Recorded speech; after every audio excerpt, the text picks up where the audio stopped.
Check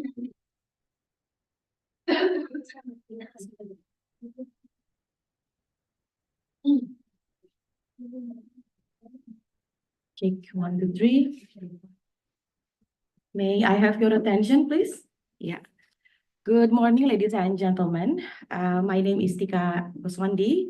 I'm from Universitas Pendidikan Indonesia, from Indonesia, and I will be your MC or Master of Ceremony and also the moderator for today's event. First of all, I would like to say hello. How are you? How was your flight? Good. Okay. First of all, I would like to say thank you for all participants, both in online and also in offline, for being able to come for the Seoul in South Korea, and also through online meeting for today at 30th August 2024 at Fairfield by Marriott Seoul. Can we please give a round of applause, everyone? So on behalf of Core Research Foundation and in association with First Learning Leaders Association of the Philippines and 2 AKS University India, 3 Cavite State University iMuse Campus Philippines, number 4 Sulu State College Philippines, number 5 City University of Paris, France, number 6 Edgel Philippines, number 7 Meikaiwan College Philippines. I would like to say welcome to the 8th edition of the International Conference on Management, Education, and Emerging Technology Meet 24 Today's in Seoul. Today's conference theme, it's going to be about navigating the future, integrating management, education, and emerging technology on the global stage. So today, it will be a great pleasure to have all the research scholars here, the academicians, and also the students all around the globe to be stimulated and enriched by the latest in research and development while delving into presentations surrounding transformative advances provided by a variety of disciplines. So once again, I would like to congratulate to the reviewing committee, the coordinator of CRF, and all the people involved for their efforts in organizing this event and successfully conducting the international conference. I wish all the delegates and participants a very pleasant stay at Seoul, South Korea. So before we start, we're going to hope everybody from Zoom and also on site here to stay until the last of the session. I think we're going to have, or we are going to finish about 5 or 4 p.m. And then I would like to remind you that for speakers, the duration of presentation is about 15 minutes. And for session chair, there will be 10 minutes. For paper presenters here, there will be 7 minutes presentation and 3 minutes question and answer. And for the chair or co-chair, or the session chair, there will be 5 minutes of presentation. So without any further ado, I would like to welcome the conference chair, Dr. Lampung Klomkul, as the Vice Director for Asian Studies Center and a lecturer from Faculty of Education, Maha Chulalongkorn Raja Vidyalaya University. But first of all, let me read her biography. Dr. Lampung Klomkul, she graduated in Doctor of Philosophy in Educational Research Methodology, Faculty of Education, Chulalongkorn University, Thailand. And she received an award from National Research Council of Thailand as the best dissertation of the year in 2013 at Good Level Education Field. And she also received Graduate Scholar Award from the 19th International Conference on Learning, the Institute of Education, University of London, United Kingdom, in August 14 to 16, 2012. And also she received Golden Jubilee Scholarship to study in Canada for 2 years in bachelor degree from 1997 to 1999.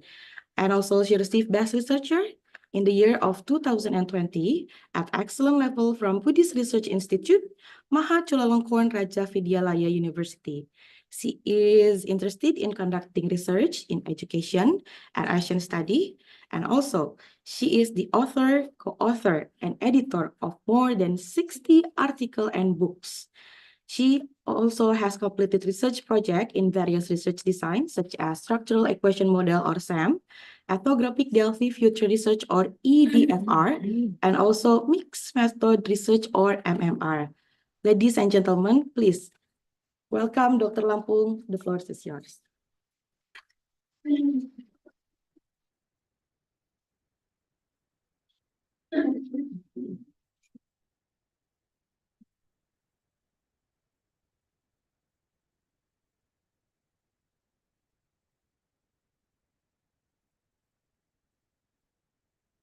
Share there.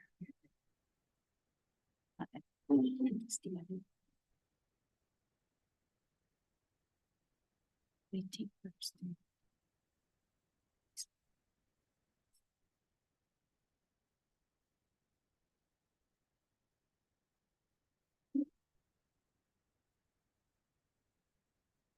Good morning, everyone. Dear all delegates, and welcome for the conference, Meet Conference 24.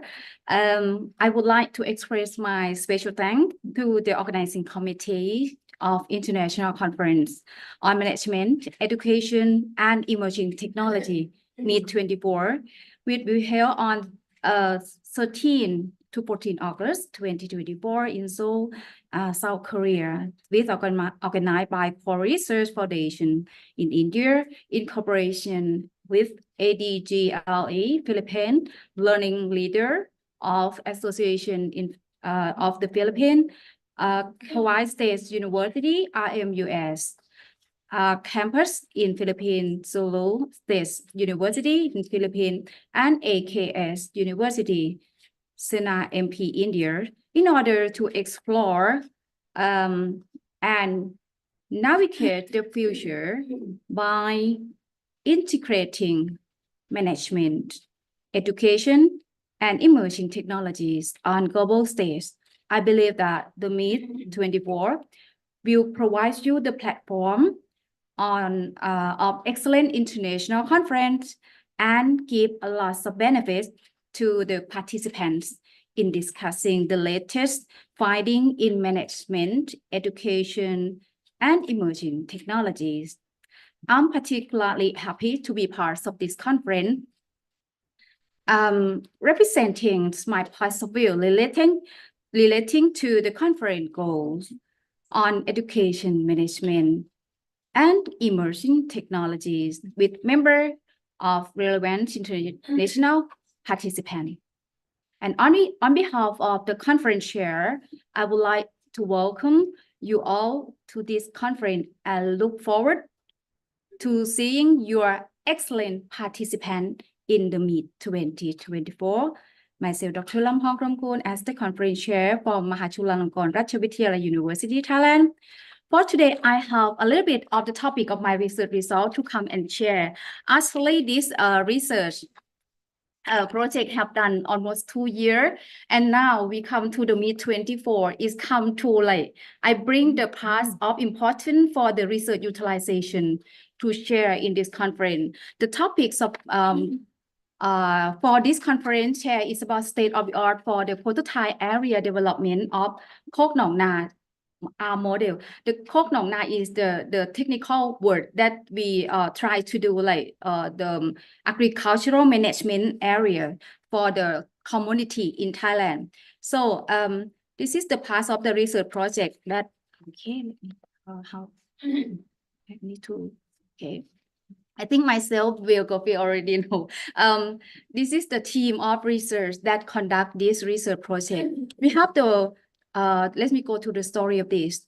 Actually, we have the problem about the land management in Thailand because especially in the northeast of Thailand, during we have the opportunity to grow rice and plant only once a year during rainy season. In another year, I mean in another part of the year, we have to like, I mean, the land will live like doing nothings. So that's why this project, I try to manage how to make the land with like the sufficiency by applying the new theory from the King Rama IX.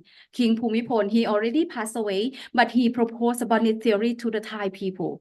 So then we manage about the water and the land for growing rice, the land for grow the tree, and the land for manage about the house and living. So this is the concept that I designed. So and as I come from the Buddhist university, so we integrate about the Buddhist principle to apply in this project as well.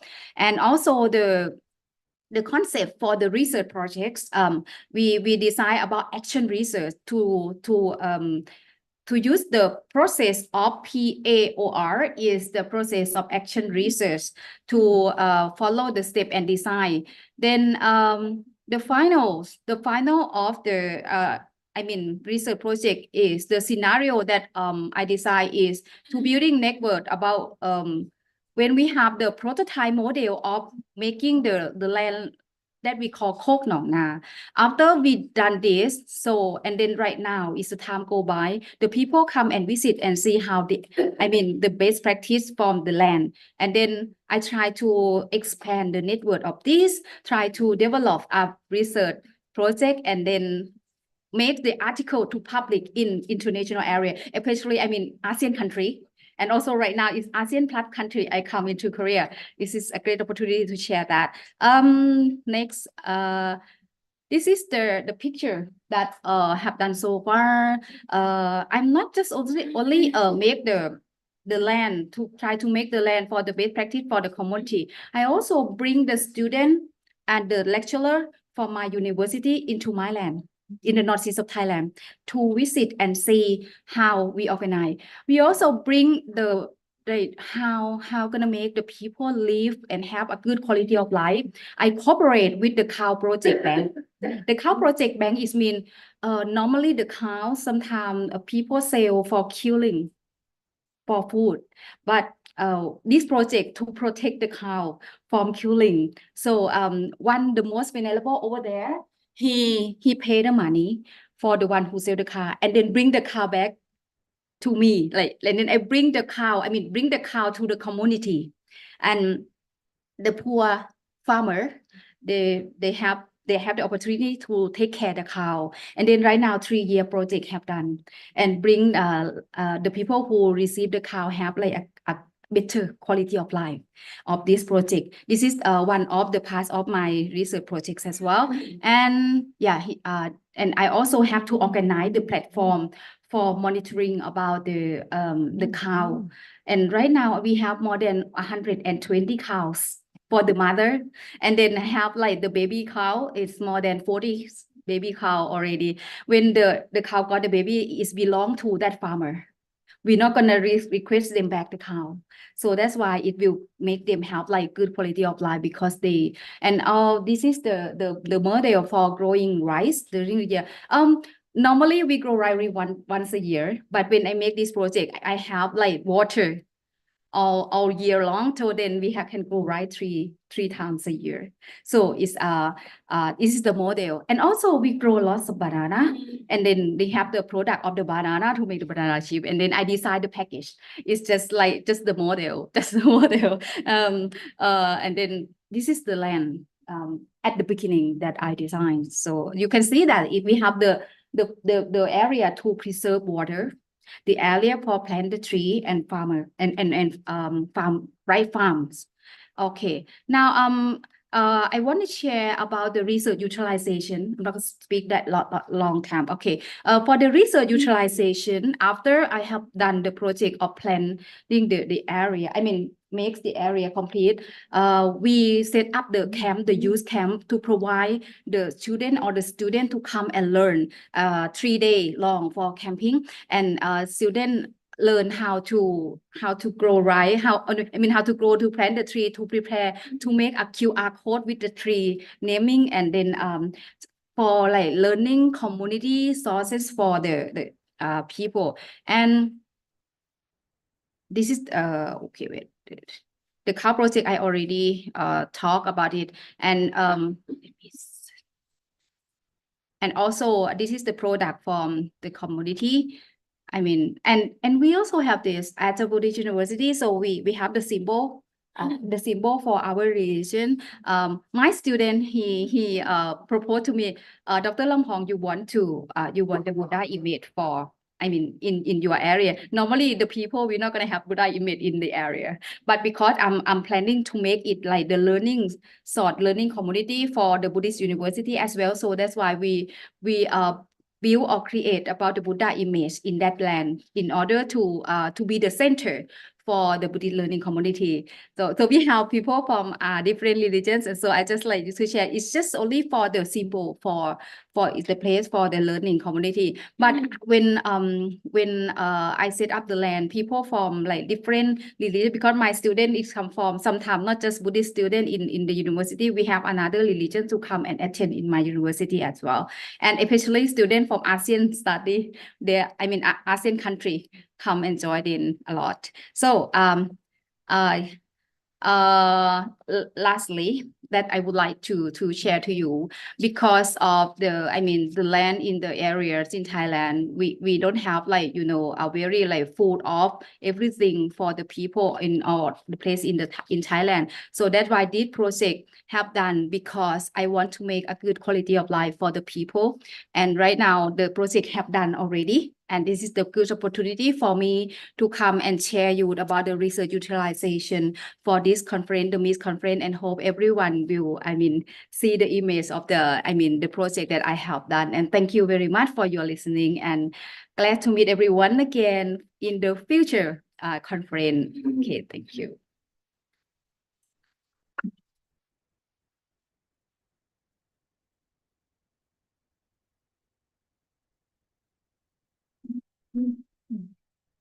Okay, thank you so much, Dr. Lambong, for the insightful speech. I hope we can collaborate sometimes, yeah, Doctor. Okay, next I would like to welcome the conference co-chair who will be joining online. It's Dr. Arun Kumar Tarofder, Associate Professor from Management and Science University, Malaysia. Dr. Arun was graduated in Doctor of Philosophy in Multimedia Marketing at Multimedia University, Malaysia. He received Bronze Award in Invention and Innovation Competition at private higher education institution, and he received twice Best Paper Award in 2015 and 2016, respectively. Also, he received twice Best Foreign Lecturer Award in 2013 and 2015, respectively. Dr. Arun, are you ready? Yes, I'm here. Okay, Can you Dr. hear Arun, me? the floor is yours. Okay, thank you. First of all, ladies and gentlemen, and distinguished guests, esteemed colleagues, and the participants, good morning to everyone gathered here today. It is my pleasure to welcome you to this International Conference on Management, Education, and Emerging Technologies. This event brings together some of the brightest minds and the most innovative thinkers from across the globe, all united by a shared passion for advancing knowledge and practice in these critical areas. I don't have anything to present today, but I just want to share some of my experience, and I definitely would like to give you some inspiration to have this sort of conferences where we can share our knowledge and our perspective. So since we are living in a time of unprecedented changes, the rapid evolution of this technology has transformed the way we manage the organizations, educate the future leaders, and integrated emerging tools into our everyday lives. So these changes present both incredible opportunity and formidable challenges. As we gather here today, we are not just witness to this transformation, we are active participating in shaping the future. So this conference is a testament to their importance of the collaboration across disciplines. In management, we are redefining the leadership strategy, organizational behavior in the digital world. In education, we will be exploring new technologies probably, and methodologies and approaches to prepare our students for the uncertain and dynamic future. that we are heading off. And in the realm of the emerging technologies, we are pushing the boundaries of what is possible, creating tools that will drive innovation in every sector. So I'm sure that over the next few hours, we will emerge in discussion that will challenge our assumption, inspire new ideas, and forge new connections. We will hear from experts who are leading and judges in their respective field, and we'll be learning from each other. And we will have the opportunity to share our own research as well. So whether you are here to present your work or to learn from others or to explore new collaborations, I encourage you to take the full advantages of this unique opportunity from this prestigious conferences. As we embark on this intellectual journey together, let us remember that the future we are shaping is not just about technology or management or education. It's about the people. The decision we make, the technologies we develop, and the knowledge we impart will have a profound impact on our individuals, organizations, and the societies around the world. So it is our responsibility to ensure that this impact is positive, inclusive, and sustainable. So in closing, I would like to thank everyone who has worked tirelessly to organize this conference, our speaker, our presenter, and all of you who have traveled from near and far to be here today. And to be honest, I'm sorry that I'm supposed to come, but due to some personal reason, I couldn't attend this conference. So I hope that your commitment to advancing our understanding of this management education and emerging technology is what makes the conference possible. So let us make the most of the time we have together, and let us leave here with a new insight, new connections, and a renewed enthusiasm for the work we do. And I hope that we will be meeting continuously, sharing our perspective, learn from each other, creating a very educative and collaborative environment for the researcher, by which we can give us a great platform for our future generations, future researchers. And thank you. And I wish you all a productive and inspiring conference. Thank you. That's all from my side.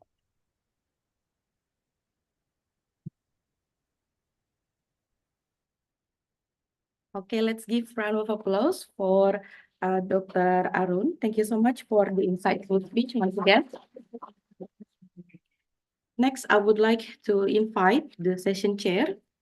The first session chair will be Dr. SM Firdaus Azam, who will come and join in online. Dr. Firdaus Azam, are you here?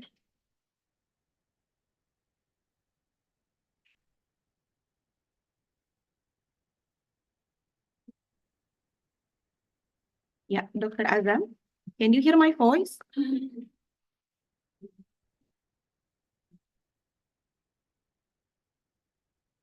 Yeah, good morning, Dr. Azam.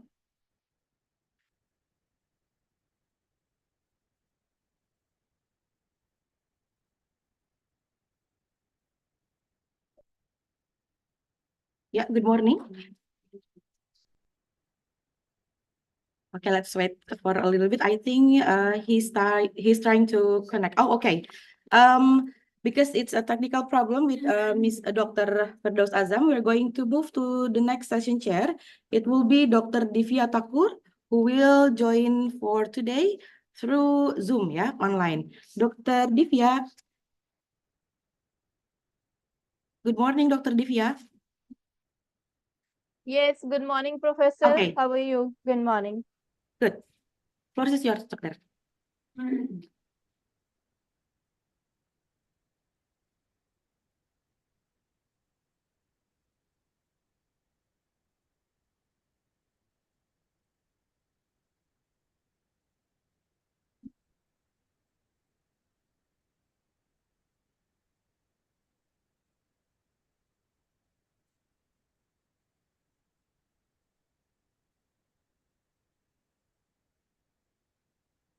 Dr. Divya Thakur. Yes. Yeah, can we start? Yes, just a minute. I'll be sharing my screen. Yeah, sure.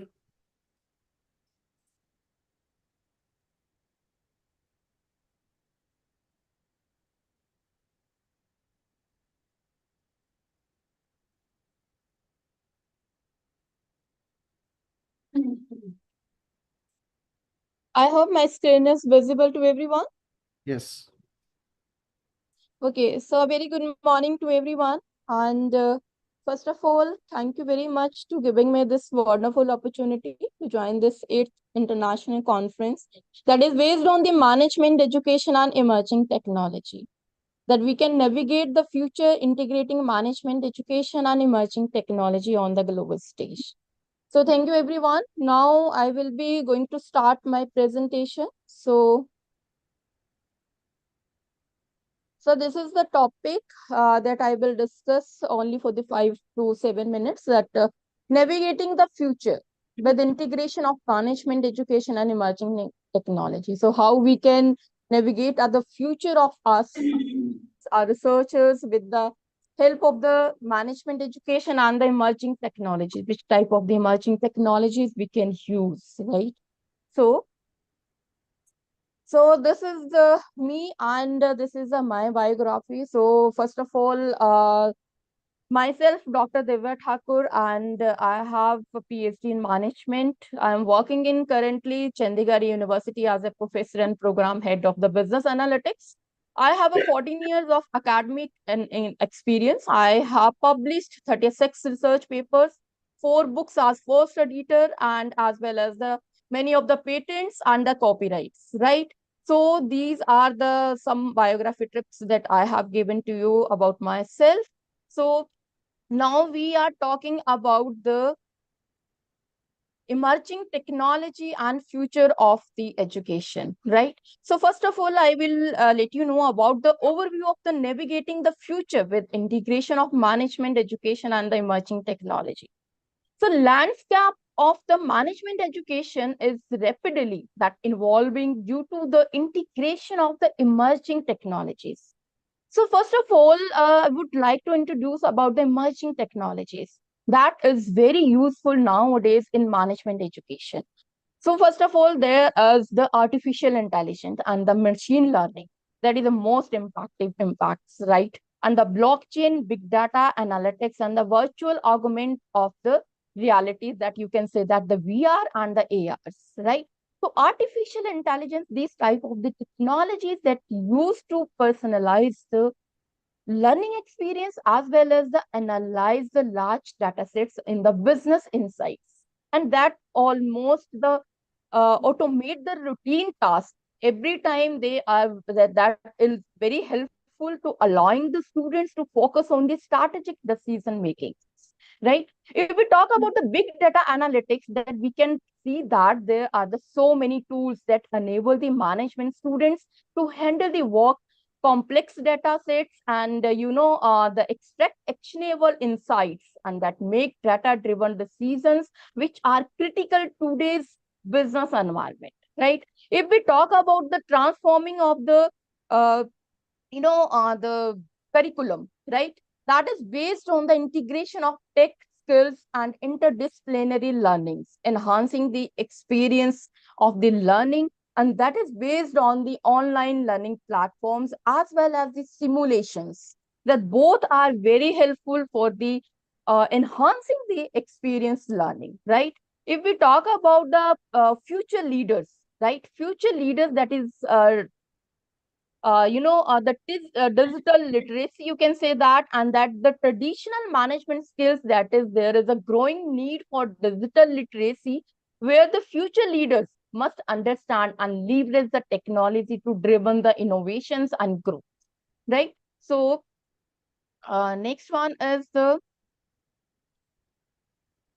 abstract. So about the abstract, so we have include in this the review studies, that there are so many reviews from the different authors, so that we have considered as the navigating the future demands of the strategic integration, that is based on the updating curricula to include the contemporary technology trends such as artificial intelligence, machine learning, and the data analytics, that always develop the essential skills and in data literacy and technology fluency, right? If we talk about the innovations, innovating teaching methods, that including blended learning and the virtual simulations that can enhance and understand and applications of the technologies, always we are using some innovative technologies in education system and emphasizing the continual learning and professional development that ensures that the managers that always remain informed and amidst the rapid the technological advancement, right? While aligning management education with emerging technologies, many of the institutions, they can foster a new generation of leaders, right? That capable of navigating and thriving in an increasingly the complex and digital business environment. So with the help of these, all the emerging technologies and the future of education, we can definitely increase the digital business environment as well as we can increase the industry management education with the future leaders with the help of the skills necessary for the success of it, the students learning schemes as well as the projects and the internship programs that students can enhance to understand their applications and these type of the technologies. So these are the descriptions that I have added in my review papers, that the curriculum. Next one is the skills I have added and that innovative teaching methodology. So first of all, there is a description that based on the curriculum, which type of curriculum nowadays we are using as a profession in teaching, and what type of the new curriculum and innovative techniques we are providing to our students. So pedagogic and the scholarly literature, inputs from the practitioners and the employers that they can see. Sorry to disturb you, and- Divya ma'am. Yes, Would you yes. please change the slide mode to slideshow, please? Yeah, sure. Thanks.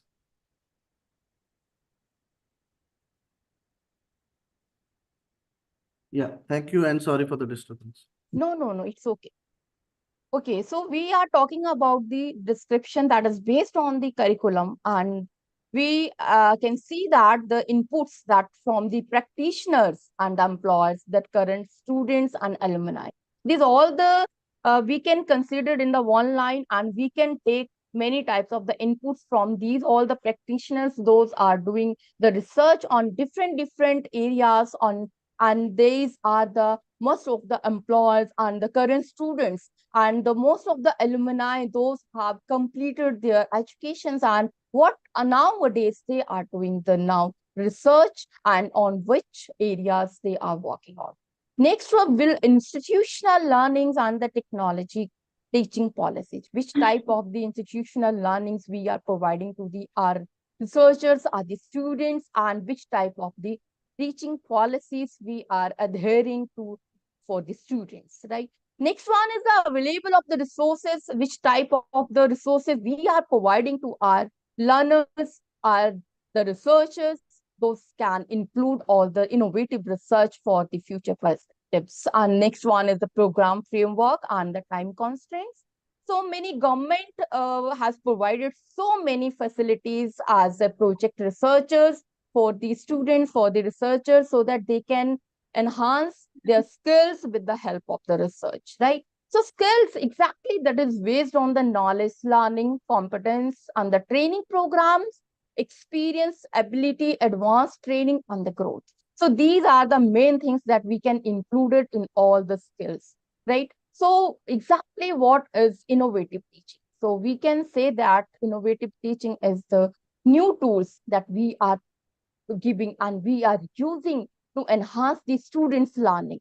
How students they can learn and they can spread their innovative knowledge, innovative research, innovative projects knowledge to the other participants, right? So these are the main thing that you can say that the innovative teaching that we have to adhere in our education policy.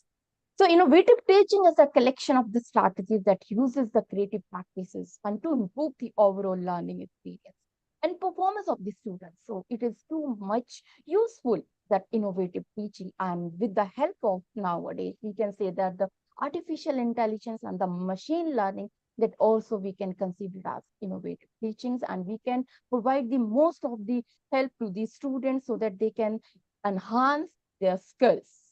So there is the next strategy is the leadership strategy. Which type of the leadership strategies you are using in your industry, in your educations, right? So leader, that development of the strategy, that only the leader, they can develop the strategy, which type of the new innovative and the skilled technology, skilled strategies they are providing to the education system. So Okay, strategy, Doctor, one more execution, minute, business. Doctor. One more Yes, minute. only. Yeah, sure. So this is the conclusion that I have concluded in this review paper, that is based on the integration of the management education system. Moreover, we can say that the innovative teaching methods that focusing on the tech-driven strategies. And at always, you can say that these ethical considerations that is very crucial to developing the well-rounded managers. And you can say that the navigating the technologies transformation and the leading with integrity in an education system. And it is very much important to our education system so that we can increase, we can enhance the education, and with the help of the innovative technologies, we can relevance and effectiveness of the education programs, but also ensure that the future leaders are agile and the informed, and always they are using the innovative teaching methods. So thank you very much, everyone.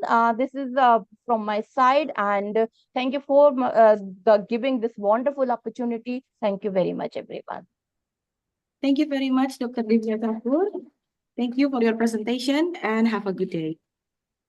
Okay, before we moving to the keynote of the speakers today, first of all, I would like to introduce you that the elevator for this conference will be Dr. Michael Bautista Bailan, Dr. Manuel from Manuel L. Quezon University, Philippines, and he's also joining us online today. Okay, without any further ado, we're going to move to the next agenda. I would like to welcome the keynote speakers of the conference. The first one is Dr. Elenita M. Tiamzon, as the Vice President for Learning Leaders of the Philippines from Philippines. Dr. Elenita is a chemist by profession. She practices product formulation and technical development in small business enterprises owned by her. She worked in FEMA Corporation, in Philippine distributor of DuPont IPD products from 1989 to 23, and where her roles included product development, head of the R&D, and as a technical manager. In this field, she was awarded as the best development by creating new business using L-Phalloy as an additive for footwear application. As an educator, she is a professor in the graduate school and former research director of World City Colleges. Dr. Elenita will present her speech on Education 6.0 in the pursuit of technological advancement and its impact on the economic and socio-cultural development. Dr. Elenita, the floor is yours. Okay, good morning. So let me share my screen first.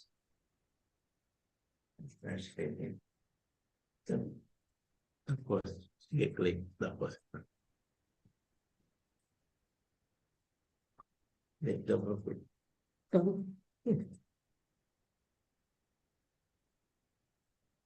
Okay na yan.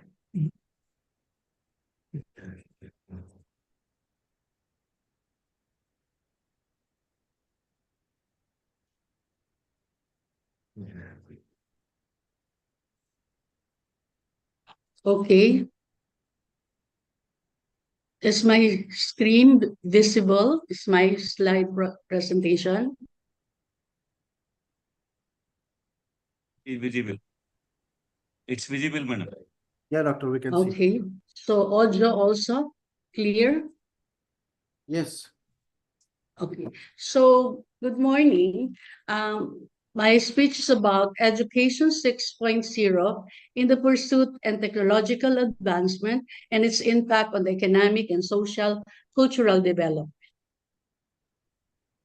In the many events of people in their lives, one of them should zero in the role of education. People perceive their dreams on the following educational returns in entering the school. Someday, things will be better in my life. Someday, I will be caught up with work long enough to enjoy making memories with my family. Someday, I'm going to get better physical condition. Someday, I'll earn more money and I won't have to worry about how I will pay the bills.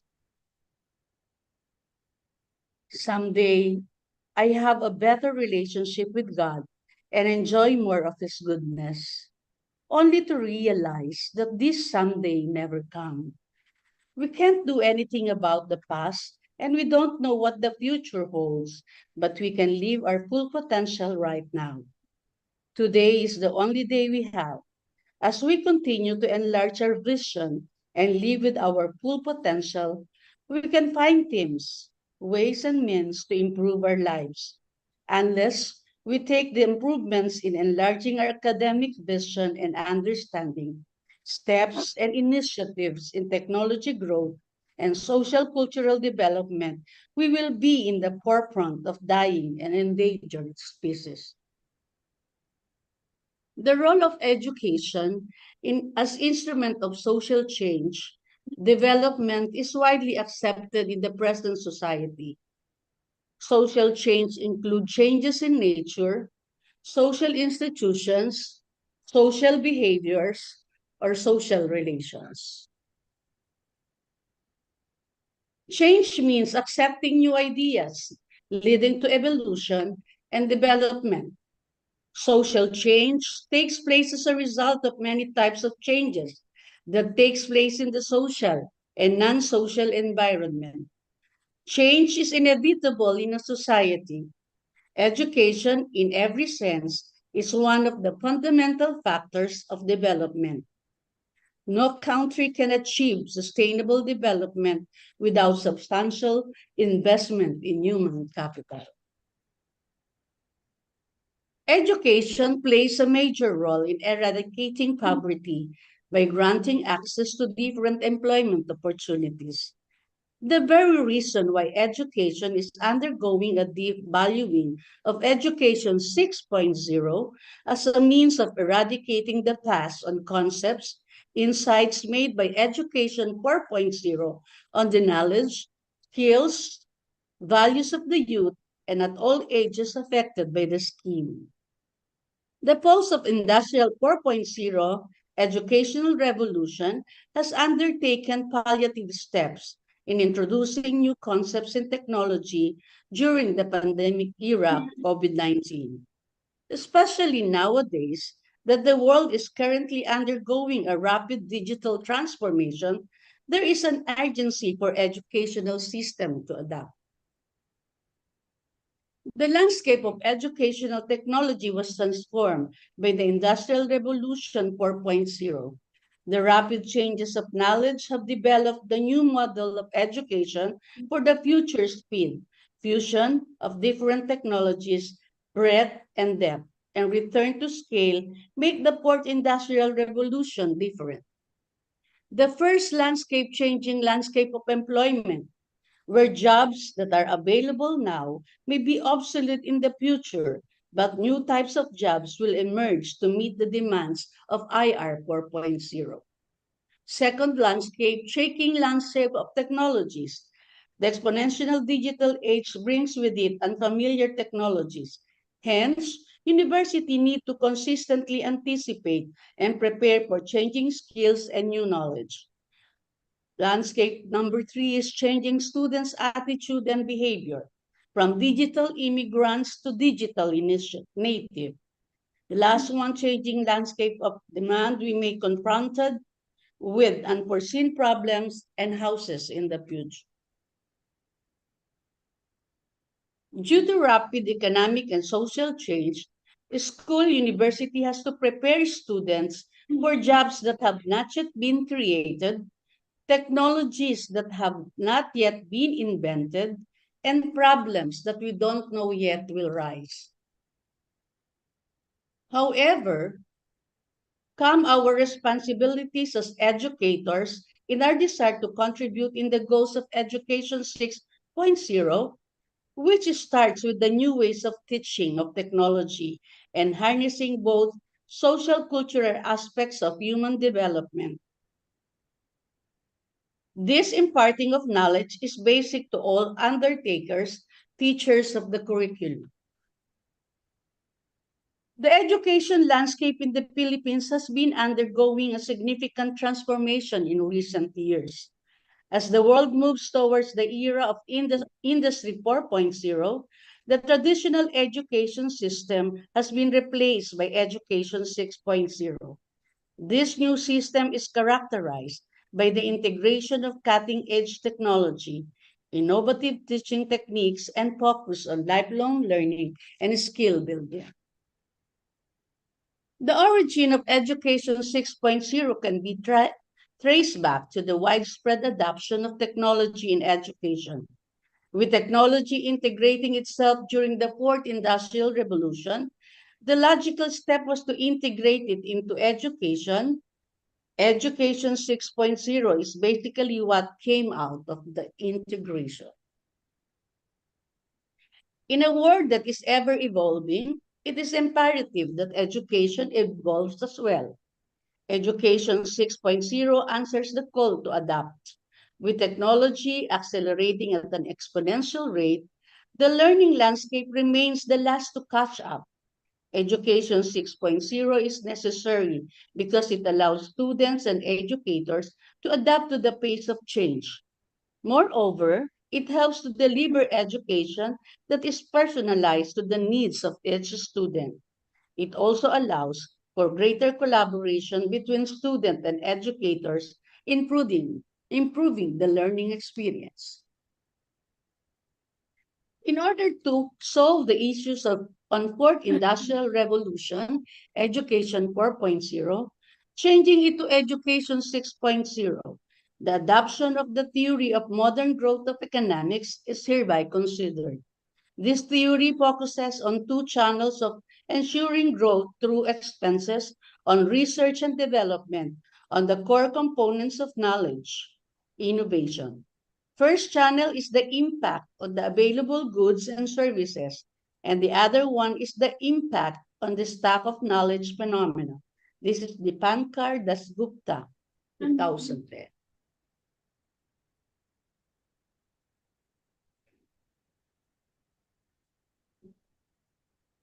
We educators, management in particular, should have researches as to the newly created available goods and services of every company in order to undertake new knowledge for the discussion of the lesson. On hand, new data from the researchers will motivate the students to undertake and adopt the modern growth theory of economics, which will pave way to new creation of goods and services to uplift the economic growth at the same time improve their skills in research, which is a part of good decision making. Ma'am, you have 2 minutes left. I ask the permission to have an extension from the organizer.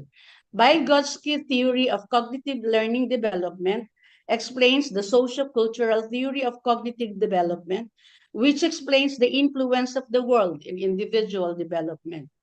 That learning is mostly a social process whereby development occurs through interaction, being with people most of the time, and being people who possess more knowledge or skills than the learner. It can be a teacher, a mother, peer, or any practitioner. The zone of proximal development, CPD, explains the ability of the learner to extend beyond their own innate natural ability to others on their environment, which CPD expands and grows with the individual learner, known as more knowledge others. The implication of Vygotsky theory is contrary with Education 4.0, as individual learners, cognitive and skills, by intermingling with people, which is presence. As an example, learners do approach to computers to copy the knowledge, however, they never practice them, so skills ability. Application activities is never practiced, never evaluated, never assessed carefully. Then we can tell without a iota of doubt that learners were not developed to their full potential. Just the practice of computers was exercised. One of the most significant changes that Education 6.0 promises to bring is personalized learning. Unlike traditional education models, Education 6.0 utilizes data-driven tools and algorithms to tailor learning experiences to each individual learning style, pace, and preferences. This means that learners can focus on why they need to learn and progress at their own rate, leading to more efficient and effective learning outcomes. Education 6.0 is not just about personalized learning. It also emphasizes community building and collaboration. This can take many forms, such as online forums, discussion groups, and projects that require learners to work together to achieve common goals. This approach can help learners develop vital transferable skills such as cooperation, communication, and teamwork. It also allows learners to learn from each other's experiences and perspective, broadening their perspective and improving their critical thinking skills. As we move towards Education 6.0, it's clear that traditional education models are becoming outdated. Education 6.0 seeks to leverage the power of modern technology and data analytics to provide learners with more personalized, efficient, and effective learning experiences to each individual's learning style, paces, and preferences. Additionally, community building and collaboration can help learners develop vital transferable skills. In conclusion, Education 6.0 holds significant promise for learners of all kinds. By embracing technology and innovative techniques, education can become more efficient, effective, and personalized, providing learners with the skills they need to thrive in the rapidly changing technological landscape. Before I proceed, allow me to tell you something. As a student of research before and now, I owe my transcript to the several theories I have mentioned a while ago, which, if I did not, I cannot stand before you and crystallize this research entitled Education 6.0 in the Pursuit of Technological Advancement and its Impact on the Economic and Social Cultural Development. I have anchored all facts to the theories of Vygotsky and Dipansar Dasgupta. The building of facts came from different fields of discipline: history, education, philosophy, psychology, technology, and the like. I am always guided by this rule. Fact or facts without theory or theories will lead us to nowhere. Theory without facts would be merely speculation. Plotting human qualities in the center of education, identifying skills and roles that are best fulfilled by humans related to innovativeness, creativity, critical thinking, analytical thinking, skills designs, and considering not only market company needs, employability, but also societal and learners' needs, and mostly the dignity of man. These are applications focused on education initiative towards technology growth and sociocultural development. Absolutely, technology is revolutionizing the beauty and wellness industry in numerous ways. Personalized beauty solutions. Technologies like artificial intelligence and big data are enabling companies to personalize beauty products tailored to individual skin types and preferences. This ensures the consumers get products that are specifically suited to their needs. Advanced formulation techniques, AI and machine learning are being used to predict ingredient interactions and optimize formulation. This leads to more effective and safer beauty products. Sustainable practices, technological advancement in green chemistry and biotechnology are helping companies develop eco-friendly and sustainable products.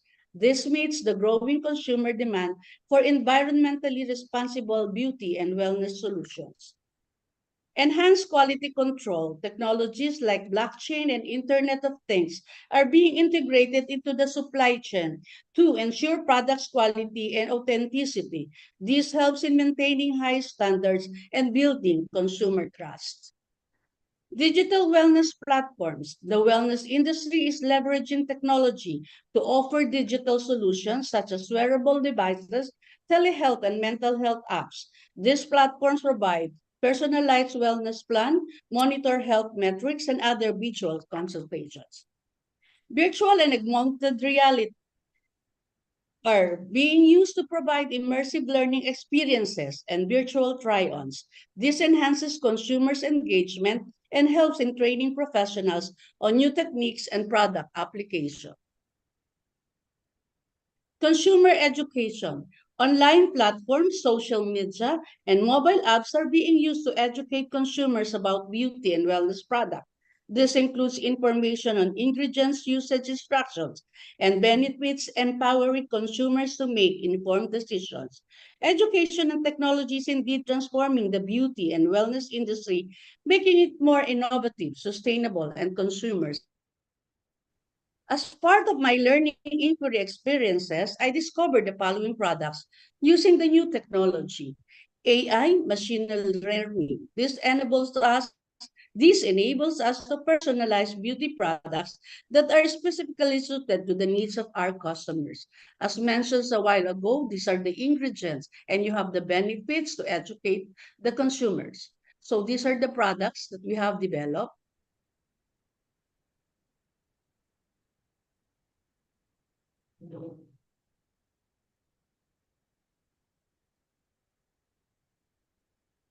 We in the manufacturing side see to it that we personally do and test our products based on the needs of the customers. Advanced formulation techniques are used to predict ingredients interactions and optimizing formulations. Let me share to you the video. No. It's okay. Hindi nagiging. Share. Full screen. Full screen. Okay.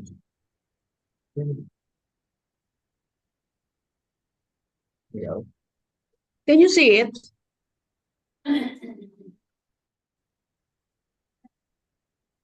Yes, it is visible. Yeah, we can see it. Meron sila. Are you seeing the video? Yes, we are seeing the video, ma'am.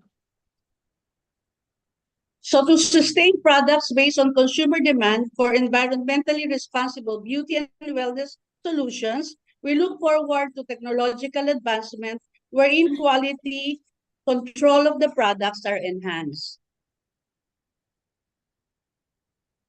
There na.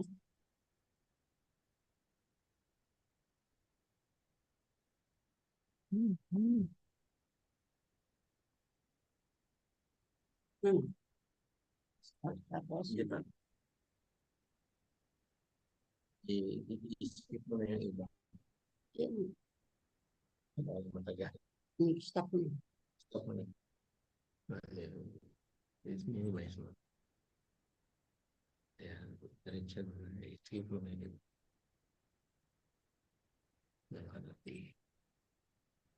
The technology we applied is offering digital solutions that provide personalized wellness and virtual consultations. Virtual reality and augmented reality are being used. This enhances consumer engagement and help us on new techniques and product application.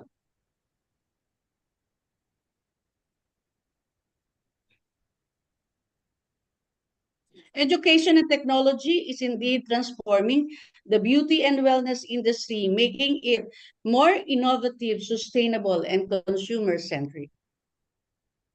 Applying all the learnings on machineries, advanced formulation technique, sustainable practices, enhanced quality control, consumer education, fine skin products are out of the market nationwide in the Philippines. And these are the material safety data sheet informing all the data for protection. So this is just a sample.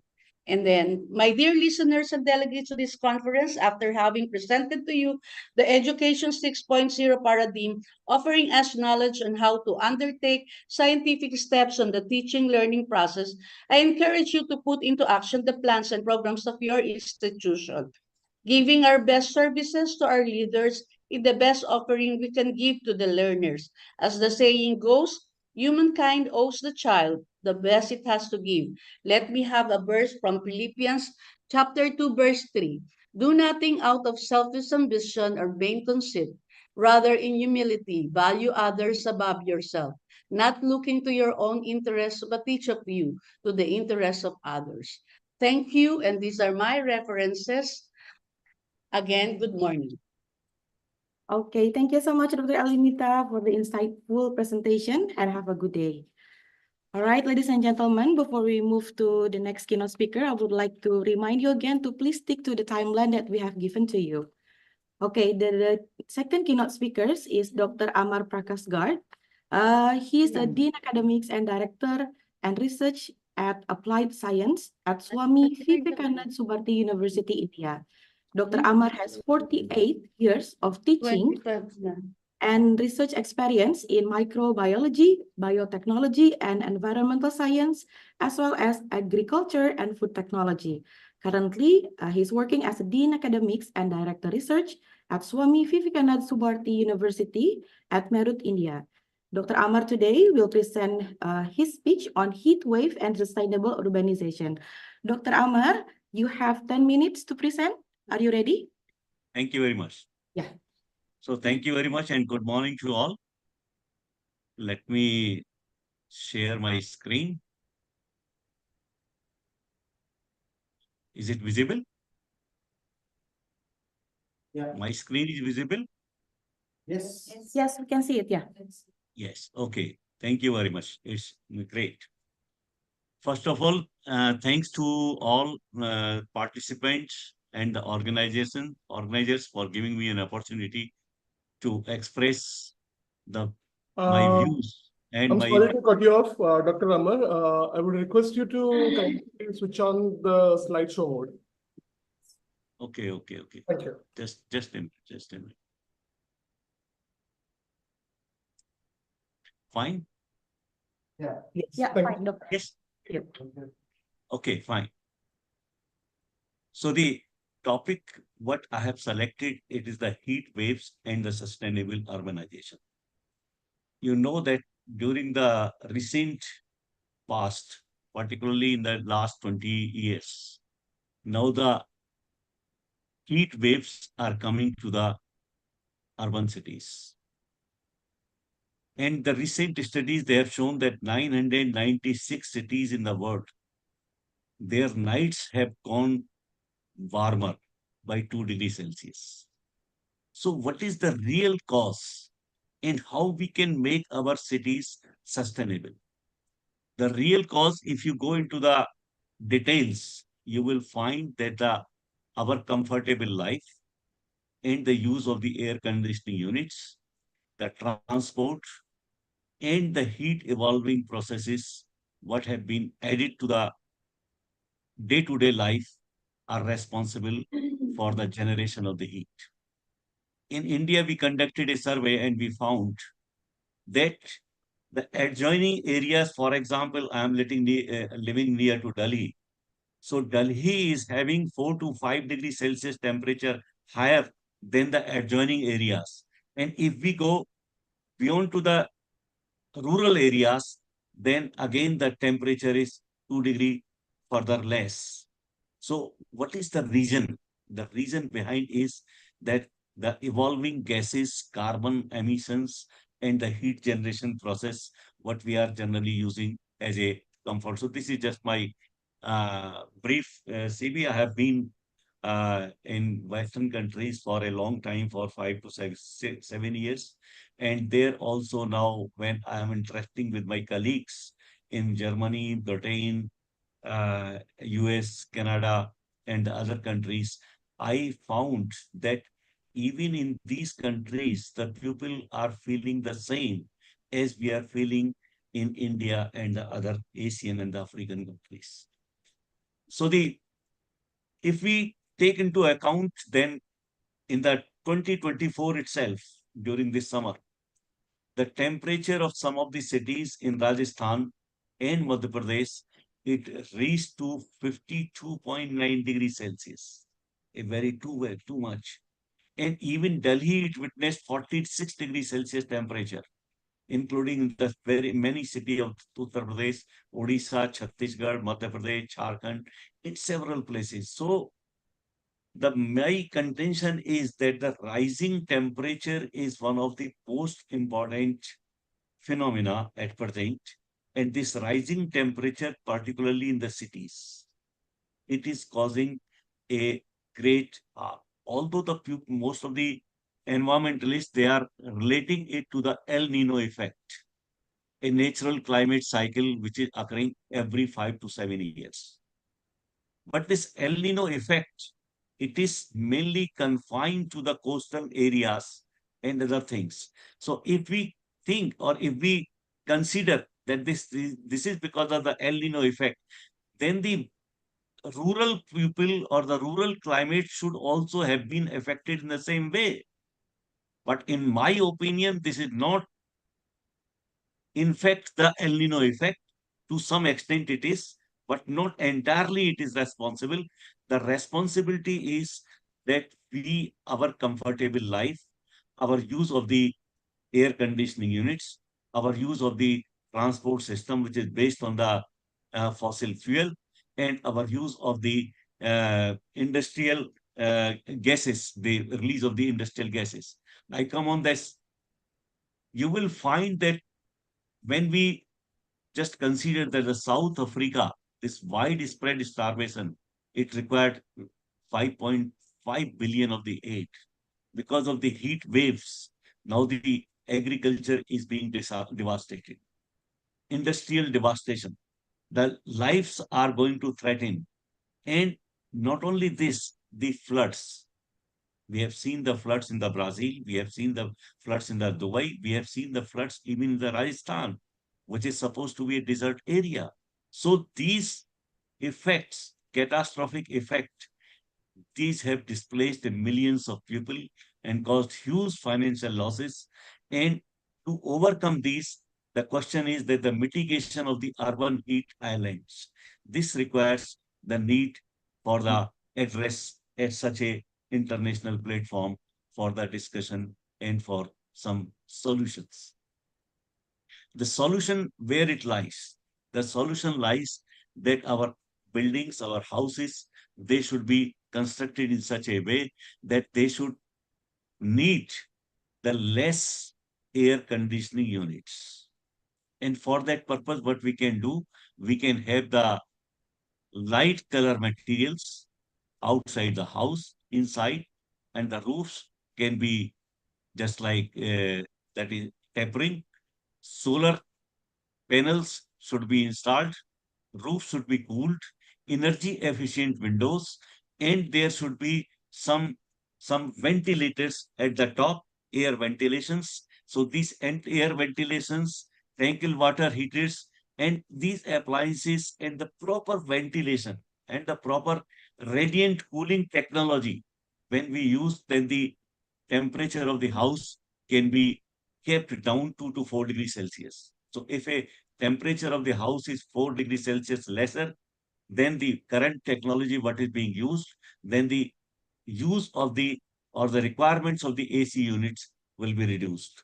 And then it will also reduce the heat generation. So the encouragement of the urban heat effect need to be addressed, and for that the greater areas of the green in the urban areas needs to be not like this, that the all vertical. The of my opinion, and we conducted a survey also, and we found that the vertical growth of the buildings and the horizontal biomass, green biomass, it is the main problem. So when we are having the vertical buildings, then the vertical biomass should be encouraged. And there should be a taxation policy in such a way that those units or those people who are emitting the more heat and more pollutants, they too should be taxed more. And the money so collected by the tax, that should be invested on the needs of the urban areas for the landscapes. And the landscapes, they should be greener so they can absorb the heat and sunlight, and they can provide the cooling effect. Doctor, you have 2 minutes left. So the 97% of the earth's water is the salt water, and the water is also a problem, and the water management need to be addressed at project. And the conclusion is that international politicians, bureaucrats, business organizers, they need to sit together and frame the laws for the international implementation for the sustainable urban planning and management.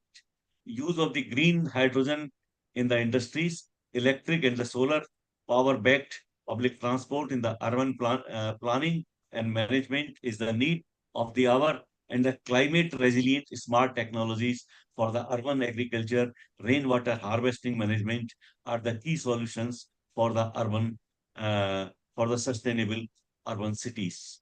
So thank you very much for giving me an opportunity. And the key suggestions are that the green biomass, and we should also reframe and restructure and redefine the definition of the forest. The forest that is in the city, the small areas, 1/3 area of a house should be should be marked as the area for the small jungle, so that the biodiversity can be maintained and the greenery can be maintained and the temperature of the urban areas can be reduced. And the water management is one of the most important thing. The urban planning, what has been done, it is not good planning, and the most of the water we are pumping out from the soil, from the earth, and we are putting it into the ocean, which is a problem. So that need to be addressed, the urban management, urban planning, and the strategies. Other, if we do not do this at the international level, then our cities are going to become the gas chamber. So Okay. thank you very much for giving me an opportunity at this big platform. Thank you. Okay, thank you so much, Dr. Amar, for the good, insightful presentation. And I hope you have a good day. All Thank right, you. next. Thank We you. move to the last keynote speakers for the first technical session. It's Dr. Nindi Agarwal. Dr. Nindi Agarwal is a professor at Lincoln University, Malaysia. Dr. Nindi is part of Faculty of Social Science and Humanity from Lincoln University, Malaysia. And she has teaching experience of more than 18 years in teaching educational pedagogy, psychology of education, along with holding the position of professor in a teacher education institution and serving as chairperson of the CTEF UP chapter. Dr. Nindi will present her speech on revolutionizing education, the integration of modern technology in ancient and contemporary learning. I would like to ask the committee to play the video because Dr. Nindi will join through the video.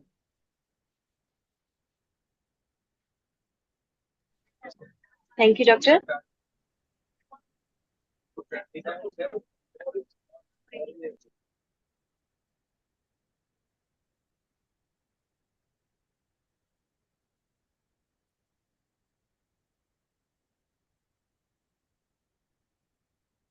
Yeah, Dr. Nindi, you can start. Very good morning Okay. to all of you.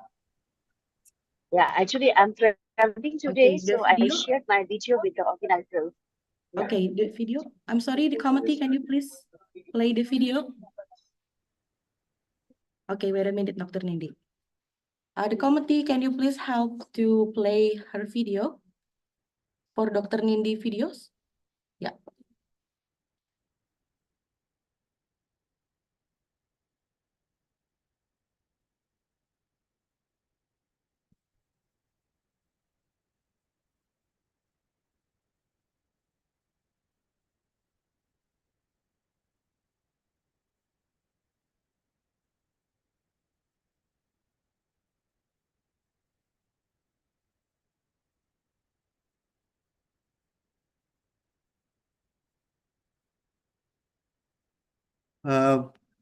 Can somebody confirm if the screen is visible? Yes, it is visible. Okay, so let me play. Play.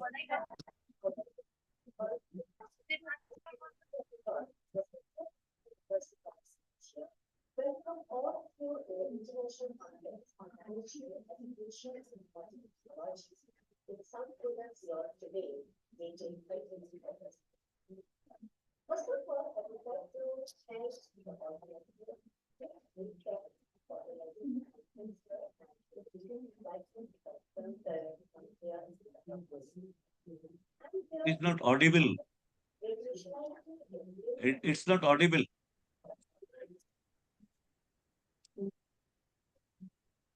It's not audible.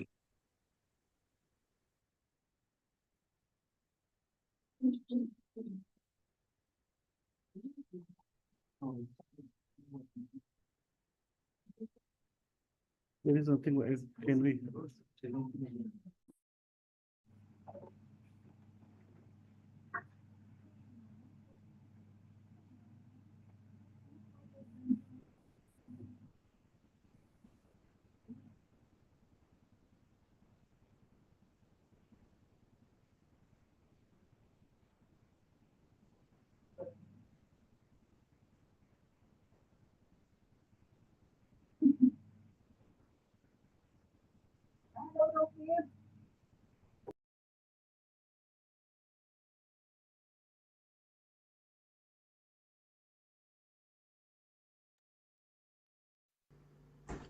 A very good morning to all of you.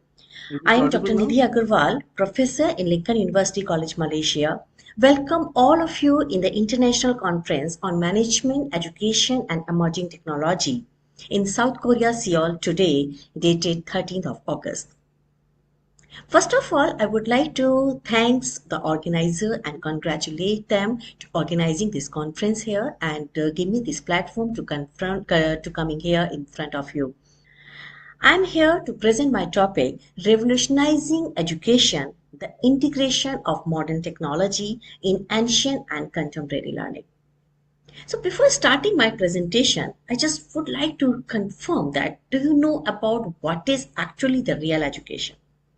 I know, I'm sure about that. The audience present here, they have different views about the education system, about the real education system. But according to my new innovations, according to my research, that real education is not a stagnant one. This is actually about the revolution.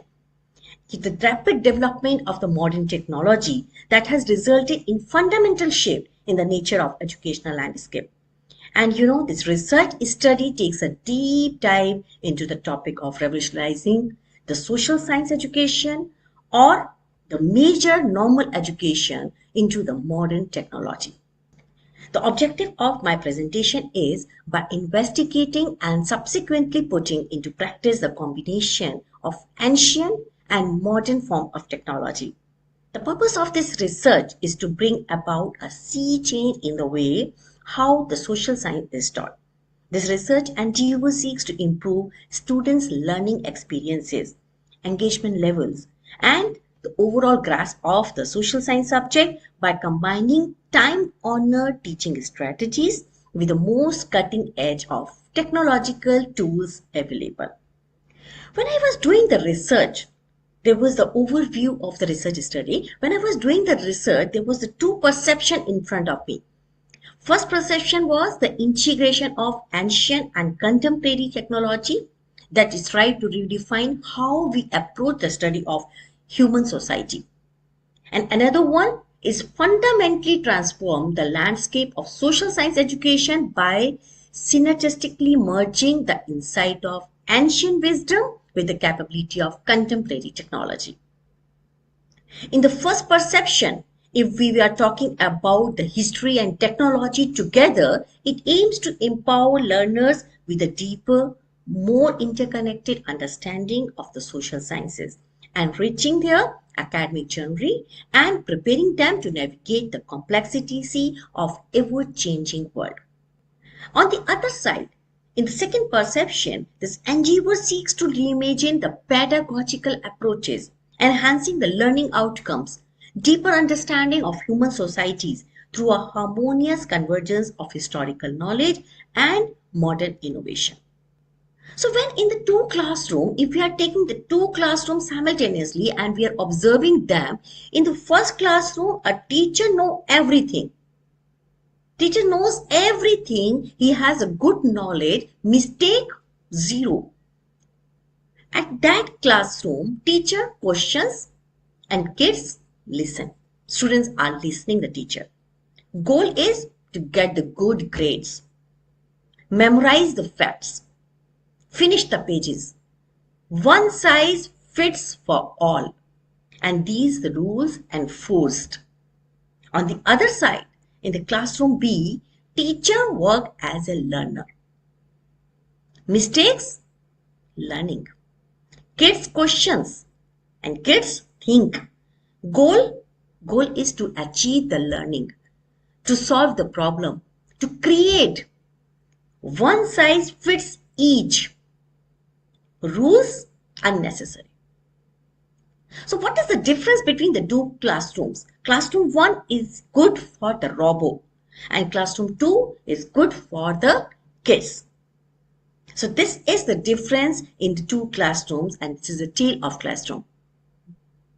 In this research, when we are observing the classrooms, we are taking the perceptions. At that stage, where I observed the theoretical perspectives. First theory was the constructivism. That is grounded in the constructivist theory. Framework which emphasizes that learners actively construct knowledge through engagement with their environment. Integrating the ancient wisdom and contemporary technology encourage the students to explore, analyze, synthesize the information from diverse sources, fostering deeper understanding and critical thinking. Another theory is the experiential learning, leveraging experiential learning theories which promotes hands-on, immersive experiences. By using this technology to create the historical context and engage with the ancient teaching, students can gain the practical insight and develop a tangible connection to the subject matter. Next is the technology adoption models. The framework incorporates the technology adoption model to understand how educator and student embrace new tools. It considers the factors such as the perceived ease of use, usefulness, and individual characteristics, guiding the design of user-friendly and effective technology integration. Next is the personalization and differentiation.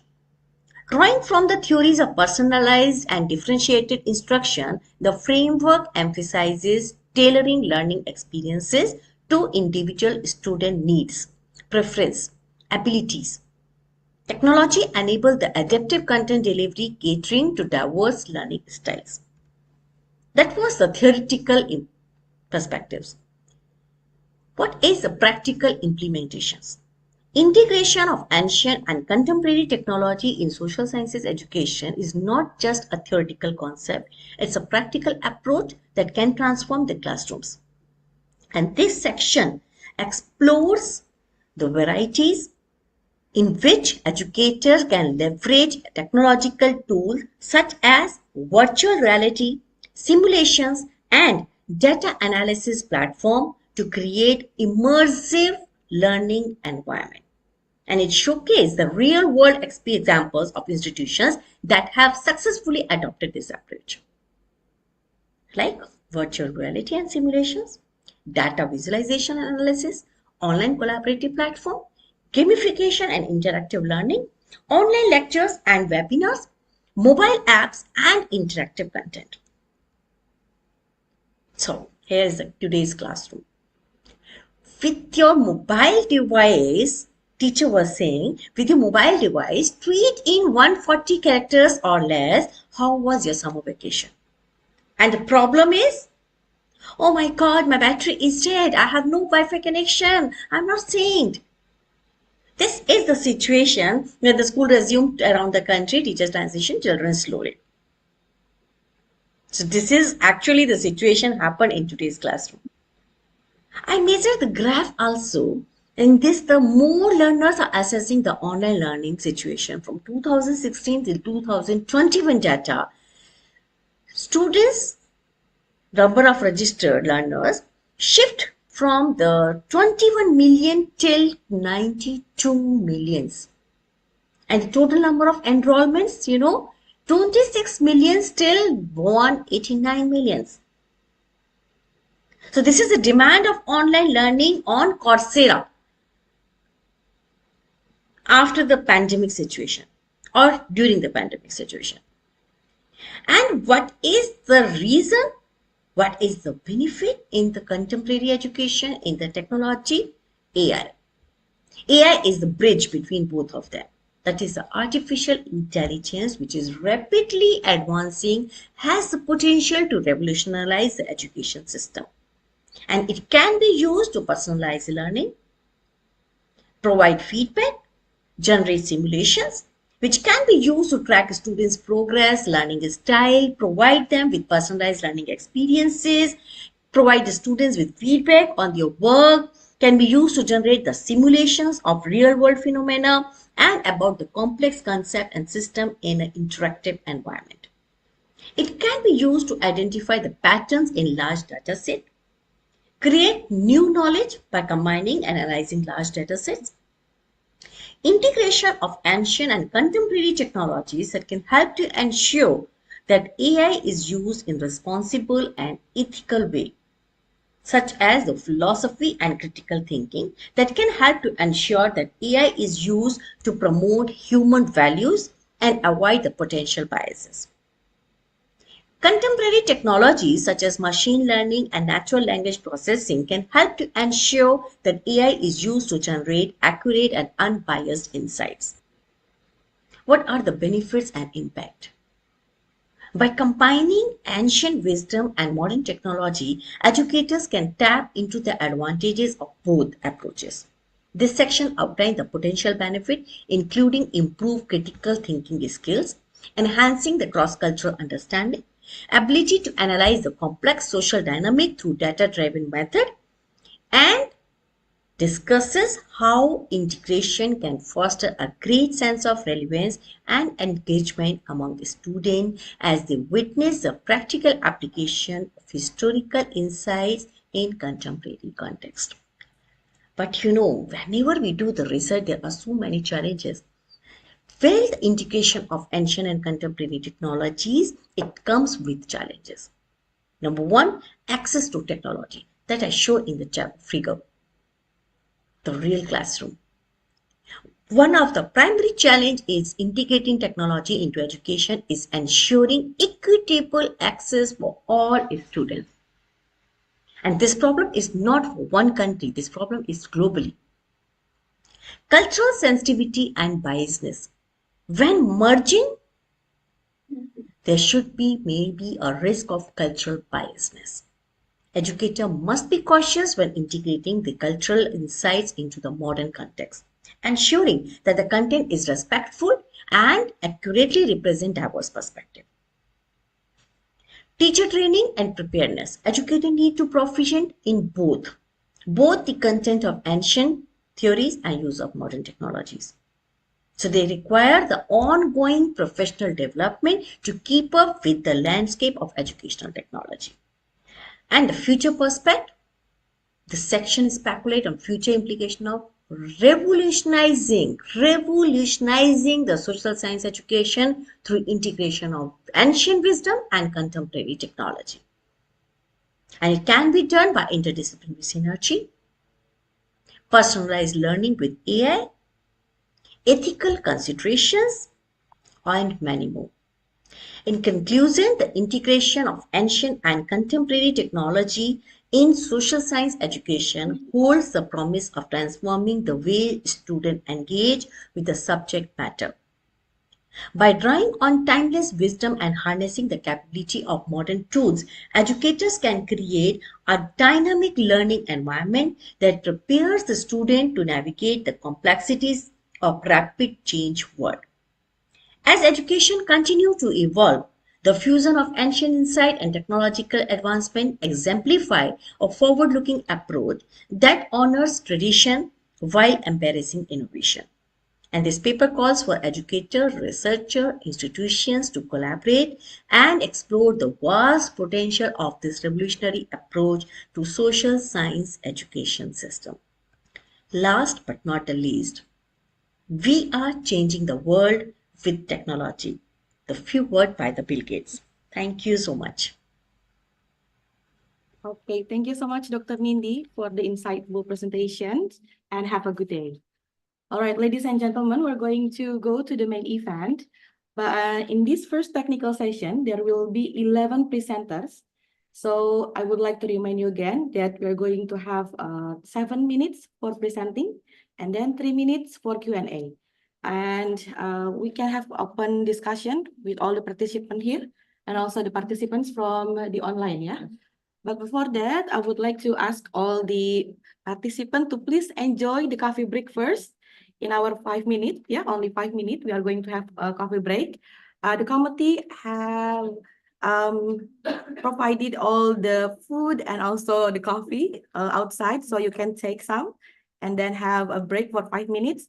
And also, I would like to invite Dr. Sung Han Woo to please come here to the stage because you're going to be the first presenter. Okay, please have enjoy your coffee break time. So let's plan to be back by 11:05 and then we'll go ahead with the technical presentations. Thank you.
Okay, welcome back.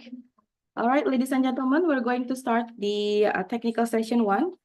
Let's give a round of applause to Mr. Sung Han Woo, who will be presenting about the enhancing tourist experiences with the Kano model, a case study in railway tourism design. Mr. Woo, you have 7 minutes to presentation. Thank you. Thank you so much. Okay. Good morning, everyone. Thank you all. Thank you all for being here. I'm Zhonghan Wu, a PhD student from the National Kaohsiung University of Hospitality and Tourism in Taiwan. And it is a pleasure to be here and to talking about the enhanced tourism experience with the Kano model, a case study in the railway tourism design. So,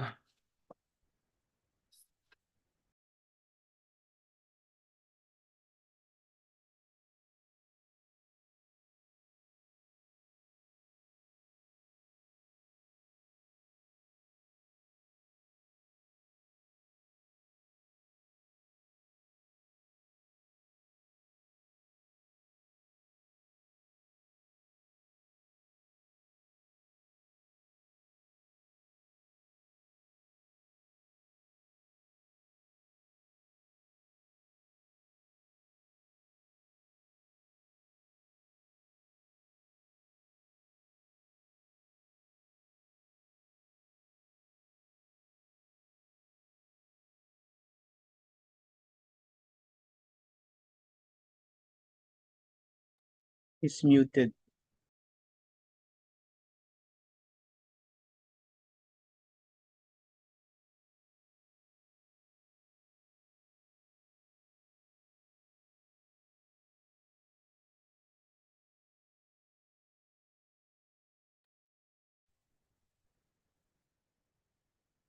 The speaker is not audible. It's muted.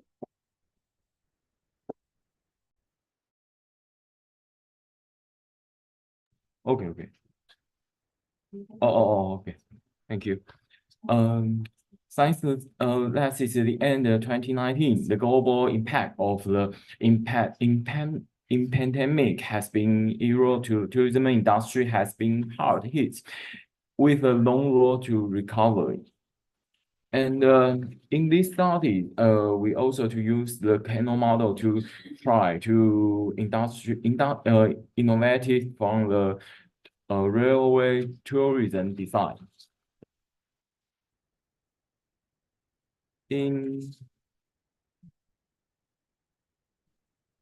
the literary review, we talk about the three. The first one is the innovative tour design in tourism. The second is Kano models. And the last one is the memory tourism experience. In these studies, we use key question for memorable travel experience as the best for the design Kano designs. In order to understand the importance of tourism to design the travel, which can use the reference from the provides of a travel design service in the future. Let's show the this one. And in the past pandemic era, the travel industry is faced unprecedented challenge to operations. To address these challenges in Taiwan's Bruising Blue is a railway tourism in Taiwan. Has adapted the Kano model and analyzed to the assigns its service quality abstracts and improve the customer satisfactions in these papers, we will decisions the applications from of this analysis. The what it means. Kano model is tool using the Congress to consumer need the service quality abstract. And in this study have a 5 type. The first one is attract quality. One dimension quality must be quality in different quality and the revive quality. The conclusion. This study confine the variable of the Kano model in service quality assessment in the tourism industries. And maybe in the future, the research can be in turn to the other type of tourism products and the service to explore the service quality need to tourists from different countries. And that's because I only have 7 minutes, and this is all to my presentation. Thank you for your listening. Thank you. Thank you so much. All right. So is there any question from the floor to Mr. Wu? Please. Or participant from online? No? All right. If there's no question, let's move to another presenter. Thank you so much, Mr. Wu. Thank you so much. You may come back to your seat. Next, I'm going to ask Miss Baby Karen Crystal, who will present about her paper about factors affecting the decision of freshman students in pursuing Bachelor of Science in Entrepreneurship program in Cavite State University IMUS campus, a basis for enhancement. Good morning. I am audible to you. Yes, please. Okay. Time is yours. Yes. Good day. Hello to my colleagues there in Seoul, South Korea, the organizers of this event, speakers, and the participants. Happy greetings from the Philippines. I am Baby Karen Cristal, and today I am honored to present. Miss, I'm sorry. Can you please share my slides? Is it already shared? Can you share your screen from your side? I was told that the technical will share my PowerPoint. Okay, there. but we have to change the slides manually. That's why. Oh, there you go. Ayan, thank you.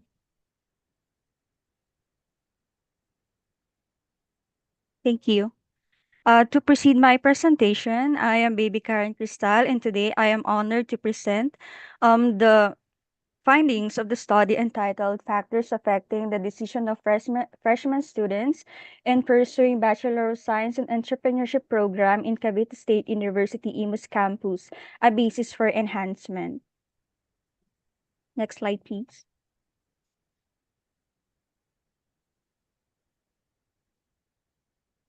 Next slide, please. This is my simple biography. I am an assistant professor from Cavite State University, Imus City, Cavite, Philippines, under the Department of Management Entrepreneurship Cluster.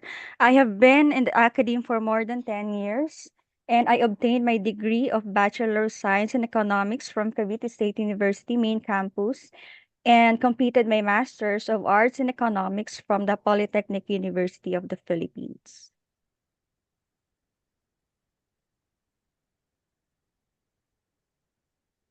The decision to pursue a particular academic program is critical juncture in every student's life.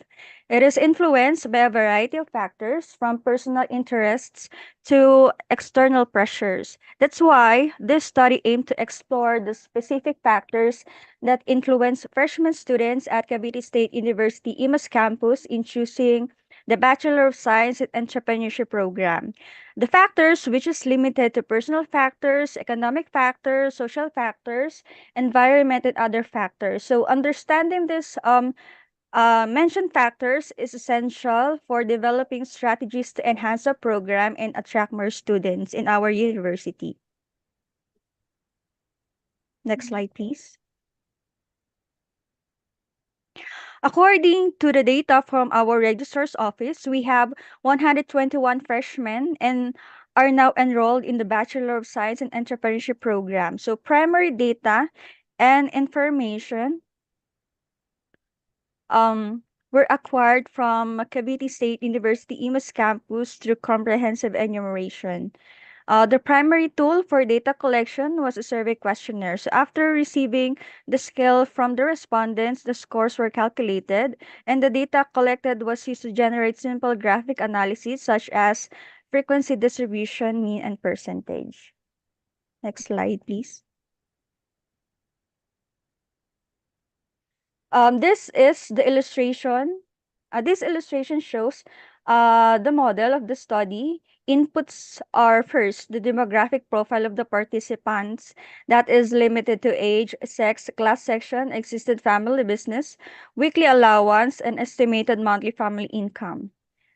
Then, the main reason of freshman students to take up Bachelor of Science and Entrepreneurship program, which is limited to personal factors, economic factors, social factors, and environment and other factors.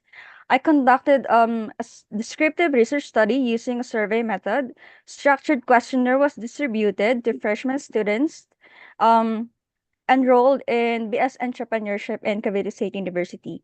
The data collected was then analyzed to determine the most significant factors affecting their decision to enroll in the program. So we'll be using frequency and percentage distribution to determine the demographic profile, Likert scale, mean to determine the main reason of freshman students, and chi-square test to test the significant relationship between the demographic profile and the main reason of freshman students. And then output would be the basis for the enhancement in the Bachelor of Science and Entrepreneurship program. Next slide, please. To present to you the result of the study, we have here the demographic profile of the participants. The findings revealed that the majority of the participants were female, aged 17 to 19 years of age. From Section 1A, have an existing family business, have 500 pesos and below weekly allowance, and 20,000 pesos and below estimated family monthly income. Next slide, please. This is the main reason of freshman students to take up Bachelor of Science and Entrepreneurship program based on the result of the study. So it was revealed that personal factors, which includes the interest and passion, self-efficacy, career goals, perceived benefits are the most considered factor of freshman students in pursuing this degree. Many students expressed a desire to start their own business in the future, and they believe that the program would equip them with necessary skills and knowledge. So this is followed by environment and other factors, economic factors, and lastly, the social factors. Next slide, please. So this is the test of significant relationship. Can you please next click once more? Yeah, thank you. This is the test of significant relationship between the demographic profile and the main reason of freshman students take up Bachelor of Science and Entrepreneurship program in terms of okay, can you please go back? Yeah. Oh, can you please go back once more? Go back to personal factors. Go back to my slides. No, slide 8. Can you please go to slide 8? Thank you. Thank you very much. Slide 8, please. Yes. So this is in terms of personal factors. This table represents that there is no significant relationship between the demographic profile and the main reason of freshman students to take a Bachelor of Science and Entrepreneurship program. So this is for in terms of personal factors. Next slide, please. This is in terms of economic factors. So this table represents that there is a significant relationship between the demographic profile in terms of age and the main reason of freshman students to take a Bachelor of Science in Entrepreneurship program in terms of economic factors. Next slide, please. Okay. On the other hand, this table represents that there is a significant relationship between the demographic profile in terms of existed family business and the main reason of freshman students to take up Bachelor of Science and Entrepreneurship program in terms of social factors. And the slide you see is represents that there is a significant relationship between the demographic profile and the main reason of freshman students to take a Bachelor of Science and Entrepreneurship program in terms of environment and other factors. So based on these results, significant relationships, can you please go back to the slide 11. Okay. So based on these results, significant relationships were found between age to economic factors and environment factors, and as well as to existed family business to social factors. So this study can help the entrepreneurship cluster to better grasp the perceptions of first-year students, and the proposed enhancement programs may also be a good method to improve the curriculum and the institution in general. Next slide, please. So based on that, the following conclusions have written. So the data found that the majority of the participants were female aged 17 to 19 years of age from section 1A with an existing family business, weekly allowance of 500 pesos or less, and an estimated monthly family income of 20,000 pesos or less.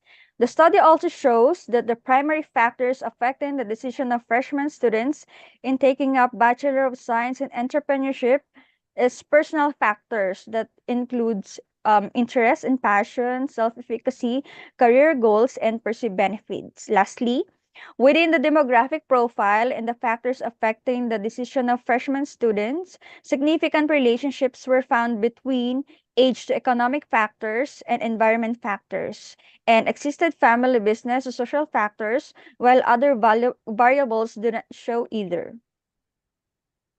And for my recommendations, it is to provide students with hands-on experience the researcher proposes, including internships, co-op programs, and real-world business ventures. Ensure that the Miss Baby, curriculum... I'm sorry, your time is up. Okay, thank you. Thank you Okay, very thank much. you. Is there any question from the floor to Miss Baby about her research? Or someone in the Zoom, I guess? I have a question. Oh, yes, please. So to check the relationship between the demographic profile and the freshman students taking up the bachelor's degree, which type of tests have you tested on? Okay. Miss Baby, can you hear the question? Which type of test? I'm sorry, can you please repeat the question?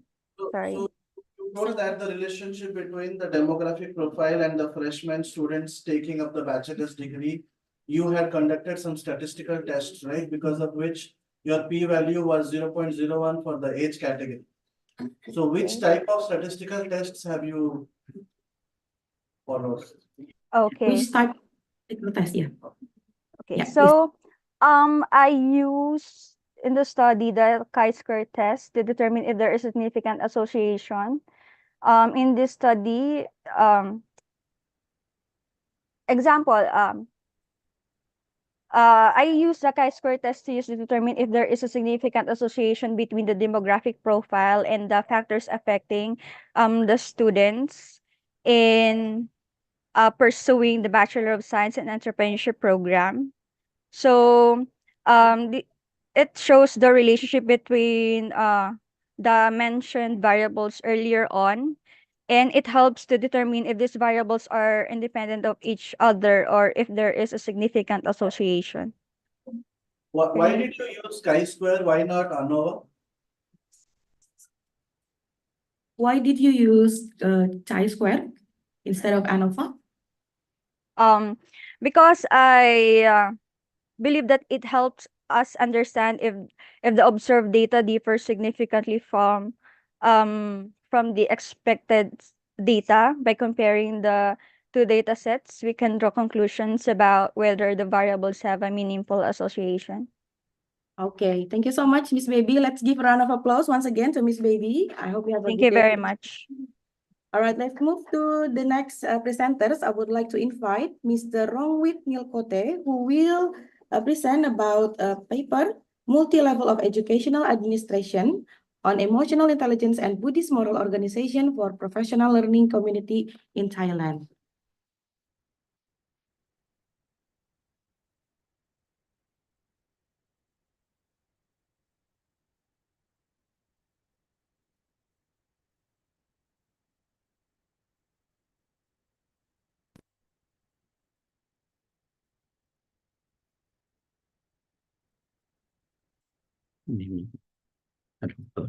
Yes. Good morning, everyone. My name is Rungwit Ninkot. I am a PhD student at Mahachulalongkorn University. I will present the research article and entitled Multi-Level of Educational Administration on Emotional Intelligence and Buddhist Moral Organization for Professional Learning Community in Thailand.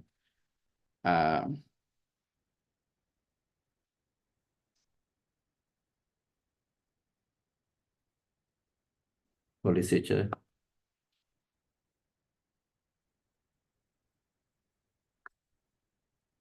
Emotional intelligence and the development of moral organization are issues that Thai society is paying great attention to in the context of education. Thailand want to develop personal and student to be complete people with both body, mind, society, and spirit. All of them are the source of the problem of this research study. Objective: the purpose of this research was to study the material of educational administration on emotional intelligence and Buddhist moral organization for professional learning community in Thailand. Research design method research was designed. Phase 1, qualitative research was designed by using in-depth interview to 24 key informants.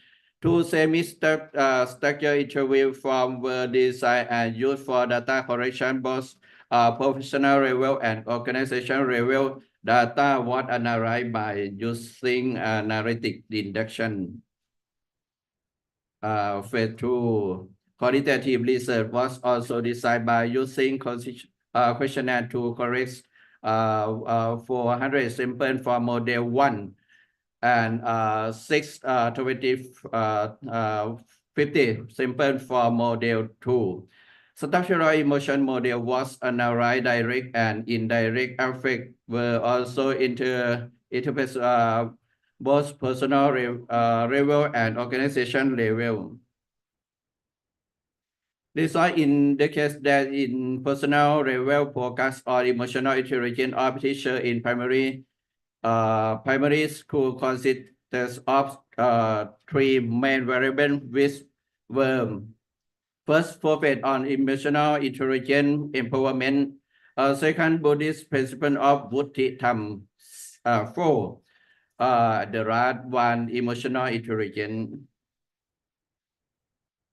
In organizational level, focus on Buddhist moral organization consists of 5 variables, which were first, focus on moral empowerment. Second, leadership. Third, good governance management. 4, Buddhist principle of Saraniyatham. And the last one, Buddhist moral organization. These 2 levels can be used for professional learning community in Thai context in order to develop both personal level and organizational level. As teacher can develop emotional intelligence during disruptive society, as additional organization can develop to be Buddhist moral organization. This multi-level of educational administration will professional learning community for school teacher and administration that will read into students learning competency and performance. This model 1, this model 2. Conclusion state of the art for multi-level of educational administration on emotional intelligence and Buddhist moral organization for professional learning community in Thailand is developed through mixed method research using qualitative research and quantitative research. Results shows through model for personal level and organization level. In personal level consists of one first process of emotional intelligence empowerment. Second, Buddhist principle of Vutti Dhamma. 4. The right one, emotional intelligence in organizational level considered first process of moral empowerment. Second, leadership. Third, good government management. 4. Buddhist principle of Saraniya Dhamma and the right one Buddhist moral organization. Picture from field study. Thank you. Thank you very much. Okay.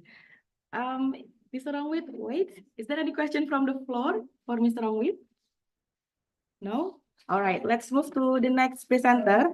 I'm going to call Miss Ayu Sarvelina Pasaribu, who will join from online. Yes. Yeah. Are you ready, Miss?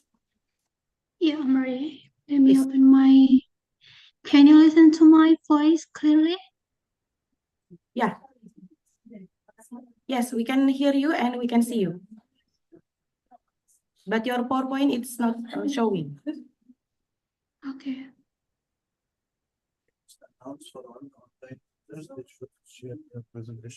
So all the people who are presenting online, it's requested to share your presentations from your side. Thank you. And please make it full screen by going to the slideshow. Is that clear?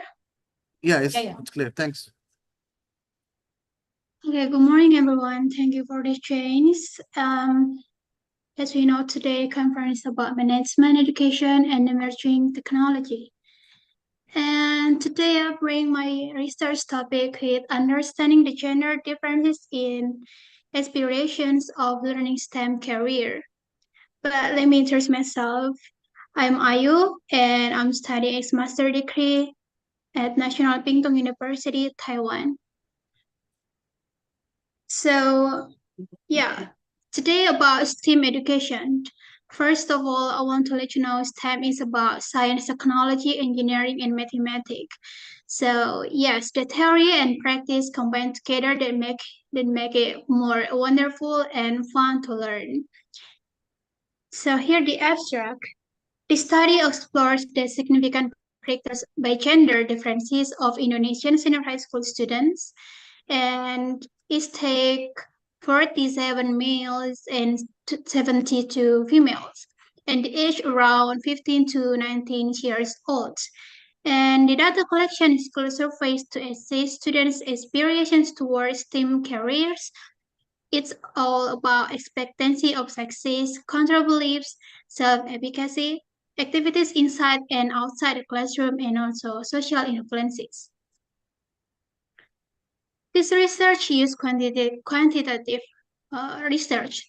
That is, I use questionnaires to find the data of Indonesian senior high school student to complete my data.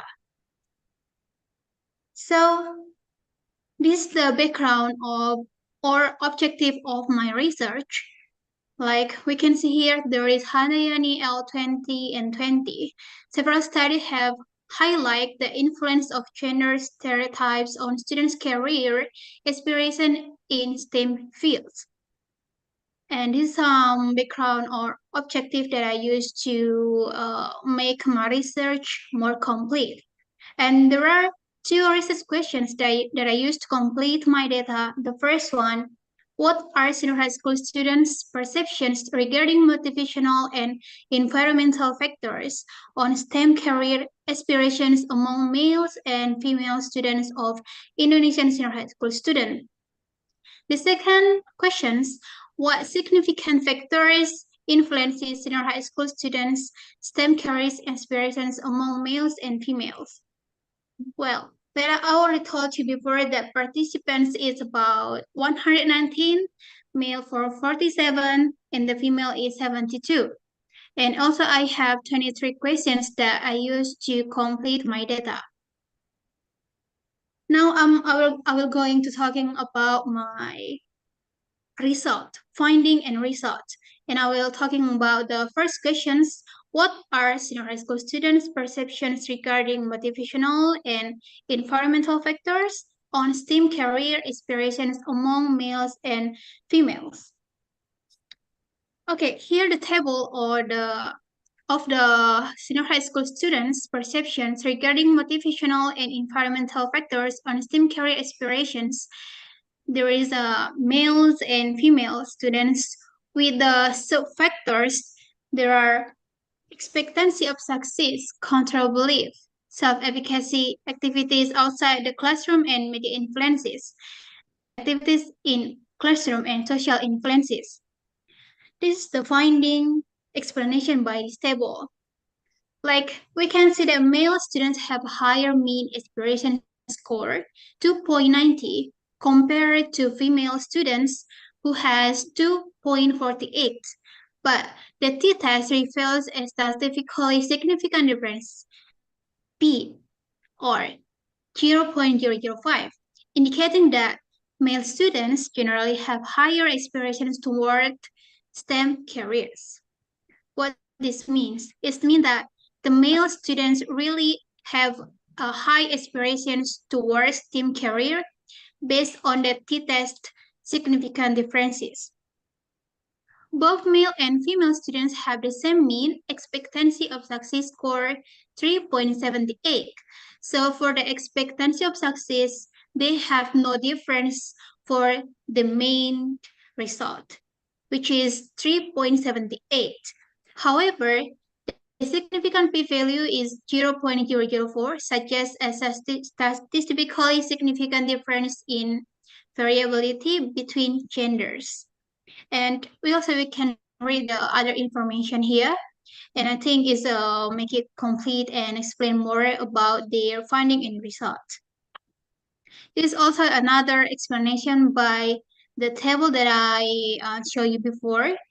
And the second question is what the significant factors influences senior high school students' STEM careers, aspirations among males and females of Indonesian senior high school students.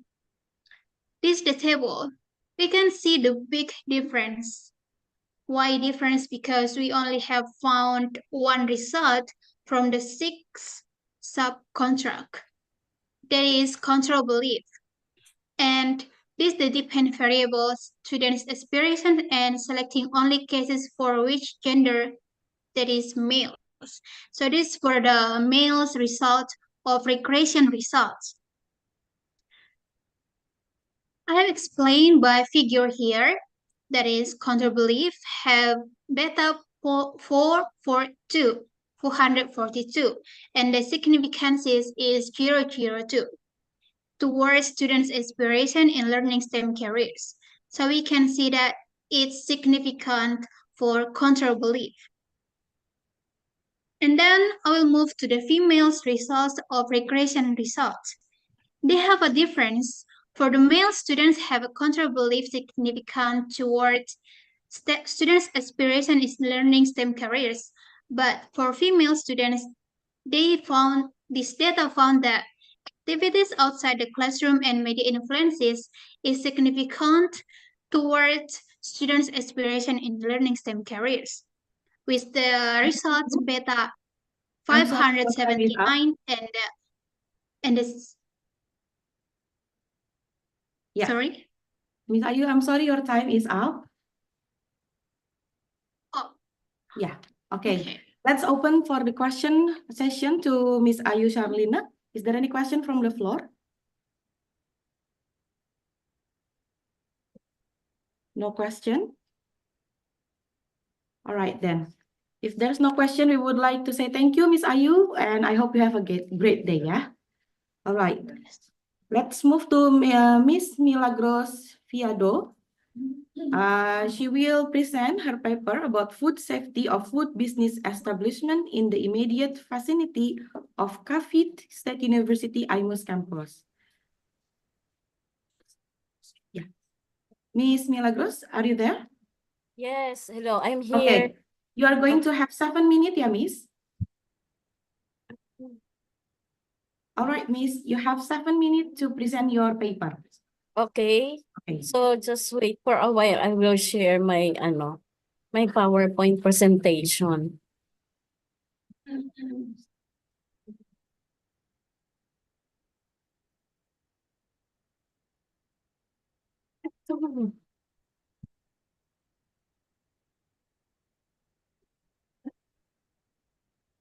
Okay, good morning, everyone. I'm sorry that I am not feeling well right now because of my fever, but I'll try to present my presentation.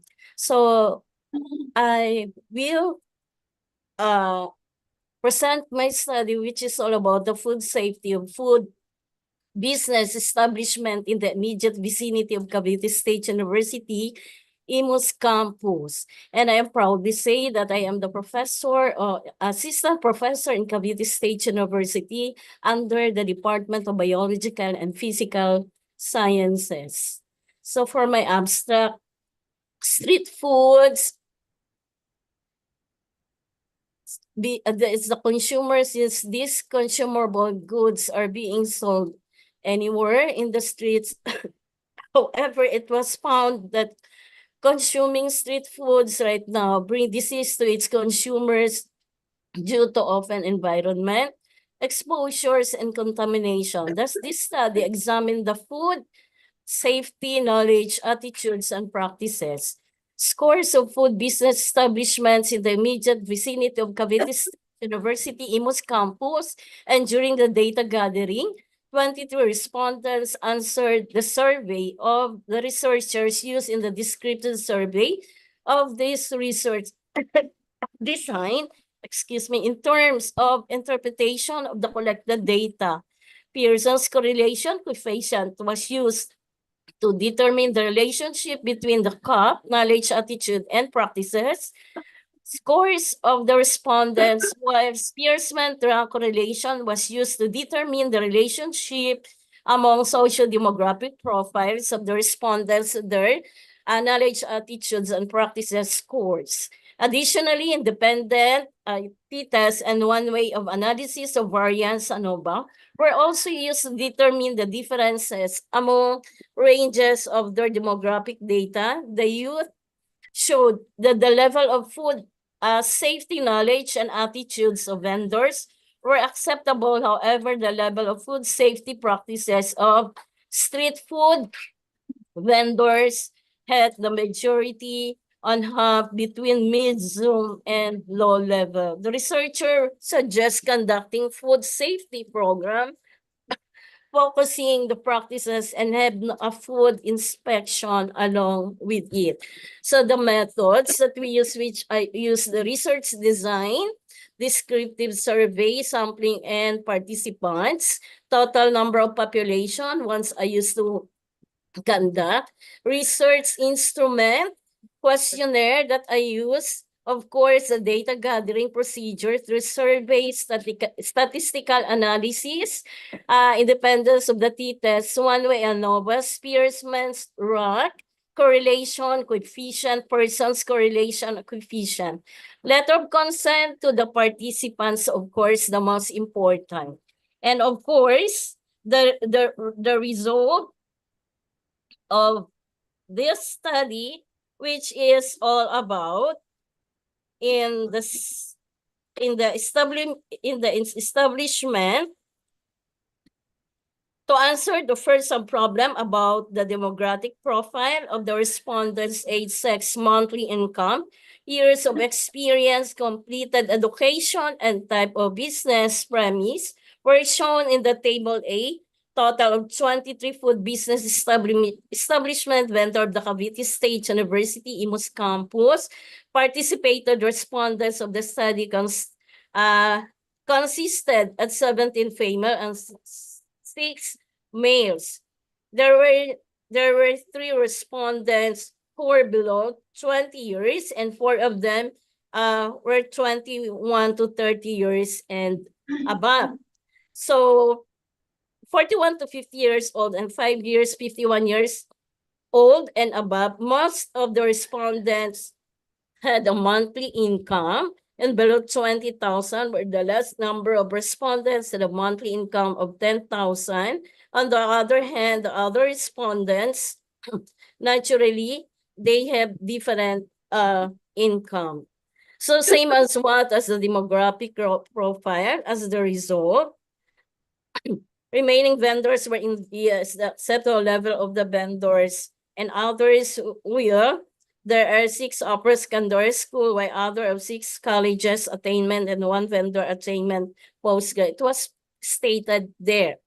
So for the results, as you can see in the PowerPoint presentation, and the results significant must be shown also in the PowerPoint presentation. So for the conclusion,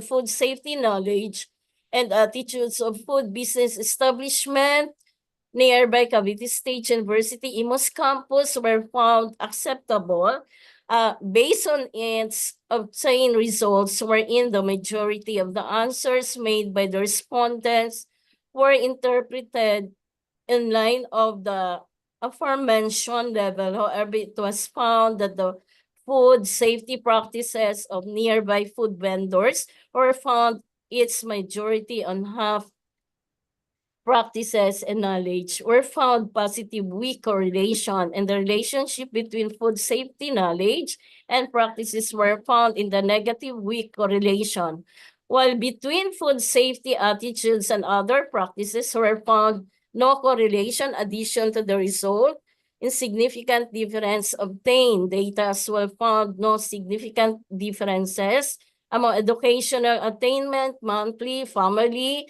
income, and types of business, premises of vendors, the attainment, monthly family income, and types of business premises of vehicle of vendors. This led to a conclusion that the food safety practices of food business establishment led to a conclusion that the food safety practices of food business establishment nearby Cavite State University Imus campus should be addressed through seminars and problems. And for the second phase, of course, that is the time that I'm going to conduct a seminar training. And of course, I am going to collect different samples of foods for the laboratory testing. Sorry. Okay, Your thank time you. is up. Good. Thank you so much. Thank you, Ms. Milagros. Okay, is there any question from the floor? Okay, if there's no question, I hope you get well soon, Miss, and I hope you have a great day. Thank you. All right, next we're moving to the next presenter. I'm going to invite Miss Siti Maizul Habibah, who will present about her paper regarding global citizenship education in developing multicultural attitudes, curriculum review in Indonesia. Miss Siti, first yours.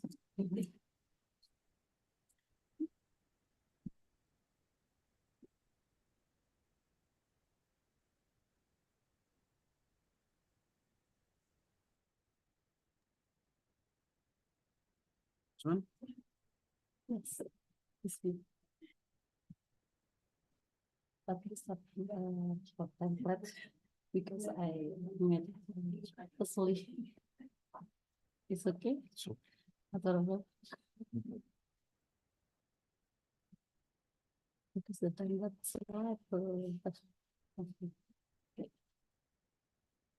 Assalamualaikum warahmatullahi wabarakatuh. Good morning, everybody.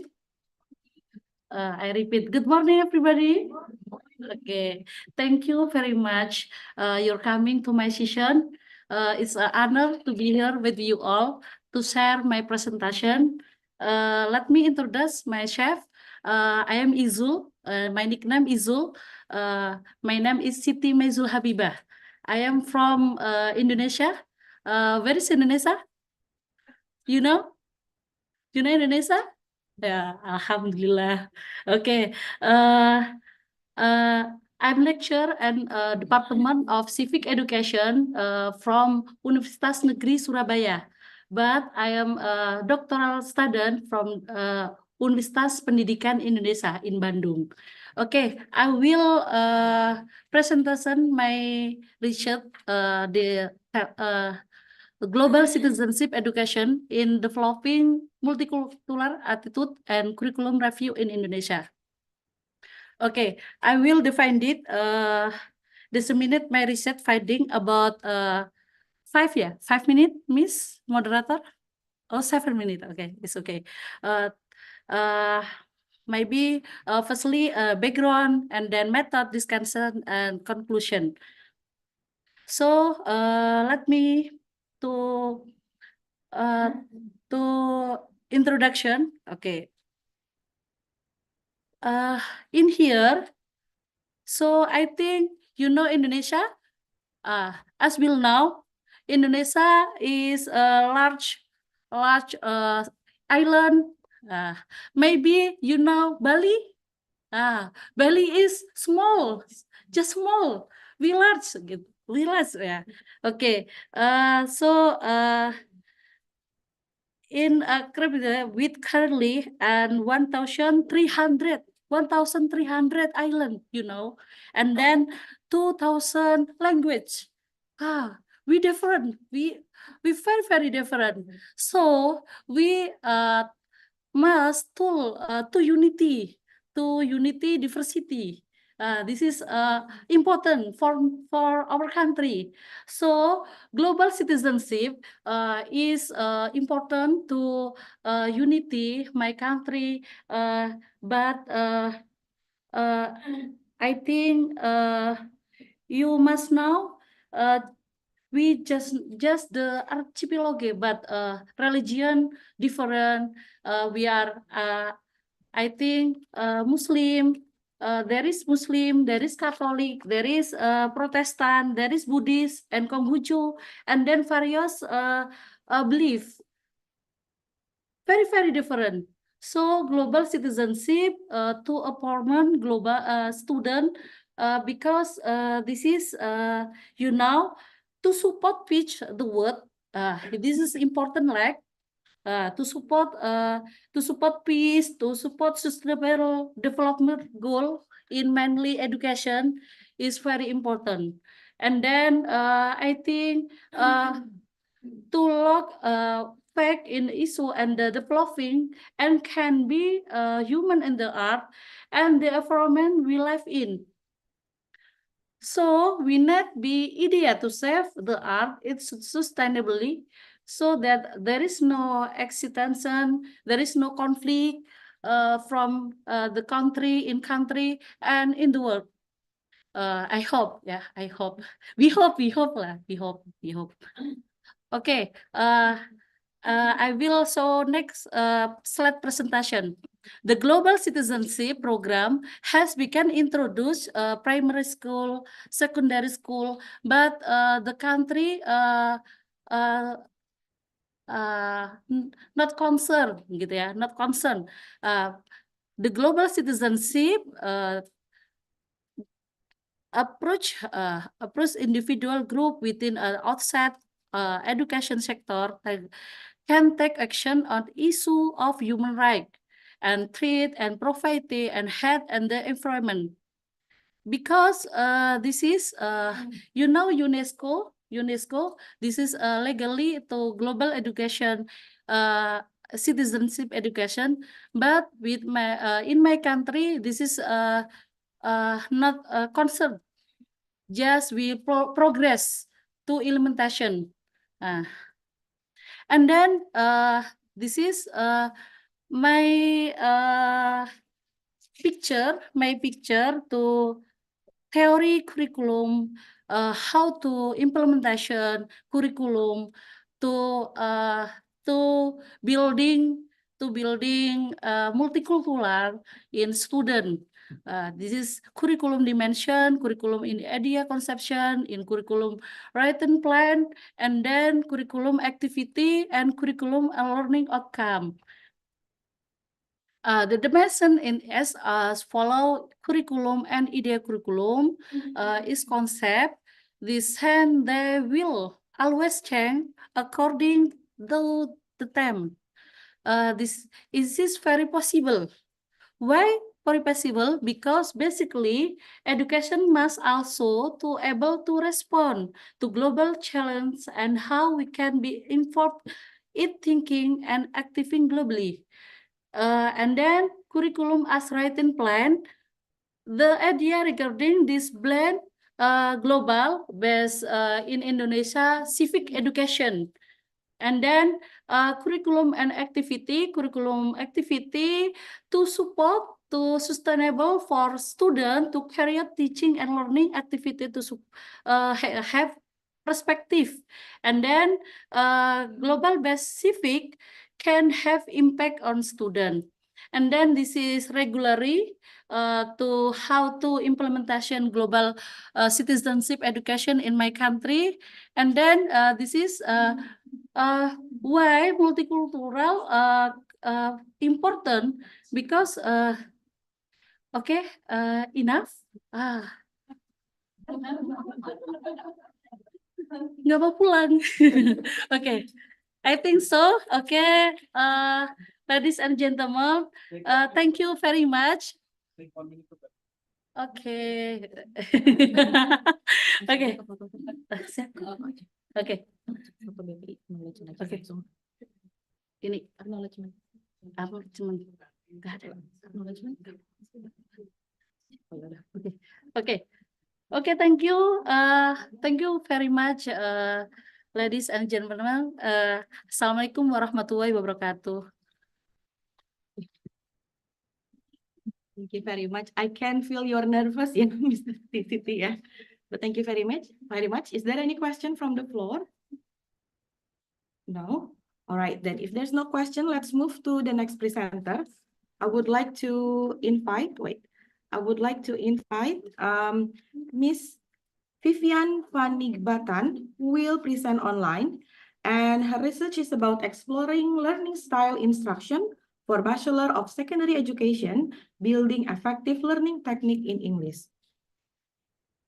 Are you ready, Miss? All right. Good morning, everyone. Am I audible? Hello? Am I audible? Yes, we All can hear right. you. So allow me to share my presentation.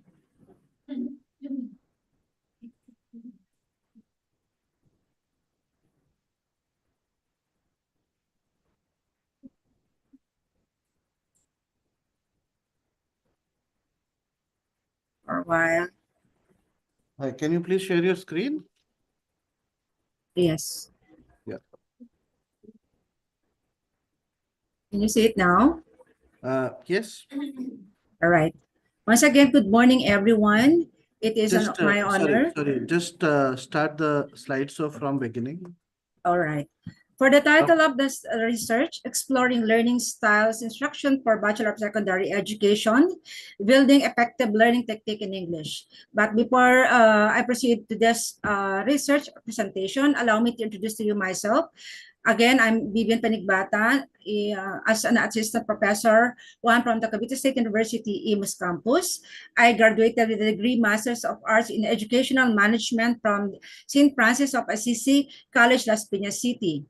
I was part of the faculty roster from the Teacher Education Department since 2009, and I was designated as a program coordinator. To begin with my abstract, The research is focused on exploring learning style instruction in the Bachelor of Secondary Education in Cavite State University Imus campus, building effective learning technique in English. During the study, the following statement of the problems were answered as number one, the demographic profile of the respondents in terms of age, gender, and status.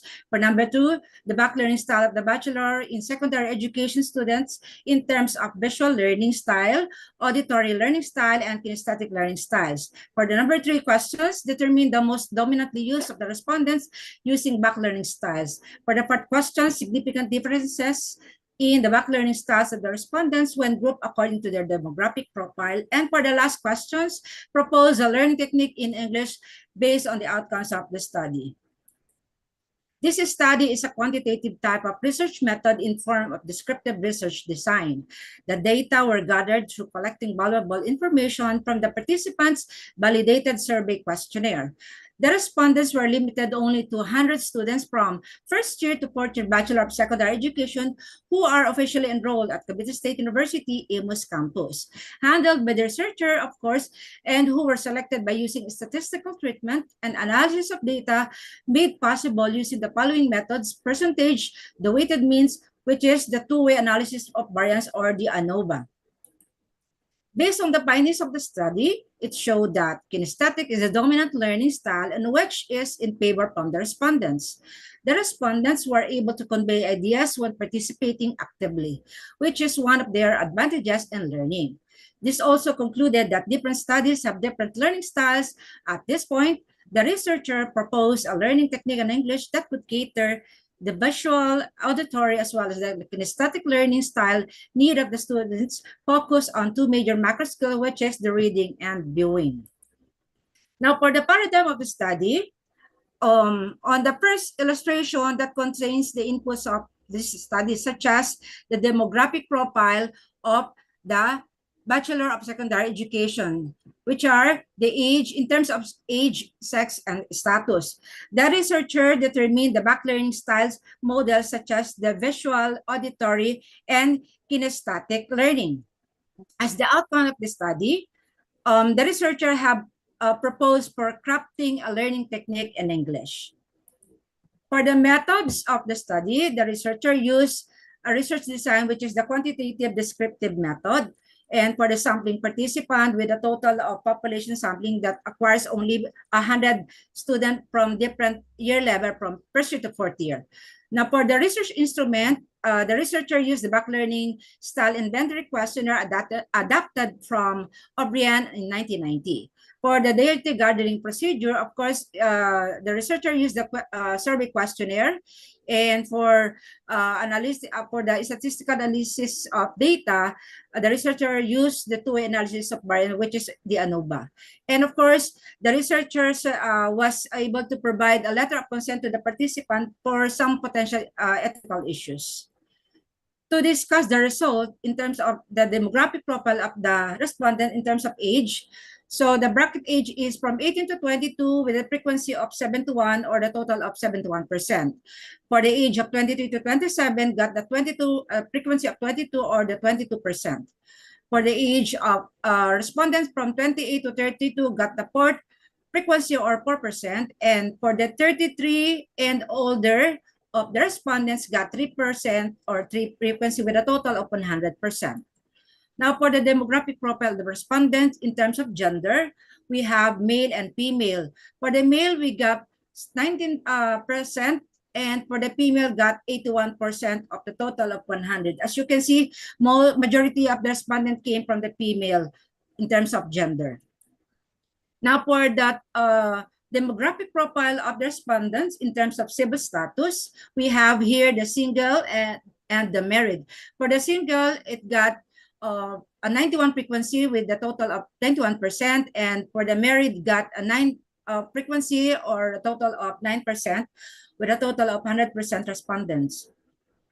Now, for the learning style of the respondents, this may somehow use the scores are divided into 3 sections with the 10 items each, such as section 1 scores for the visual learners and section scores of the auditory learners, while the third sections or the first section is for the kinesthetic learners. The scores represent 3 answers such as never applies, so, sometimes applies, and often applies to me. So for the interpretation of the score from 16, the average of 16 to 20, and the average of above average is from 21 to 25.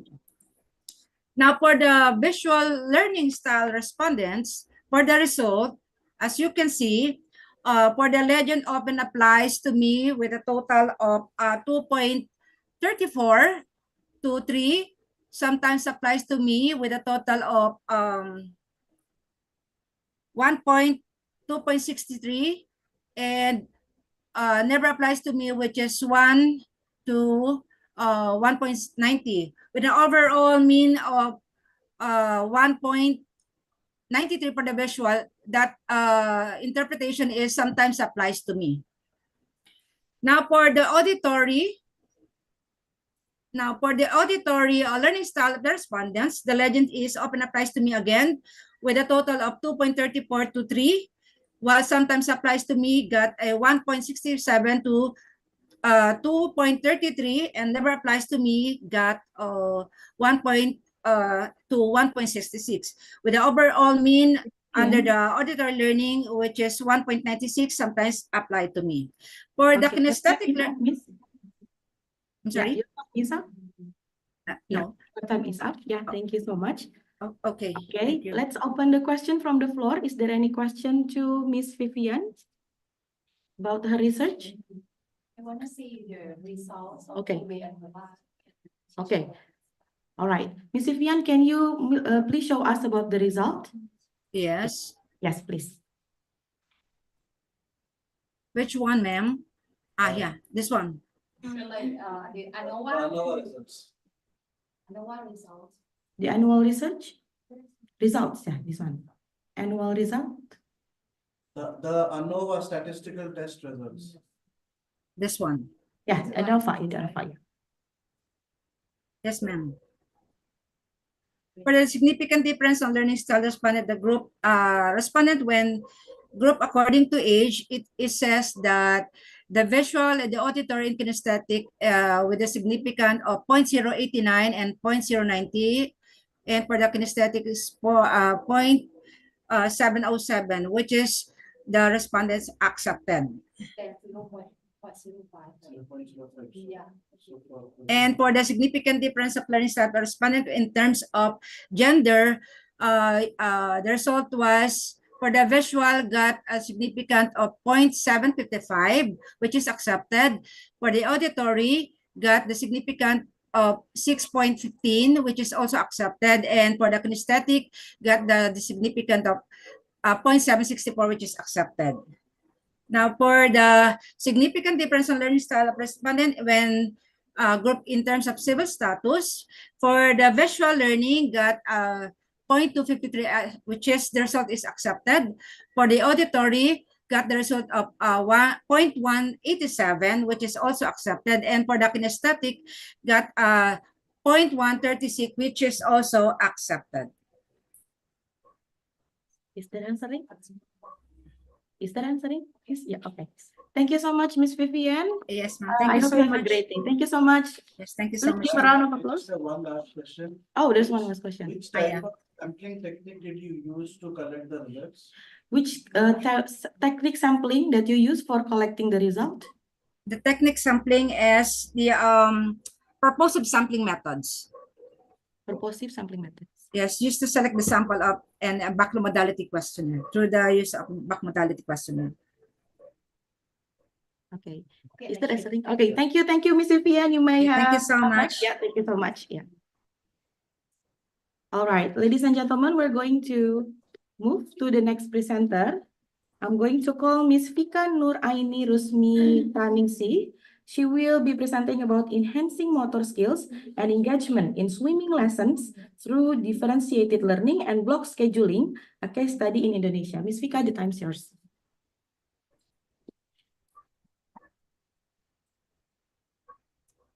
Oh my God. Diyos ko, kabugay.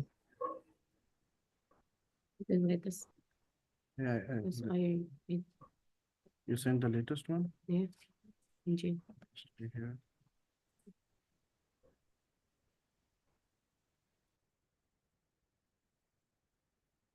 This one? No, no, no, speak.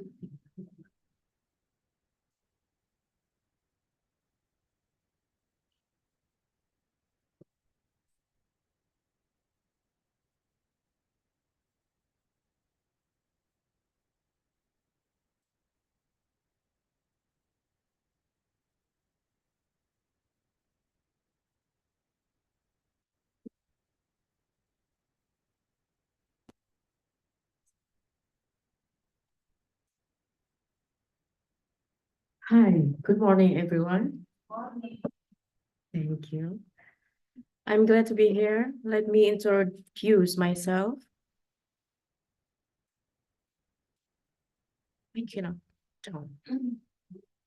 The page is can work.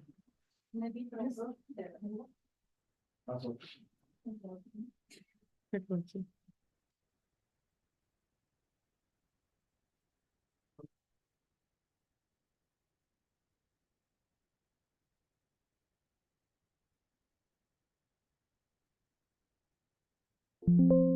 Okay, my name is Vika Nuraini Rusmita Ningsi. I'm a doctoral student in Universitas Pendidikan Indonesia.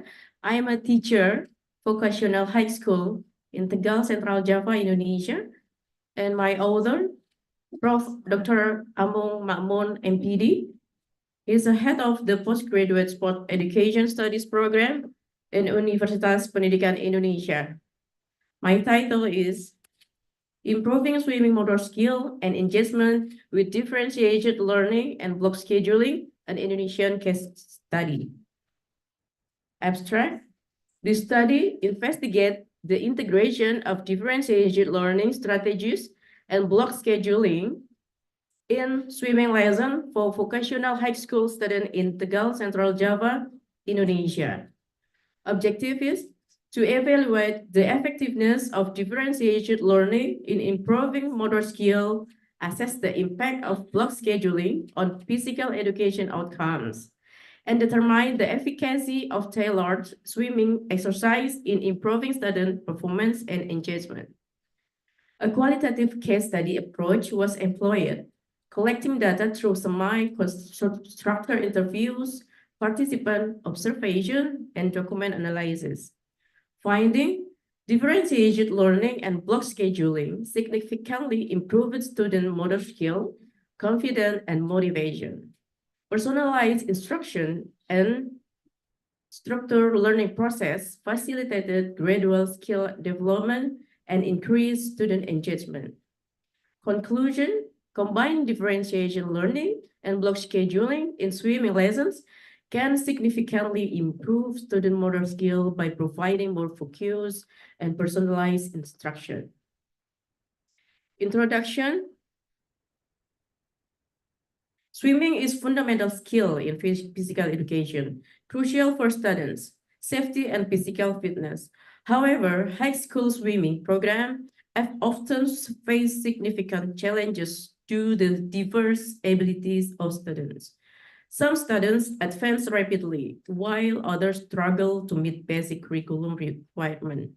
This highlights the needs for more effective teaching strategies. In our study, we explore how the differentiated pedagogical model and block scheduling can address these challenges and improve student outcomes. Literature review, differentiated learning, system block scheduling, physical education, and swimming lessons. Method, a qualitative case study was undertaken at vocational high school. The study was carried out during February to March 2024 in Tegal, Central Java, Indonesia. The school selected are schools that have guru penggerak and teachers who have participated in development of competency for physical education subject teacher. Sample 10 students and 3 teachers from a population of 610 students. Data collected through participatory observation, field notes, video recording, and semi-structured interviews. thematic analysis using open, SQL, and selective coding. Result number 1. Improvement in motor differentiation and block scheduling, improvement in motor skill and student engagement. Teacher statement, grouping students by skill level allowed us to tailor our instruction and focus on specific needs, leading to noticeable improvement in their swimming technique. And student statement, practicing with others at my level helped me improve faster because we all worked on the same skill together. This is student 1, beginner. And the other study statement, I feel more confident in my swimming now as I get more time to practice the basic thoroughly. Student 4, intermediate level. Result number 2, differentiated learning increased student skill, confidence, and motivation. Teacher statement, by grouping students according to their level skill, we could provide more focused and effective instruction, which lead to noticeable improvement in their abilities and confidence. Student statement, I feel much more confidence in my swimming skill now because the lessons are tailored to my level. Student 5, intermediate. And student 6, advanced, say, I appreciate the advanced exercise that kept me challenged and motivated. Result number 3, block scheduling provided adequate time for intensive practice.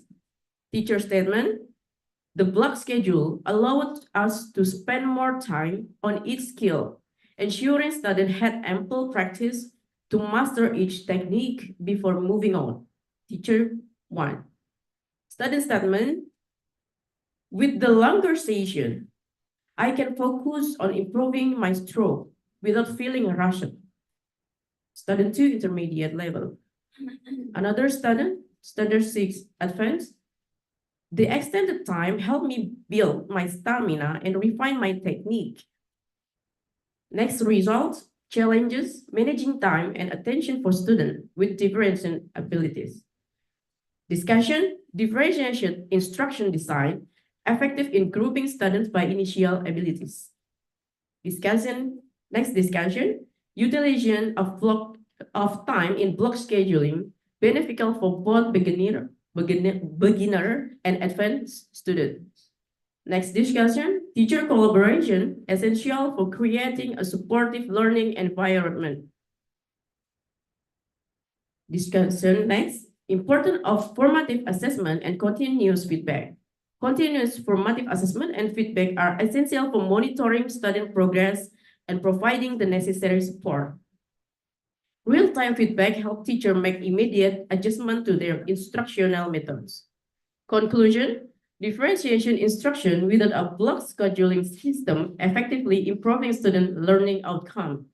This approach creates a supportive and engaging learning environment. Recommendation, professional development for teacher adoption of block scheduling, teacher collaboration, continuous formative assessment, and personalized learning plans.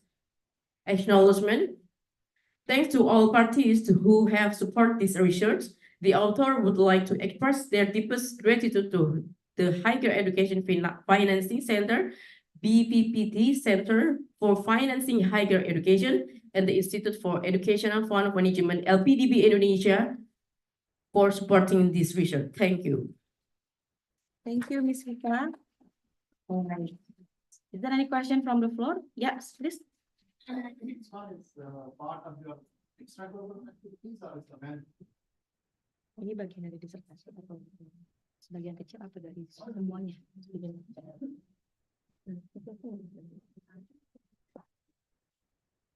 I want to ask in Indonesia and help Ms. Tika with English. I'm not confident to answer in English. So I ask with Indonesia and Tika translate in English. So this is a part of my dissertation, tapi ada versi full.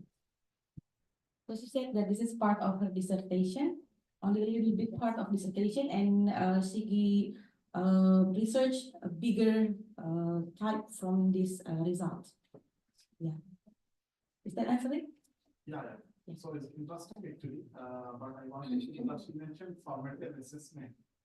So if it is formative assessment, so it's basically counted in the grade and how to measure it and what is the criteria of that one. So that's why, it can be something. Thank you for your feedback. Thank you, Ms. Vika. Okay, let's move to the next presenter. I'm going to ask Ms. Abigail Gomez, who will present the model of, I would like to repeat, Ms. Abigail Gomez, who will present the paper about Beyond the Classroom, the employability skills and workplace performance of education graduate from Cavite State University Imus campus.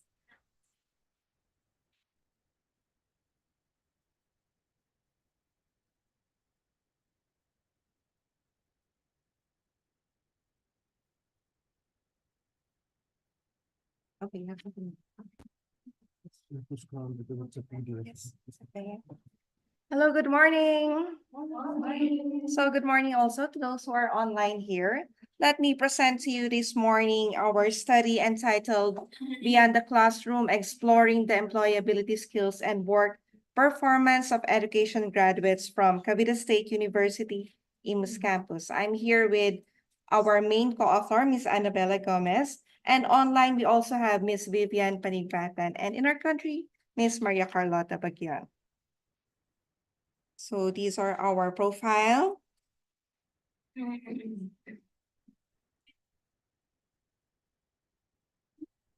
So let me start first with this one. Our university, specifically Imus campus, we are under the teacher education department, and this department has produced different accreditation certificates for the secondary education program. We passed the PSV level 1 and level 2 of the AACUP, or the Accrediting Agency of Colleges and Universities in the Philippines. We also had our recognition from the Commission on Higher Education, and we are gearing towards the Center of Development. And in order for us to do this, we have to consider that the products or the outputs that we produce are really equipped, and our program will be determined by our graduates. So this research has been created, and it is a funded research by the university. These would be the different passing rates of our students in the licensure examination for teachers. So, okay, through a descriptive quantitative study, the analysis of the data was gathered from 259 respondents out of the 341. We are actually aiming for a complete enumeration, but through their voluntary answers, we were only able to get 259 responses. This study reveals that there is a higher representation of female respondents with single individuals, and those who volunteered to answer are those from the mathematics major. The study also explores employment opportunities for BSED graduates, revealing a significant majority of 84.90% who are employed here. And primarily, they are in the permanent and contractual positions within the education sector. Some of the reasons for unemployment would be the family concerns, but we are proud that 60.20% of them are professionals, or they already have their licenses. They are handling their subjects, and most of them are working in the Philippines. And the figures are also saying that we have students who are working abroad or internationally. The income would be ranging between 10,000 to 15,000 pesos, and they are staying at their first job. Though 43.20% has transferred, that is from private institution going to a state institution or the public schools. And most of the things that they are doing in order to equip themselves more is to have trainings, conferences, and to pursue advanced studies through graduate studies or masters. When it comes to their perception regarding the program's contribution to their personal knowledge, skills, and attributes, it can be seen in these indicators that the BSE program has developed or helped them to enhance their academic knowledge, improve their problem-solving skills, learning efficiency, communication skills, information skills, and to enhance their team spirit. However, the values here of 3.91, which is interpreted as high, it is on the improvement of the research skills. And this is something that we can see that needs improvement. This was also mentioned a while ago by Dr. Tiamzon. Okay. Moreover, the graduates have mentioned that or have evaluated the program as very satisfactory because of the different indicators here on screen. And also they have mentioned that there is an appropriateness of teaching strategies and approaches given to them by the teacher education department, although there is a need for more quality learning materials. Though it is not on screen, regarding workplace performance, the results also show that the highest computed mean of 4.84 is observed in the plus factor. That would be for pursuing graduate studies, attending more trainings and conferences. And this implies that the BSED graduates excel in various related activities that contribute to their teaching and learning process. These are our conclusions. The BSE program provides us with notable demographic and academic trends. There is a gender imbalance in the field and more voluntary participation from the mathematics graduates, which implies that we should trace more of our graduates. There's also a sustained academic excellence across different cohorts.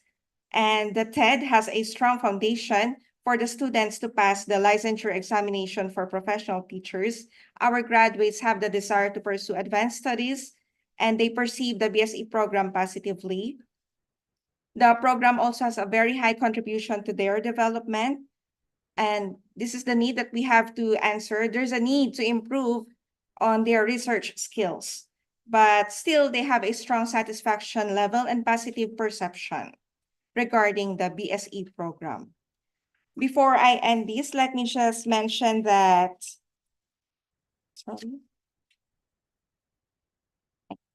education is indeed a lifelong process. It's a lifetime process. And we have our responsibility of ensuring that the graduates that we produce are not only ready, employable, and professing high workplace performance, but they are also laden with values of truth, excellence, and service to the community that we serve. Once again, this is Abigail Gomez for the Study Beyond the Classroom, exploring the employability skills and work performance of education graduates from Cavite State University Ames campus. Mabuhay.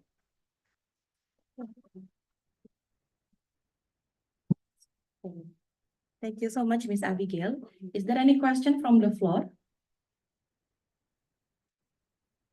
All right, there's no question. Thank you so much, Ms. Abigail. Okay, you can to your seat. All right, we have two left presenter for the first technical or the technical one. I'm going to invite Ms. Yuka Martsilda Anwika, who will be presenting about model of multi-sector and multi-dimensional approaches and efforts to prevent stunting in Kuantan Siang Gini District, Indonesia.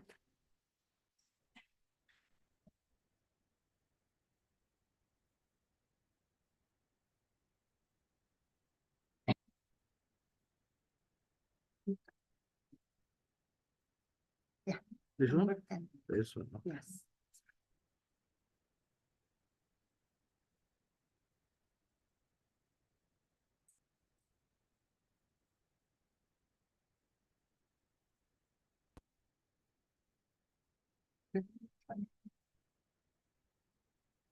Good morning, everyone. Okay. Good morning. Okay, my name is Yuka Martsilda Anwika. I will present to you about model of multi-sector and multi-dimension approach and effort to prevent stunting in Kuantan Singingi Regency, Indonesia. Okay, In this research, me, Yuka Mersidan Wika, Oong Komar, Aceh Suryadi, and Eli Sudia Permana.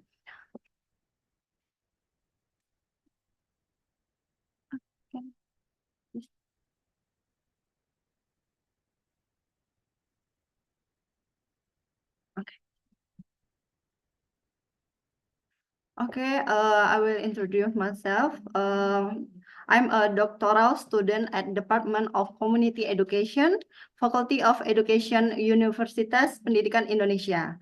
And I'm lecturer at Community Education, Faculty of Teacher Training and Education, Universitas Riau. So, this is abstract in my research.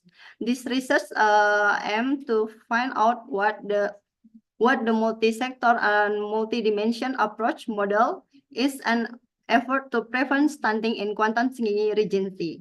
The method used in this research described descriptive qualitative, and then the result, the multi-sector approach model used in collaboration with the health service, Kuantan Sengingi Regency, service population control, family planning, women empowerment and child protection, National Population and Family Planning Agency, Mother of Empowerment of Family Welfare, School, National Amil Zakat Agency, Public Work Service, Housing and Settlement Service, Food Planting Service, Fishing Service, Community Health Center for each sub-district in Kuantan Sengingi Regency, Posyandu for each village midwife and village head, as well as with companies around Kuantan Sengingi Regency. The target of preventing stunting is not only mothers of toddlers, but also teenager, bred to be pregnant women, children, and the elderly. The result of applying the model show that the stunting rate is decreasing every year. Okay, maybe it's too much here. Okay, I will this introduction. Global malnutrition continue to sorry. Okay. Introduction. Global malnutrition continues to receive significant attention. Yeah, we know, especially in several developing countries. Indonesia is a country with a fairly high level of stunting compared to other middle-income countries.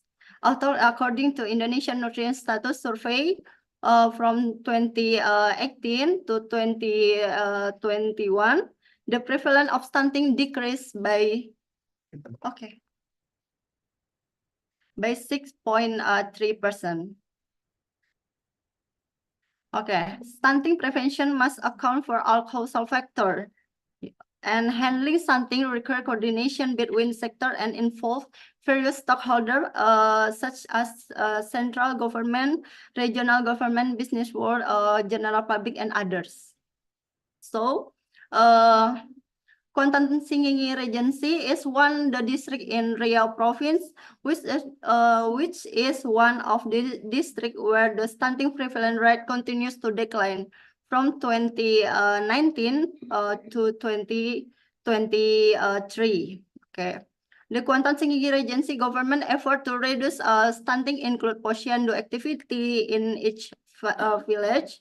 Then PKK Kedris from Kuantan Sengingi provide additional food, and then posyandu activity include measuring the baby's leg and weight, as well as providing vitamin and food. Okay, this multi-sectoral and multi-dimension approach model involve various sector, good government and non-government, and has target from various dimension. Next.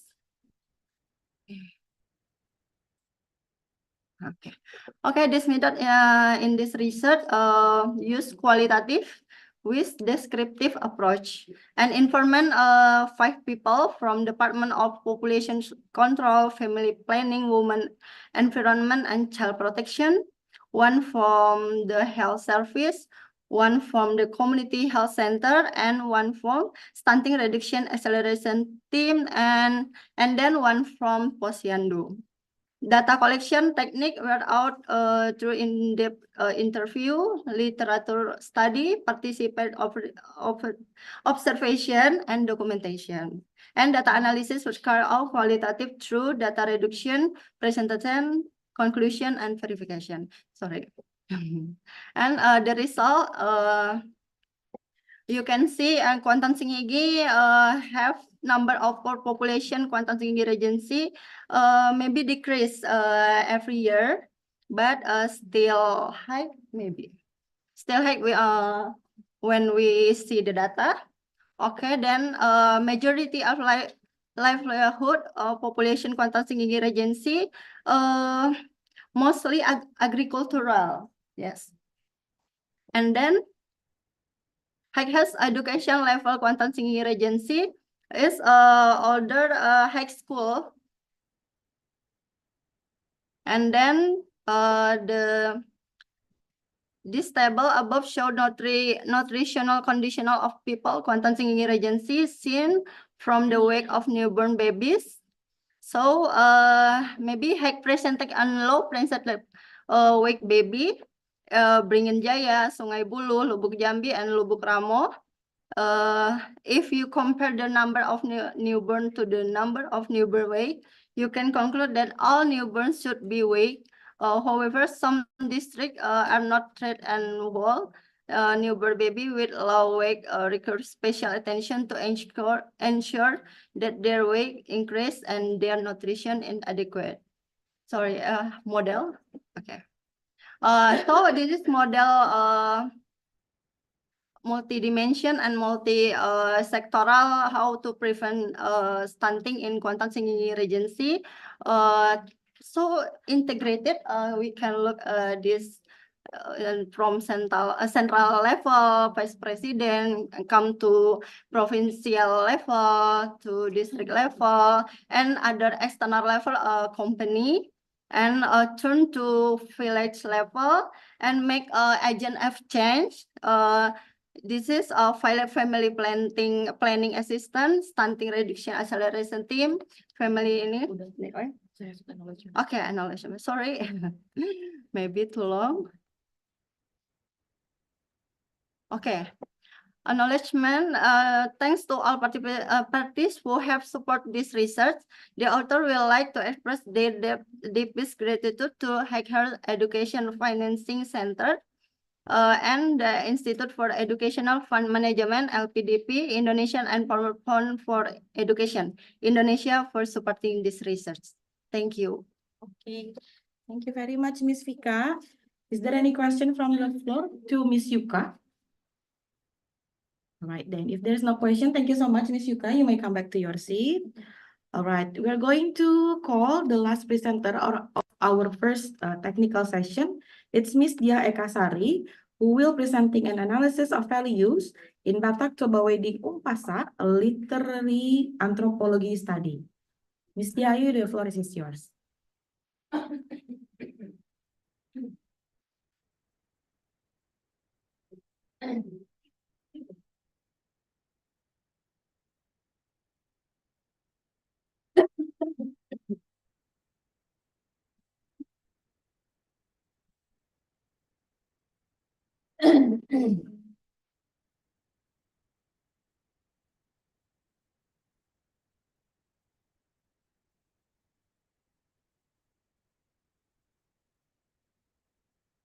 Okay, thank you.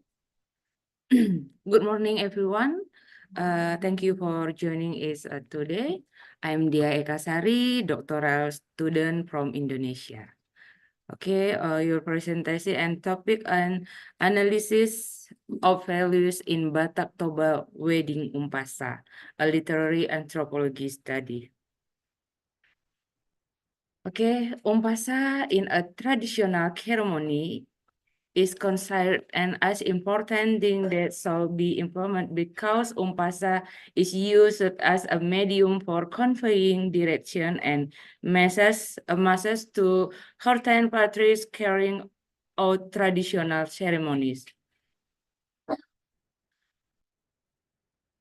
Umpasa is this study, the research focus on the oral literature of Batak Toba wedding ceremonies by focusing on on 5 Batak Toba cultural values, include Hagabeon values, Hamoraon values, religious values, kinship values, and Hasangapon values.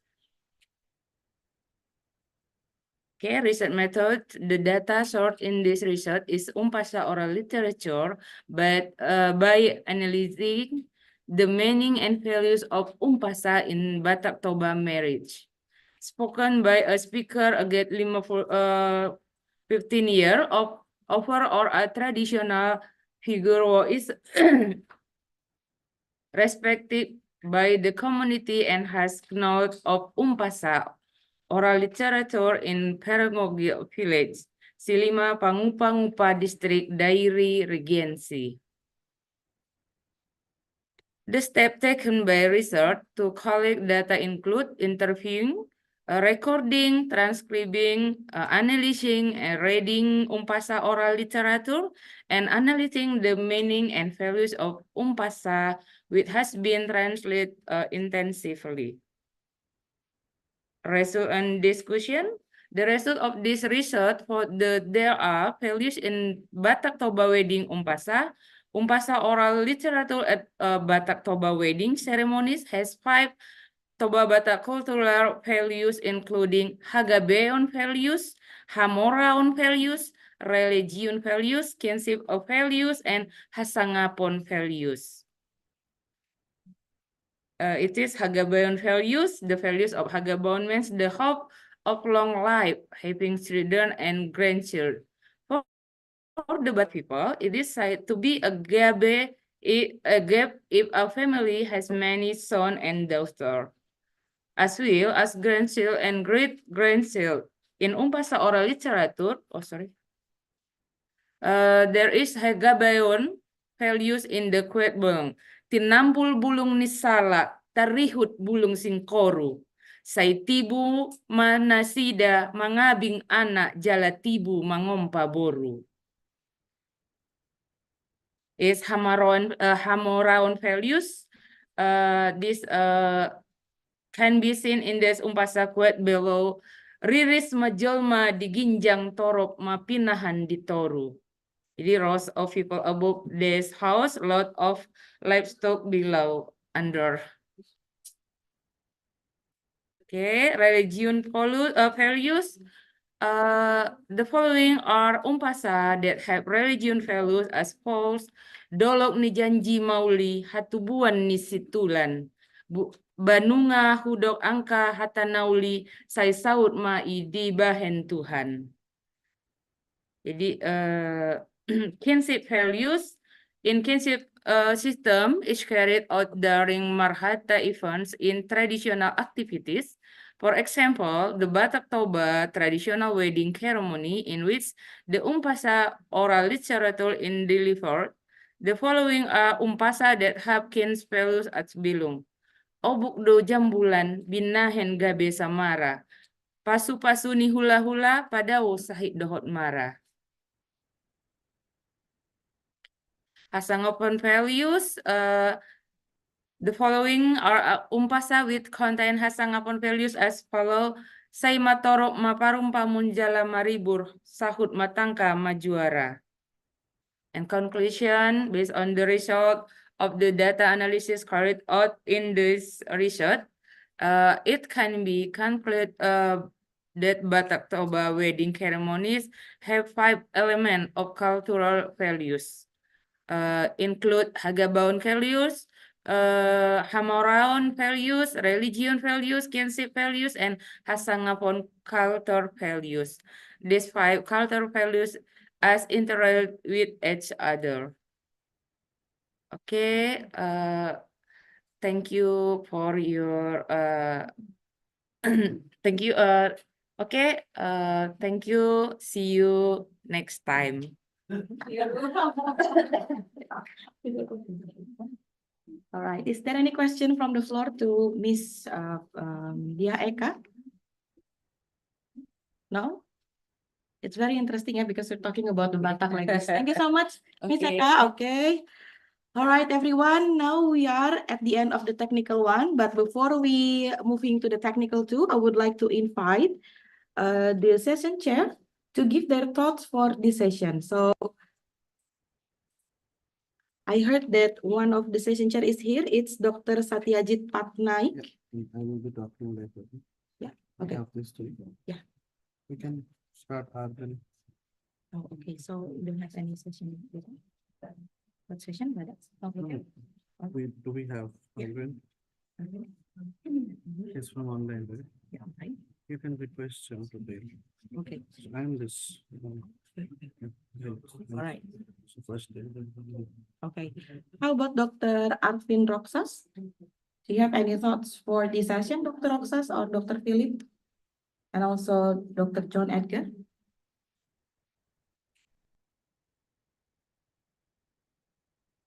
Okay, then. No? Okay. Okay, maybe I'll start. So we don't have Arvind, right? Dr. Philip, John, Edgar, anybody is available? Okay. Okay. Next is me. Thank you all for being a part of this event. My name is, it's big. You can just call me Sat.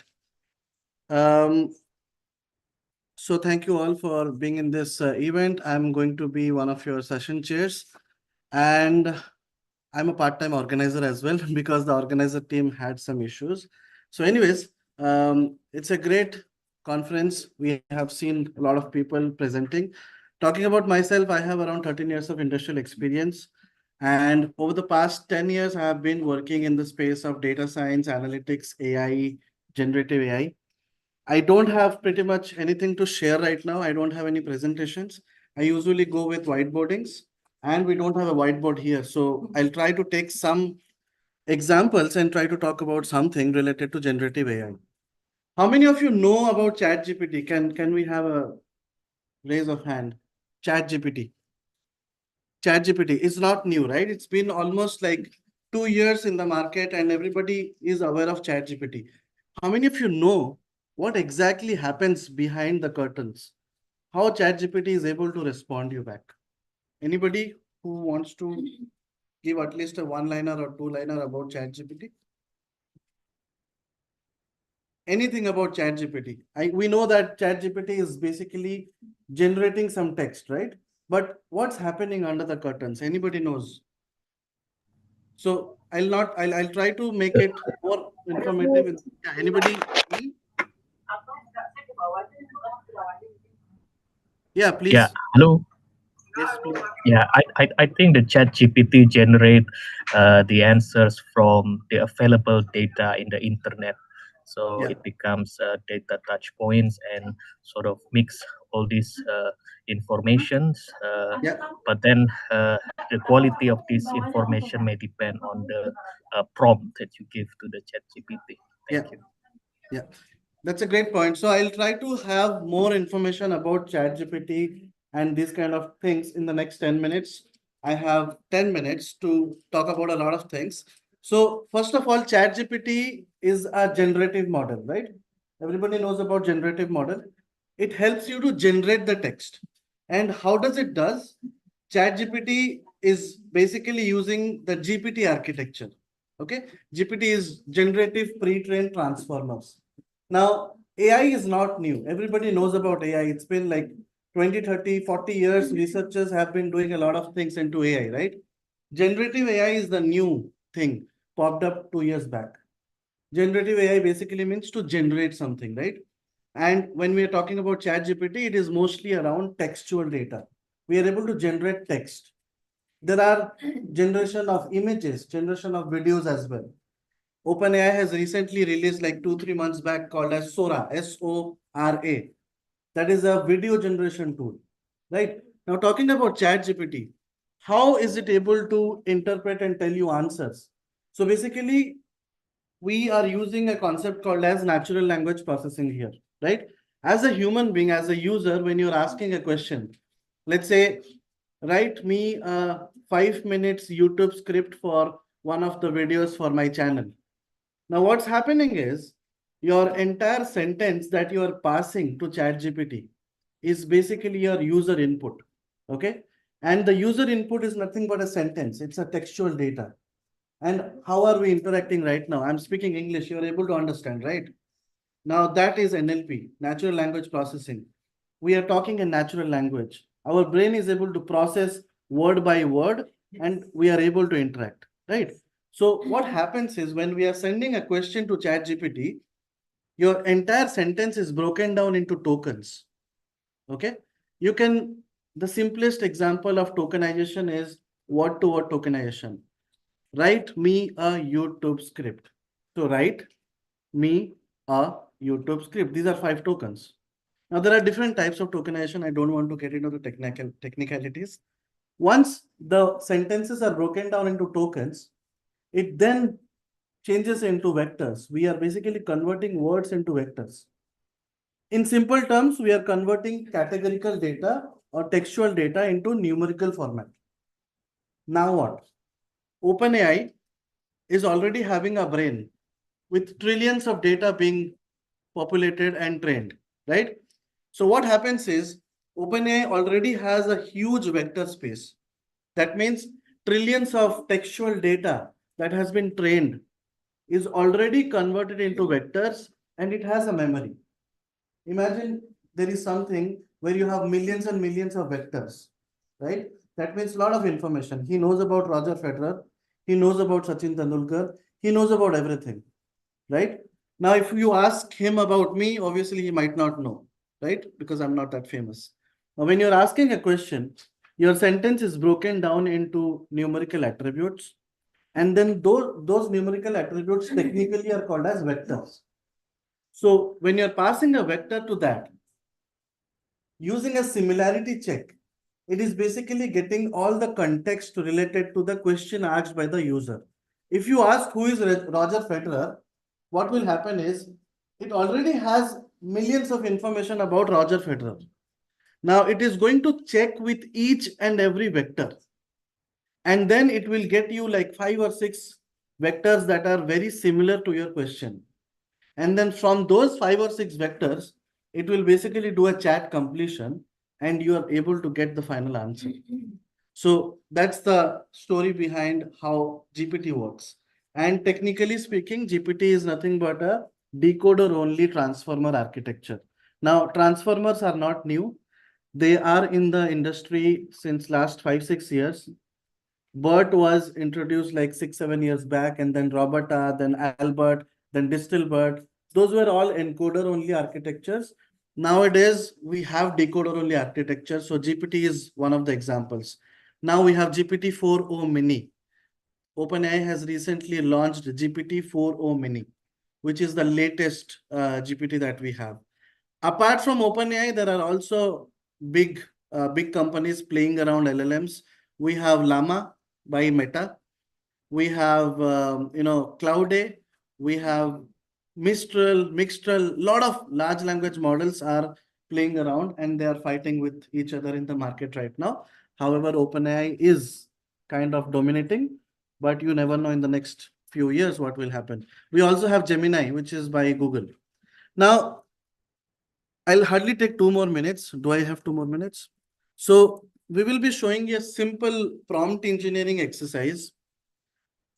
Prompt engineering is basically the art of asking a question, how to write down the prompts. Now, when you're asking to ChatGPT, so by the way, POE.com is nothing but ChatGPT. In Hong Kong, we don't have ChatGPT, so we use POE.com, and internally it is ChatGPT. It is using the GPT architecture. So prompt engineering is right now one of the top skills that everybody is learning. Be it in technical industry, be it in non-technical, even if you are a manager or a technical guy or a front-end developer, everybody is using ChatGPT, right? But the art of writing a prompt is called as prompt engineering. If you simply give some context, who is my name? Obviously, ChatGPT might not be able to know who I am, right? It might not have information. Now, let's say I will simply ask question, write a YouTube script for my channel. Now, what's happening here is, if I ask the same question to any of you, you will not be able to understand the context, right? What this guy is telling. Write me a YouTube script. That's a very common thing. Like, which topic? We don't know, right? So when you're asking ChatGPT, you should actually give a context. You should tell the topic. If you have an expected format, you should also pass that. The way you are interacting with human beings already have brain, right? We have brain since birth. So when you're asking something to a human being, obviously you don't give a lot of context. Automatically the human being understands. But when you're interacting with GPT or ChatGPT or any other tools, you have to pass enough information. And that you have to pass using prompt engineering. So in prompt engineering, there are different techniques of prompting. One of them is called as zero shot, one shot, few shot. You can just write it down. You can Google it later. This is called as zero shot, where I'm not passing any information and it is giving me a very random output. Now, one shot basically means I'm giving an example. So one shot will be write a YouTube script on, let's say, feature encoding techniques for my channel. Now here, I'm giving a context. At least it understands. So I have to write something on feature encoding techniques, right?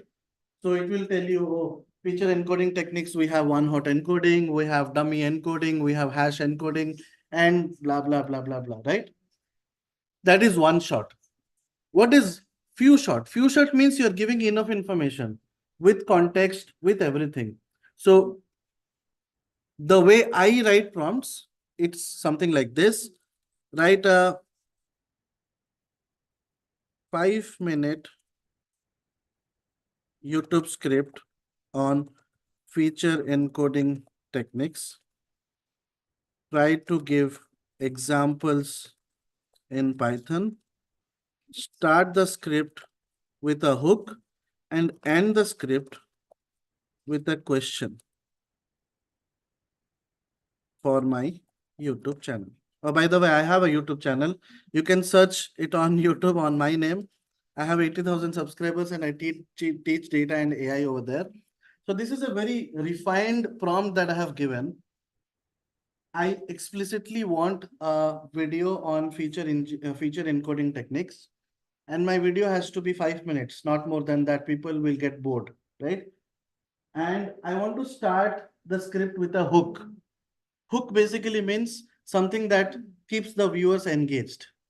Else people will churn and then move to next videos, right? And my script should end with a question. So you can see the tailored output is something like this. And if you scroll down, you can also see that Python codes are also provided because I have explicitly asked in the script. So that's how you can write down scripts, write down prompts. And somewhere here must be the question as well. You can see the last line basically tells you, but the question is, how do you choose the right technique? So when you're ending your video, if you ask a question, people usually tend to comment down, right? And that helps you to grow the channel or grow the video. So this is one of the ways where you can leverage your prompt engineering skills. And I think that's it from my side. Thank you all. In case you have any other topics to discuss, we can discuss. Yeah. I think we are good for lunch. All right, everyone, ladies and gentlemen, thank you so much for being here at the technical session 1. Now we are going to have a lunch break for 30 minutes. And after that, we're going to come back to this venue to continue to our technical meeting 2. And for the technical meeting 2, we're going to swap the moderator. There will be my friends, Dr. Lian, who will guide as the moderator for the technical 2. Thank you so much. And then Time actually, we can go for 1 hour lunch. Yeah, because lunch is usually 1 to 2, right? So what do you mean? I think we're on track. Oh, you want to continue? Not We lunch? can go for lunch, but not 30 minutes, maybe. Maybe okay, until okay. So the lunch is going to be 1 hour, yeah? Yeah. 1 hour, okay, 1 hour. It's a long time then. Thank you so much and see you at another 1 hour. Thank Yeah. you. So the lunch will be prepared, maybe you can follow me. Oh, before the lunch, we should go for a photo session. So let's 5 minutes, we can go there.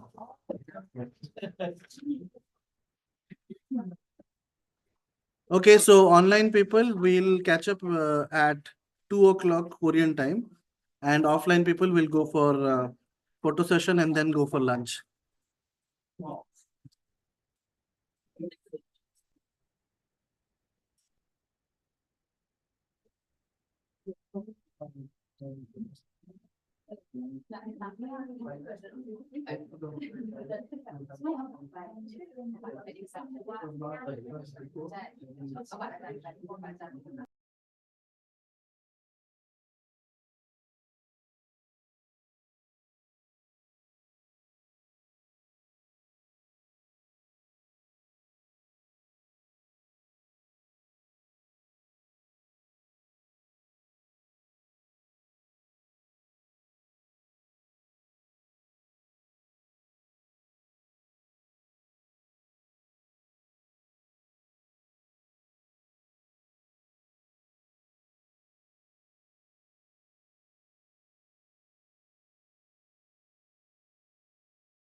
Okay, so people online, we will start the session exactly in 3 minutes. Can we get a confirmation from the people online? Are we all available?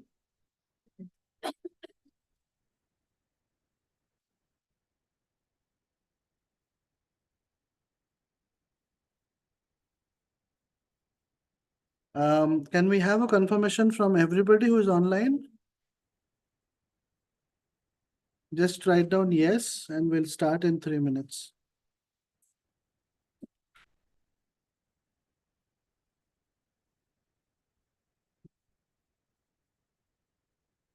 Okay, so we start exactly in 2 minutes.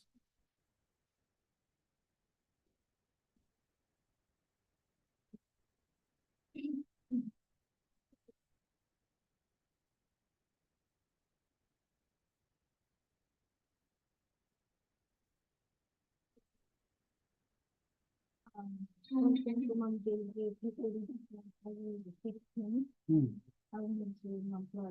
now we have Korhan, right? Yeah, but So- he's still not available online. Okay, okay. So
Okay, good afternoon, everyone. May I request all the participants on site to please be seated? We're going to start our second session. So welcome back again, everyone. I hope you have a refreshing lunch. And again, I'm Lian Binajo Ocampo, your moderator for this afternoon session. So I know everyone is very excited for more enticing and inspiring research presentation from all other participants that we have right now and distinguished speaker for this afternoon.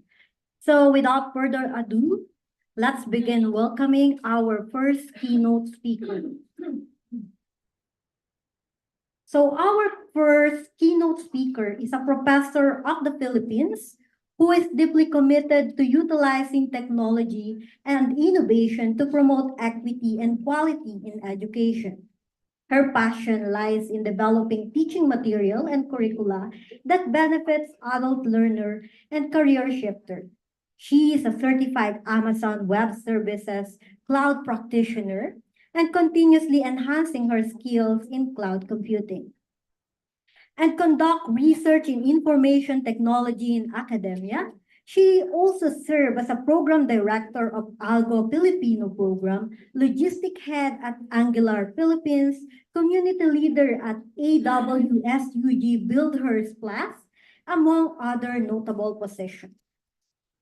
Today, she will discuss her topic on integrating AI into pedagogy, contemporary strategy, and assessment technique. So please help me in welcoming Professor Flor de Lisa Fernandez. She will be joining us online. Hello, Ma'am Flor de Lisa.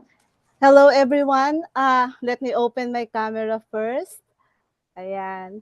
So, hi everyone. I do apologize for not attending physically because my visa is not approved. No.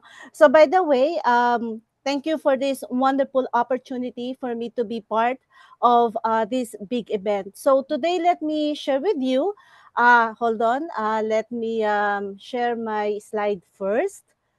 Okay, one moment. Okay, hold on.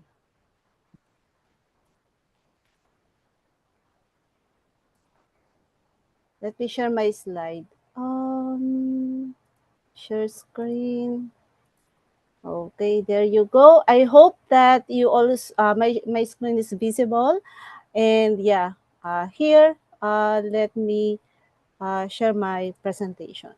So good afternoon, everyone. And today I'm going to discuss how AI impact the educational system and how it changed the landscape of educations. So before I start my my presentation, of course, let me introduce myself. You may call me Thony. I am an educator, a software engineer, and a future sustainability scientist. Yeah, so yeah, you may call me Tony because Florida this is too well. It's a little bit long, no? So you may call me Tony, but a little bit warm and bubbly person, something like that.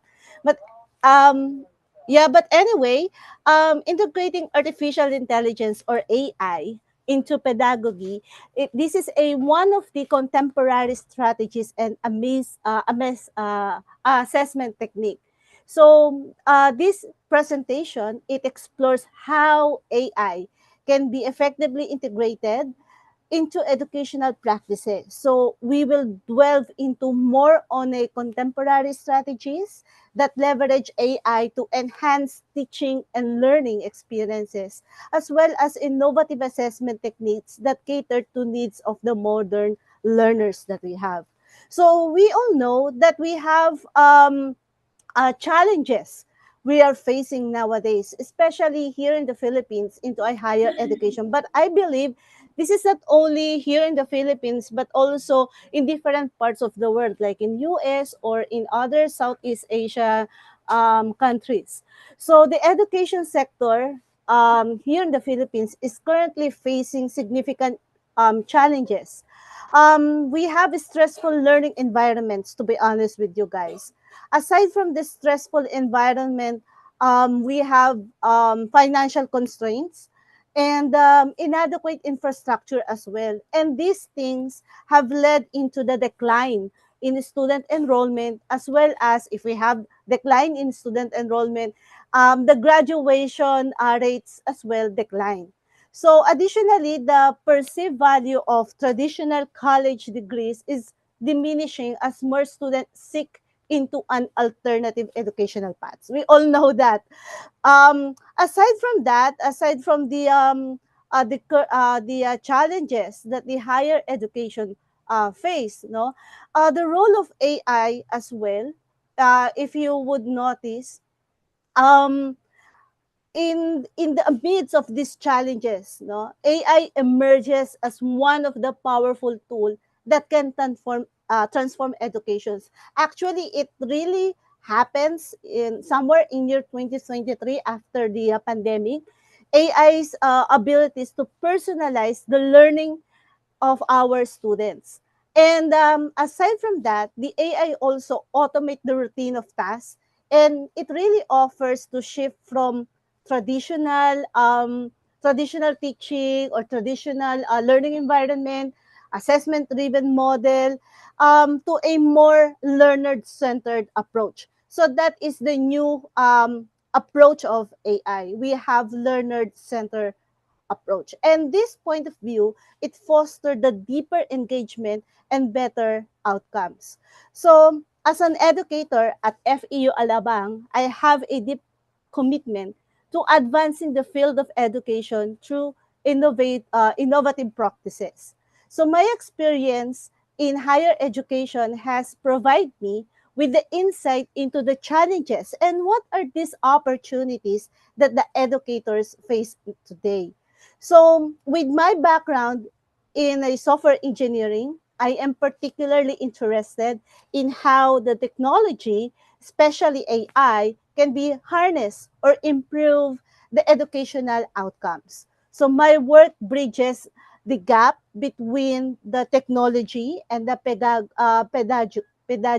pedagogy and focuses on the creating solutions that I think it will enhance both the teaching and the learning experiences. So actually, there is no secret that the educational environment in the Philippines and in other parts of the world as well, as we have been under the tremendous stress. We all know that my peers and colleagues here, that the pandemic exacerbated existing challenges, including the financial difficulties and the inadequate infrastructures that we experience here in the Philippines as well, and also the hefty cost with the online learning. So actually, according to CHED, let me share it with you. Okay, so this is the I get this data and graph from Philstar, and if you would notice here, we have the high attrition rate. Okay, there is a huge decline of our graduates as well as the decline of the enrollment in universities or in higher education. So as we focus more on these challenges, more and more of the students are um, perceive the value of the college degree is just among the parang it's more on not important. They are not given the importance of the college degree. So with this, okay, the stress can impact the student desire to continue their education. I think you may or you may not know that there is, like I said, there is a dramatic decline across in the Philippines in the recent years. And now, according to CHED, this stressful learning environment, it is something more on the mental health difficulties is one of the reason. And another reason, like financial resources, lack of adequate infrastructure, hefty cost of online classes, the college age Filipinos particularly struggles with depression and suicidal thoughts. So in 2021 study by the University of the Philippines, the University of the Philippines Population Institute, it estimated that around 1 in every 5, okay, 5 Filipinos aged 15 to 24 years have considered to end their own life. So through this result, in significantly fewer students graduating from college and work, but as an educator, it is my opinion that the most of these are the most disheartening factor that is perceived. The value of the college education is all-time low, not only among the potential student, but as well as the parents. Because if you would notice, fewer students choosing to not to go to college right now, and many of them are choosing not to attend, but rather instead they drone education outside the university, something like doing um, YouTube learning material, something like that, or looking for a quick certificates like boot camp, something like that, or some of the certifications given by the Coursera or any platform. I know it is very helpful, but somehow it is disheartening because they are not quite focused to get a degree. And as educators, we must embrace the advance of the technology like AI, not just to keep up with the times, but to lead the change in how the education is delivered. And with this, if you would notice, AI offers the unique opportunity to shift from the assessment-driven approach to a more learner-centered paradigm. So with this, it is about time that we are more vigilant and helping our student to change the directions of higher educations. And from the assessment that I said a while ago, we have to make our assessment more on learner focus path, so that we don't end up where we are currently heading, further alienating our student and continuing to watch the enrollment declines. So why we have to do that? Because they thought that it is more customizable. If we do the quick certificates educations, this is more customizable and easier to access. And to make matters worse, in the recent year, the generative AI became publicly available, and these other types of AI has taken the world by the storm with the use of chat GPT and so on. So we all know that some of our colleagues feel like that this is existential threat to higher education. But then again, I encourage you guys that I'd like to make it opposite case, because I know that AI provides a powerful opportunity for our learners, as well as we, the educators, to revolutionize the approach to help our students actively learn in a stress or less stress environment. And with that, as an educator, we have the responsibility. And what are these responsibility? If you would see in my slides, the responsibility is to change not only the direction, but the perception of the higher education in our hands. We, the educators, we must pay attention and engage our students at their levels. If you would notice this Bloom's taxonomy, this is one of our educational tool. Okay, and this educational tool is stood in many years. And this Bloom's taxonomy, if you will notice, it changed our educational perspective or approach within these 6 levels in the pyramid. So it shows, in this pyramid, it shows an increasing order of difficulty, ranging from the basic. We have the basic, which is the remember, up to create. So how are we going to use this? And this framework, this is one of the evolution in education. With the help of AI, this Bloom's taxonomy will evolve the learning as well as the assessment. So how are we going to do that? To be honest, this could be accomplished by using AI to assist learners with a lower level.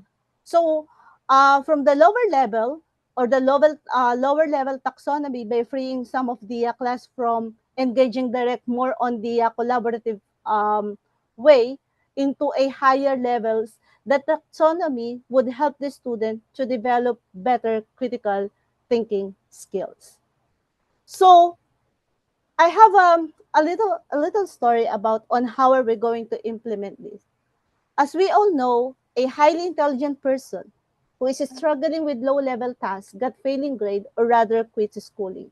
I know one of your students, or you experience what I experience with this type of learners.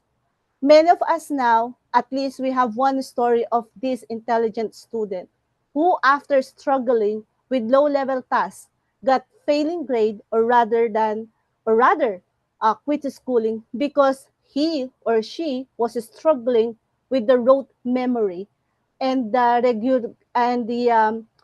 regulations of the colleges and university. Because we all know that some of the regulations or some of the approach of the colleges and universities didn't stimulate enough creativity for him or her to see the value of the course. Ma'am Yes? Marcelita, thank you so much for a wonderful and informative discussion. Unfortunately, we are over time. Yeah. So, Okay, yeah. Can you give me a have your minute? ending statement? Yeah, Okay, yeah. sure. All right. So I I apologize for that. By the way, for me, let me share you with my last piece of advice. We, the living educators, we are now living in the time when when learning never stops. Whether it's upskilling for a new job or just keeping up with the industry trends, I think AI is making lifelong learning more accessible. So it is like having a personal coach who guides us through our career and helping to stay relevant and competitive. So I would like to encourage all of my peers and colleagues that we have to use this prompt to develop a more on a critical thinking approach that will help our learners to learn more. So thank you so much and have a wonderful day ahead.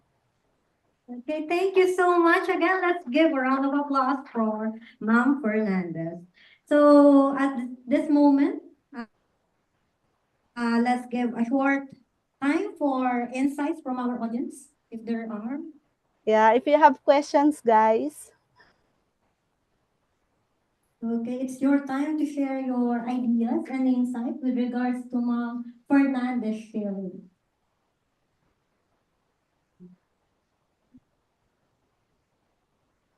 Okay, if there are none, thank you again to our keynote speaker for your inspiring Thank talk. you. Thank you and have a wonderful day. Thank you. So we will now move on to our technical session, where our presenter will still have 7 minutes for each presentation to share their findings. We have our advisory committee, Ms. Martin Grace Lucas, who will check and monitor our time. So I will cut you off once we have 7 minutes, and then we're going to open for 3 minutes question and answer. So let's now move on to our first presenter for this afternoon, Ms. Satwika Trianti Ngado from Indonesia, who will be presenting artificial intelligence integrated interactive multimedia to improve conceptual understanding in 8th grade science learning. Ma'am, the floor is yours.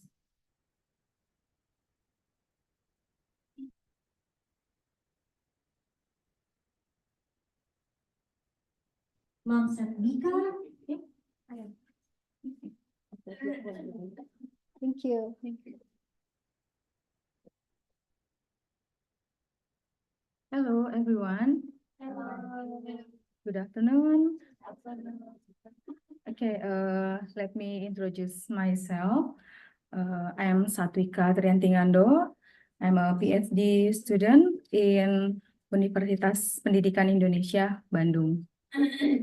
Okay, I would like to share about artificial intelligence integrated interactive multimedia to improve conceptual understanding in 8th grade science learning.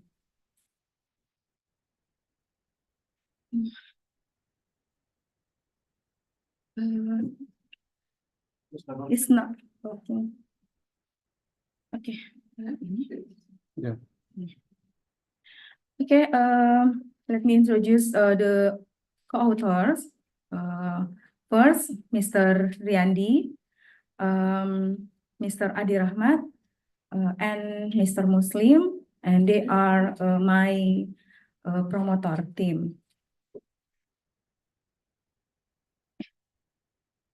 Okay, abstract. The use of AI, artificial intelligence, based interactive multimedia provides a new approach that can improve students' understanding of science concept. This study is intended to assess to the effectiveness of interactive multimedia connected to artificial intelligence in improving the concept understanding of 8th grade students. Okay, the study found a significant improvement in concept understanding and student participation after utilizing interactive multimedia based on artificial intelligence. This result implies that the use of AI in interactive multimedia can be an effective way to improve the quality of science education in secondary schools. Introduction. In an ideal education environment, all students are expected to understand and apply scientific concepts in depth. Effective science education is about equipping learners with the knowledge and skills necessary to understand the world around them and solve complex problems. AI allows for personalized learning by adapting teaching materials and techniques to match the specific needs and capabilities of each student. Advanced educational technologies like interactive multimedia and artificial intelligence can enhance learning by analyzing student activities and offering suggestions to improve their understanding. And the purpose of this study is to investigate and assess the extent to which the use of interactive multimedia connected with artificial intelligence can improve the understanding of scientific concept of 8th grade students. Okay. The research approach used in this study is quantitative approach with a pre-experimental experiment design with a one group pre-test post-test design. The design of this study involved one group receiving treatment, but no control group was used for comparison. The subject of this study is 8th grade student at SMP Negeri 14 Makassar. As many as 20 students were randomly selected and given treatment with learning using interactive multimedia integrated with artificial intelligence. The procedure for conducting research starts from creating interactive multimedia teaching materials connected to artificial intelligence. This material includes the interactive videos, animation, simulation, interactive exercise, and the integration of artificial intelligence, namely Google Gemini as a learning resource. Okay, in implementation, students are first given a pretest and to find out their initial understanding of the concept. After that, students are given learning using interactive multimedia integrated with artificial intelligence on human digestive system material.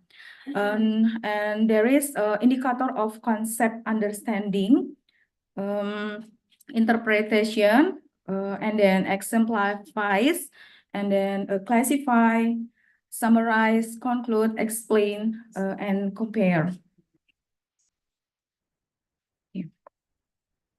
The data collection instrument uses test instrument, pretest, and post-test to measure change of improvement in student understanding of concept. Data analysis was carried out by descriptive statistical analysis, namely calculating the average, median, and standard deviation of the pretest and post-test result. Discussion. The study found that the use of interactive multimedia connected to artificial intelligence significantly improved the 8th grade students' understanding of science concept compared to traditional learning methods. The use of AI in the world of education can be an effective way to improve the quality of learning and student understanding. The increase of concept understanding in class A was 12 or 20%, while class B had a higher increase of 30 or 77%. The application of AI in interactive media provides customized and adaptive feedback, allowing students to learn according to their abilities. This helps improve the understanding of concept as students can correct their mistakes immediately and get additional explanation as needed. Conclusion. the use of interactive multimedia connected to artificial intelligence in 8th grade can increase student participation and get a positive response. Student participation in asking, answering, discussing, and doing assignments shows an important improvement. In addition, students find the material easier to understand, the learning process more engaging, their motivation to learn increases, and their confidence grows. Let me say acknowledgement for to express the deepest gratitude to Balai Pendidikan Pembiayaan Pendidikan Tinggi or Center for Financing Higher Education and Lembaga Pengelolaan Dana Pendidikan LPDP Indonesia in supporting of this. Thank you. Never stop teaching.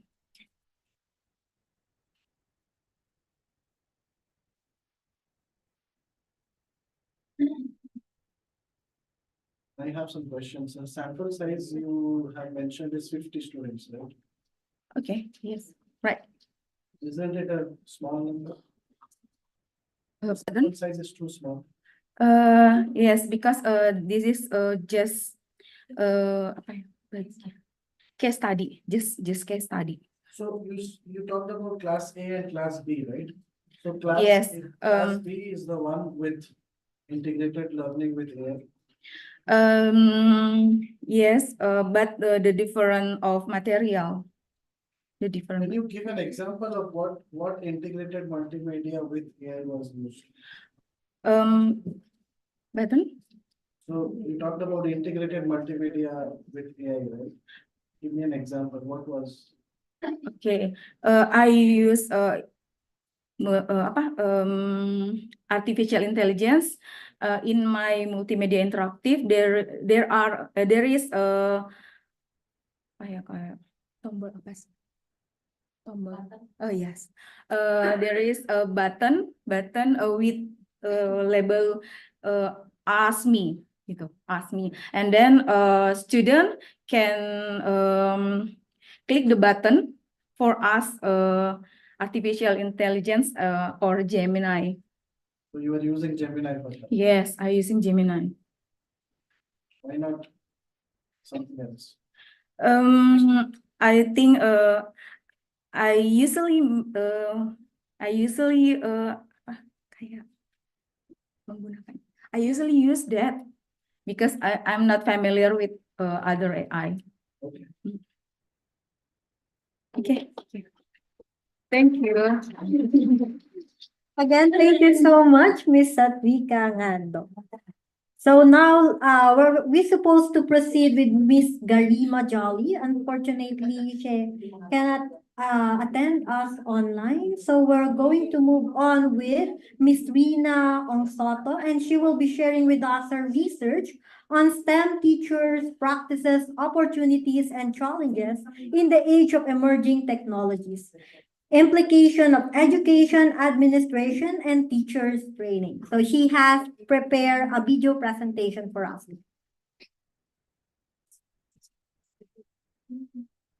She will share online.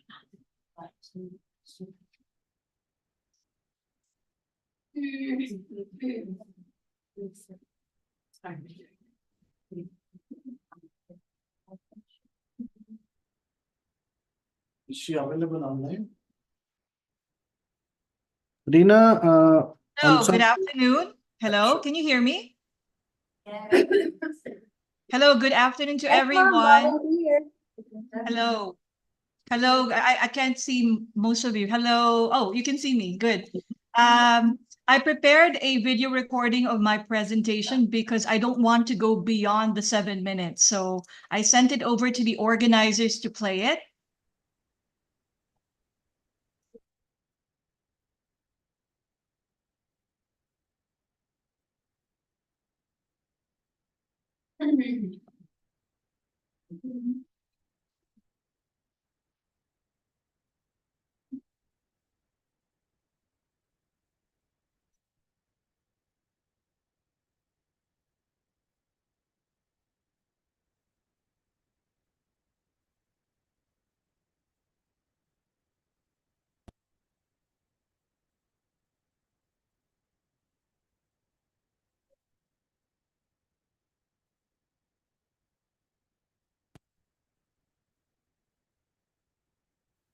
Good day, everyone. I am Ms. Rina Ong Soto from the University of the Philippines National Institute for Science and Mathematics Education Development, or UP-NISMED.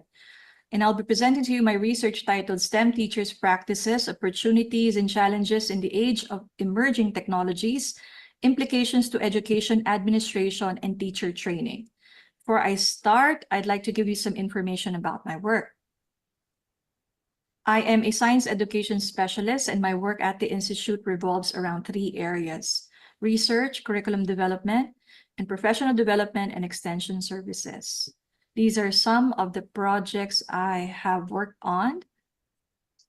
And the research I'll be presenting to you resulted from my involvement in the latter 2, which are related to emerging technologies.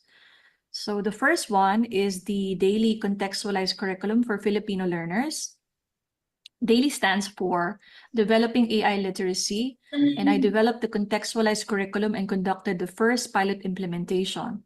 It's a standalone curriculum and was offered as a grade 12 interest class. The second project was the development and pilot implementation of the Introduction to 3D Printing.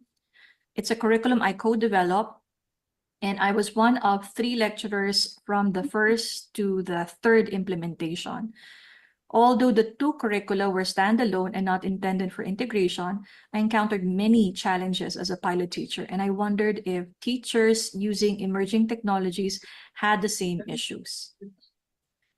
So this led me to ask the following research questions. What ETs are STEM teachers using, and how are they using it? What are their reasons for using ETs? How does the use of ETs affect their students' learning? What are the challenges in integrating ETs? And lastly, what mechanisms or support would teachers need if they wish to integrate ETs in their practice or instruction? This is the conceptual framework of my research. The observations and perceptions of STEM teachers on the different areas of ET integration was used to determine their implication to STEM education, school administration, and teacher training. My study used a qualitative case study design. A case study design, it was utilized due to the research time constraints. On the other hand, since there were only a few participants, the data gathered was more in-depth and focused.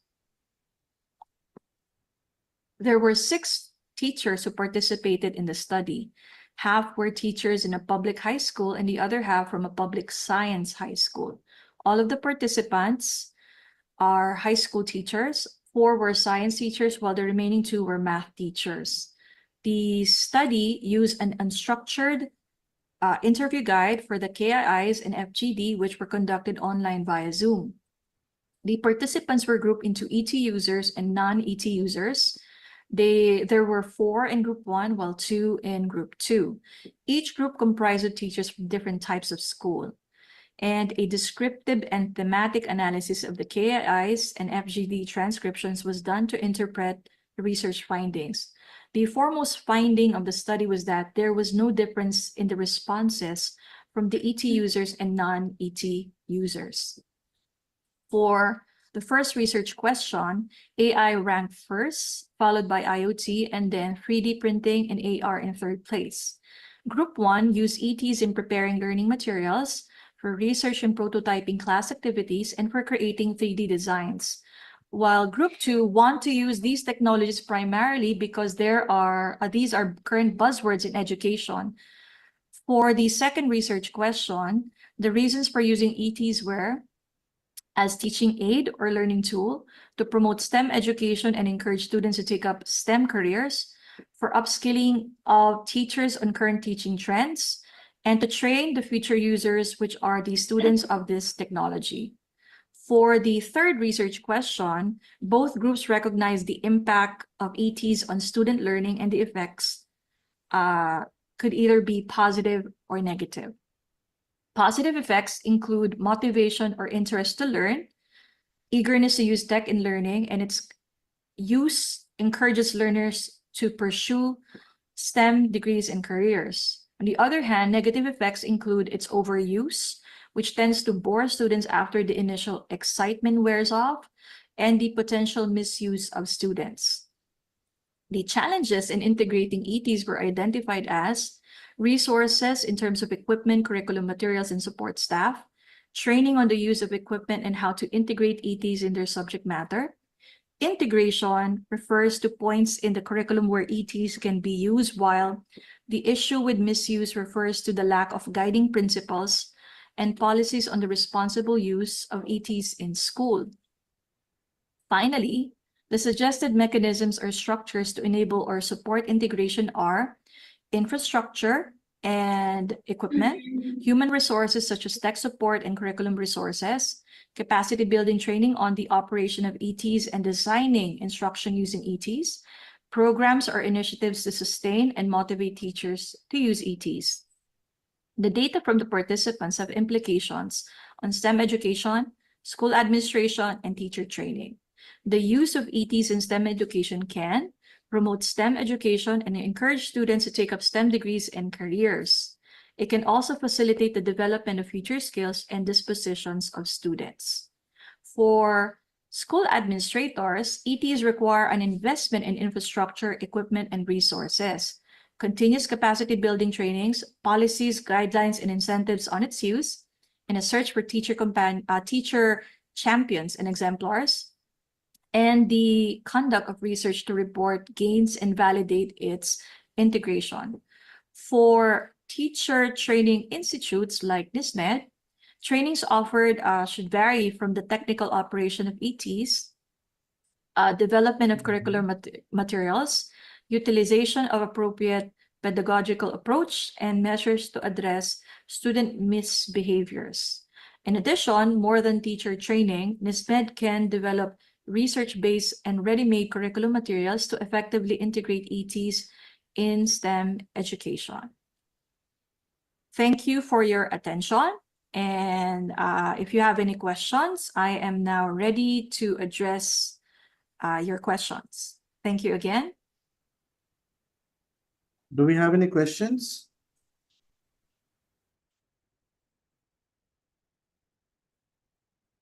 Okay, thank you again. This presentation was authored by Rina Onsoto and Ms. Satyajit Patray.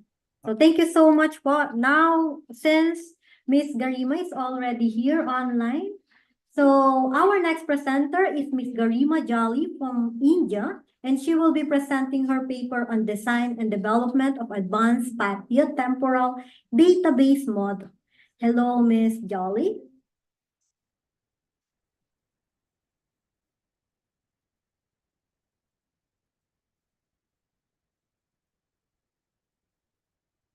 Good afternoon, ma'am. Are you there?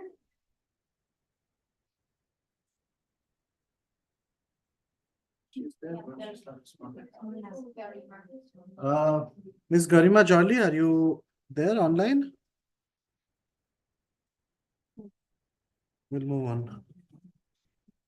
Okay, maybe we could move the presentation of Ms. Jolly for our next presentation.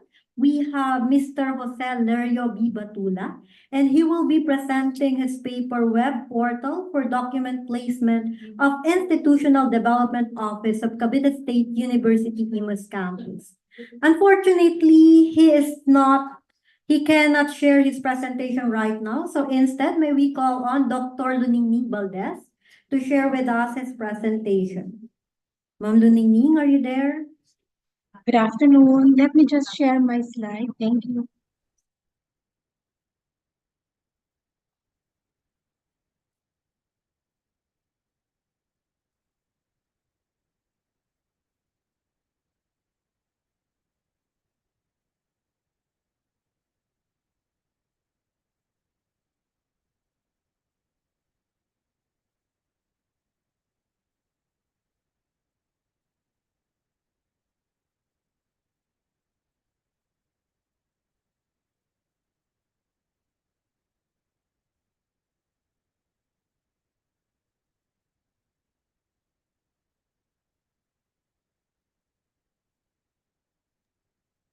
Once again, good afternoon, especially to my colleagues from Cavite State University who are attending the conference right now in Seoul, Korea.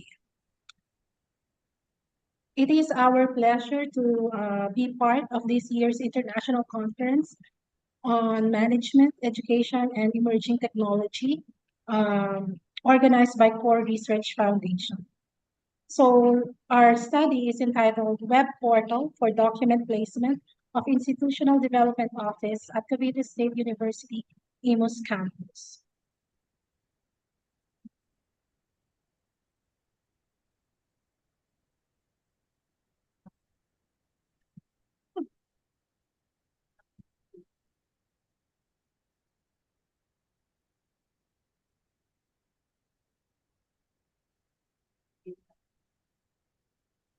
Let me first introduce to you the main author of this research, Mr. Jose Lerio Batuda. He started to work as computer technician and consultant, and later took the opportunity to teach in the academy.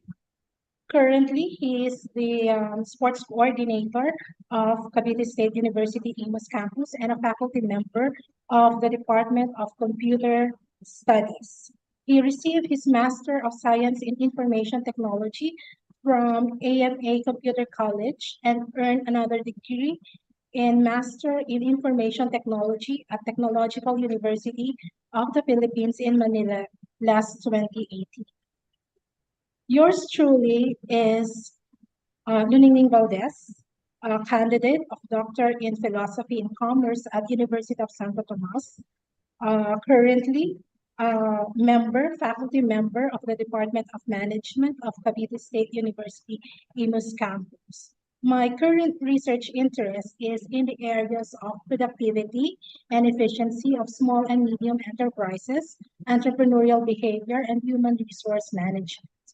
In 2021, I co-authored a research published in Turkish Journal of Computer and Mathematics Education. And the following year, in 2022, two of the researches were also published, focused on entrepreneurial intentions, published in Journal of Advanced Research. The Institutional Development Office implements and evaluates programs, plans related to institutional development, internal assessment system, and quality assurance programs. This is to ensure the delivery of high-quality education to our students. With this in mind, this study introduces the web portal for document placement of Institutional Development Office of our campus at Cavite State University. It is developed to simplify and improve the process of manually sorting documents. By switching to a web-based platform, the portal seeks to improve document management, enabling a more effective and organized system. This system is meant to lessen the workload for faculty members, users, and administrators of this system. It was developed using PHP, JavaScript, CSS, Bootstrap, and MySQL with tools like Visual Studio Code and SAM Server. The study utilized agile methodology, ensuring flexibility, iterative development, and collaboration. It employed purposive sampling, targeting the users of this system, the campus IDO coordinators, and faculty members for accurate and reliable data. Subsequently, the system's performance was evaluated using ISO 25010. The proposed web portal, which will be discussed deeper in this presentation, composed of 9 modules. The study also conducted an online survey, indicated high score across all characteristics. You will see on the table the criteria used to evaluate the performance of the software using functionality, reliability, efficiency, usability, maintainability, portability, and security. All of the criteria indicated high scores, which is equivalent to excellent. In this figure, you will see the traditional way of records management, that's starting from the receiving of documents, sorting, keeping, and storage, and then requests coming from the accreditors during the actual accreditation survey, and requests from other units and departments of our campus during the preparation for accreditation. And then it will end in the handling of documents to the requesting party.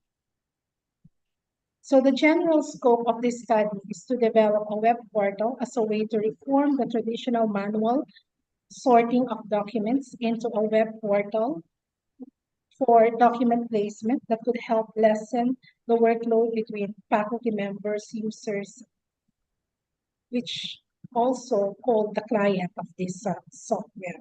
So these are now the different modules or functions of the web portal. The admin portal allows the admin to create departments and faculties. It contains the categorization of all the departments with its faculty members. The module allows the admin to keep track of the documents that are still not submitted by the users.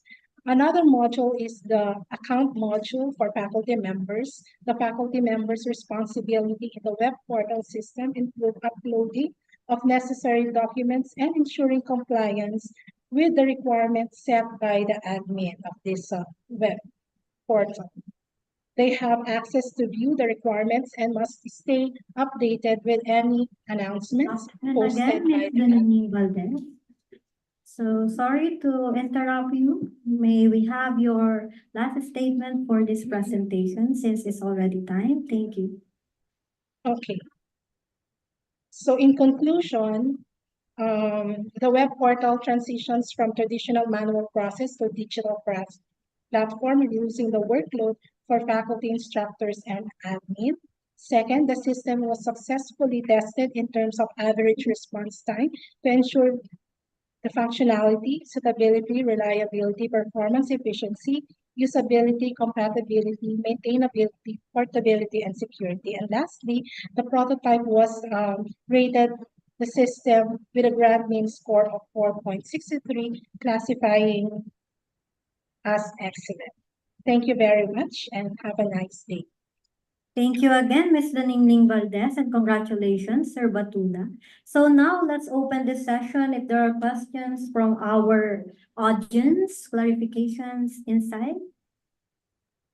Okay, if there are none, so thank you again to our first set of presenters for this afternoon. So let's give them a round of applause. So now let's moving on with our keynote speakers. So for our next keynote speaker, he has been serving as a Vice Chancellor of the Axe University, Itsatna Madhya Pradesh, India since 2023. He also acts as an advisor of the Chancellor. Prior to this, he was a Vice Chancellor of the Babasaheb Ambedkar Marathwada University at Aurangabad, Sorry, we have section 10.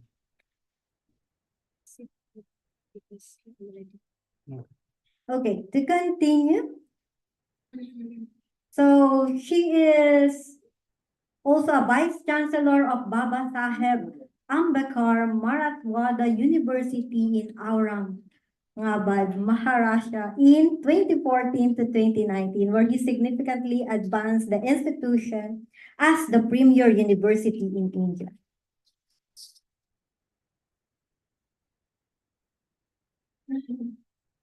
She is also a scientist and academician.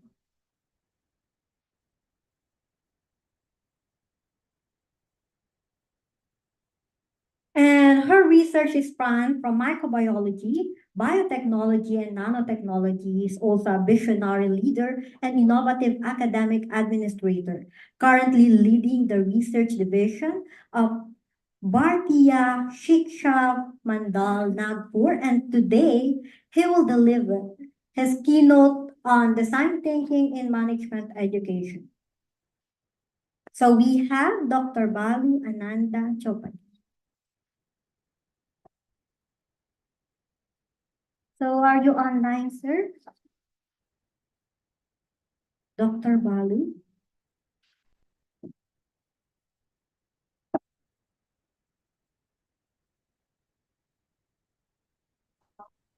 Miss Leonard, please wait for 1 minute. He's joining.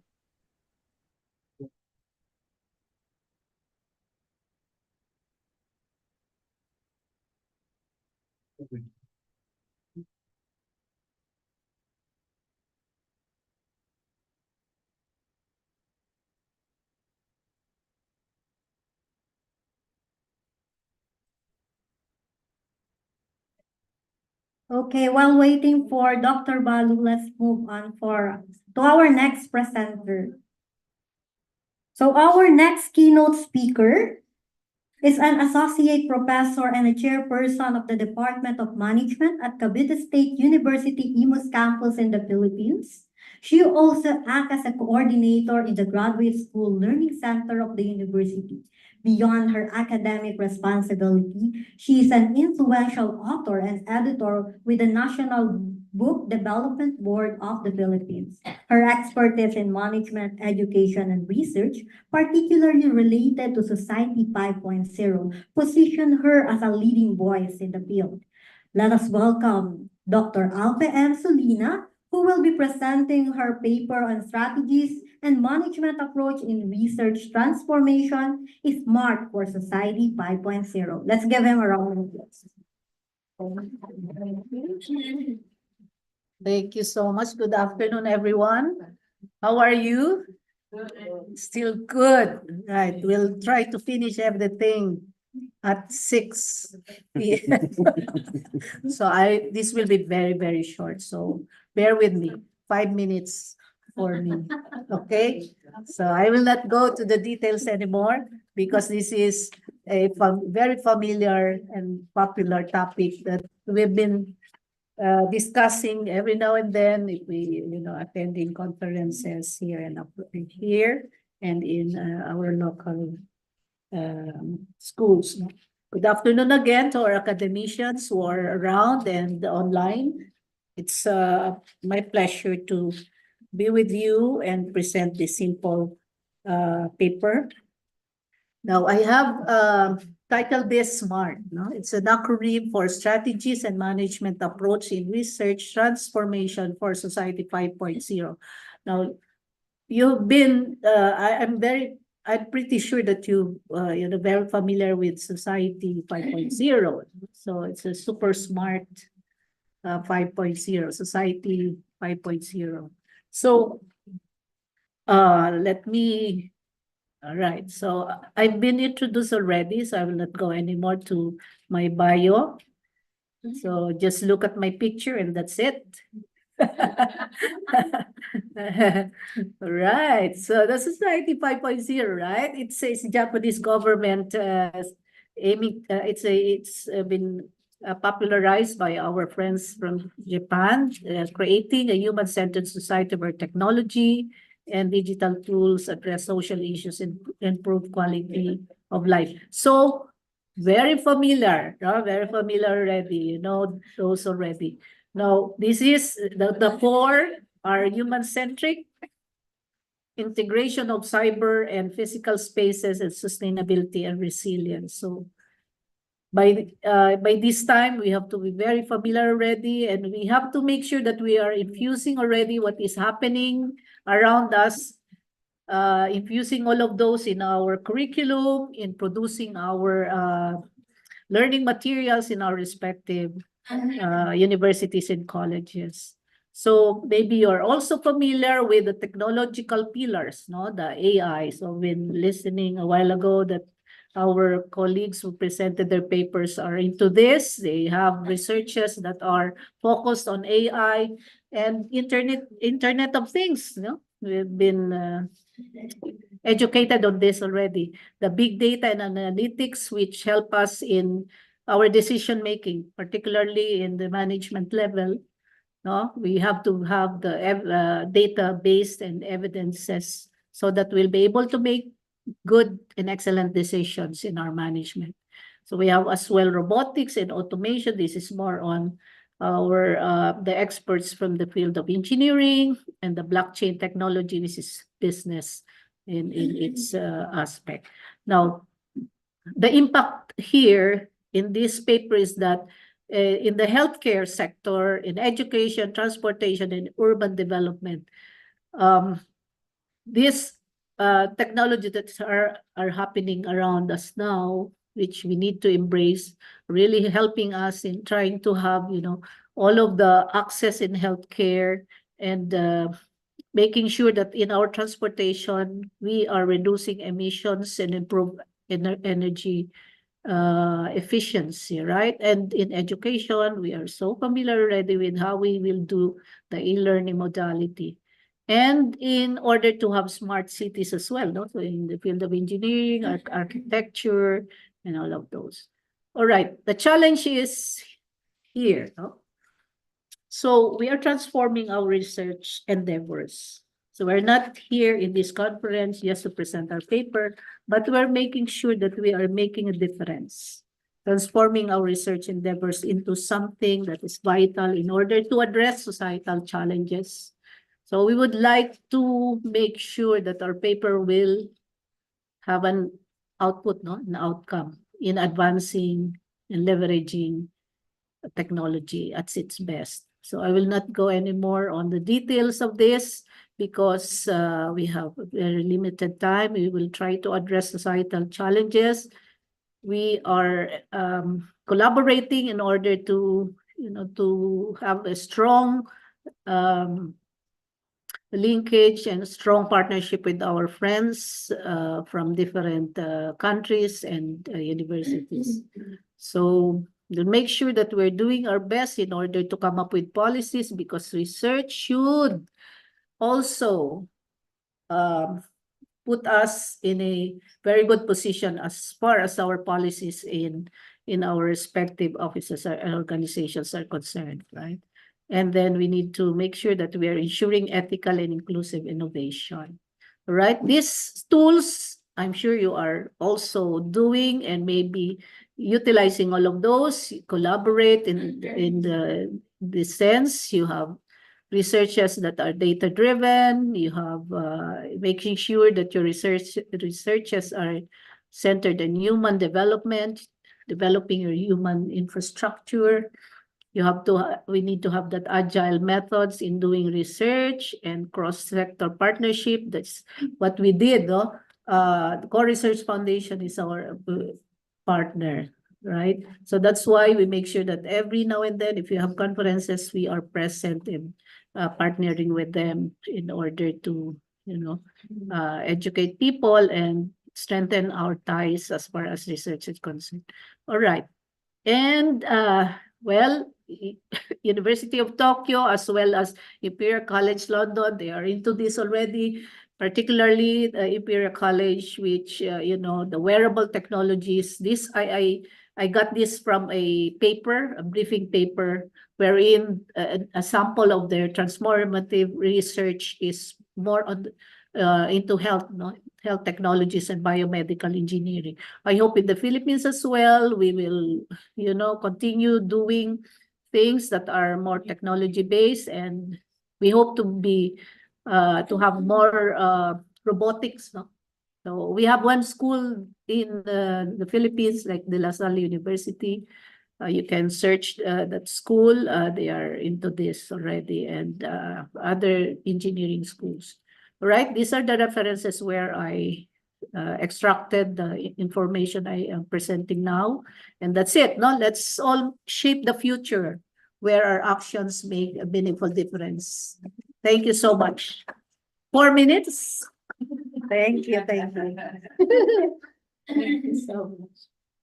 Okay, thank you again, Dr. Alpa M. Solina, for such a forward-looking presentation of Society 5.0. Again, let's give her a round of applause. So now let's move on. If there are questions from our audience, do you have insights from Dr. Alpa's presentation? Okay, if none. We just pointed our moderator there also tried to brainstorm with me, so I came up with this. Do you like that?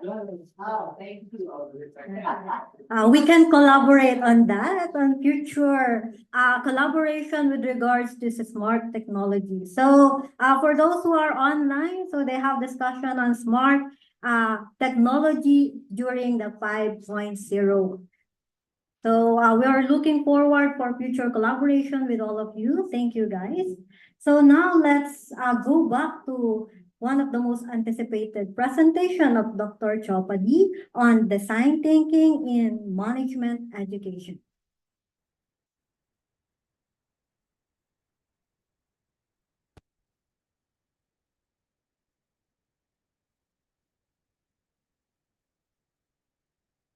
Dr. Chopadi.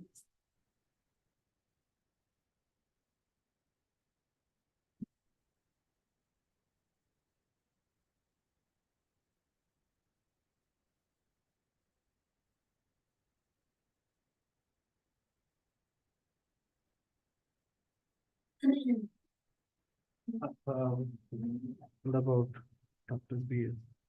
Dr. B.A. Chopadi. Dr. B.A. Chopadi, are you still with us? Okay, let's check if he is still online. Maybe he's encountering some technical difficulty in joining with us right now. It's not here. Do we have Dr. B.A. Chopade online? Okay, maybe we'll wait for doctor to come back. We'll just proceed with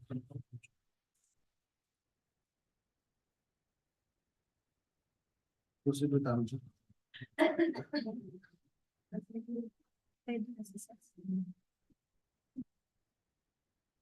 Okay, while waiting again for Dr. Chopadi, so let's move on with our next presenter. So our another keynote speaker for this session, he is an associate professor at the Management and Humanities Department of University Technology Petronas in Malaysia, where he also manages the MBA program in energy management.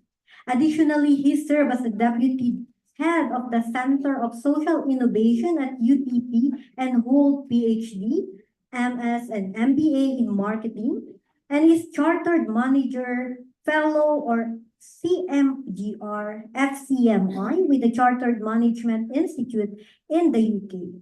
He is also a certified professional marketer recognized by Asian Marketing Federation. His research focuses on creating sustainable value through service-based capabilities. And today, he will be sharing with us his topic on co-creating sustainability, designing a service-based capabilities framework for value creation. Again, let's welcome Dr. Amjad Shami.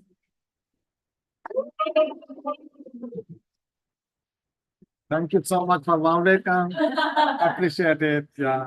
So basically motivated me to make this session lively. So just give me a second. Hopefully this one is connected.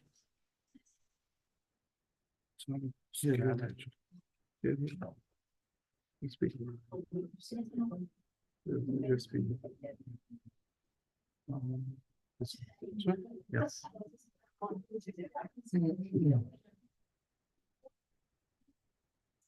Okay. I'll just share.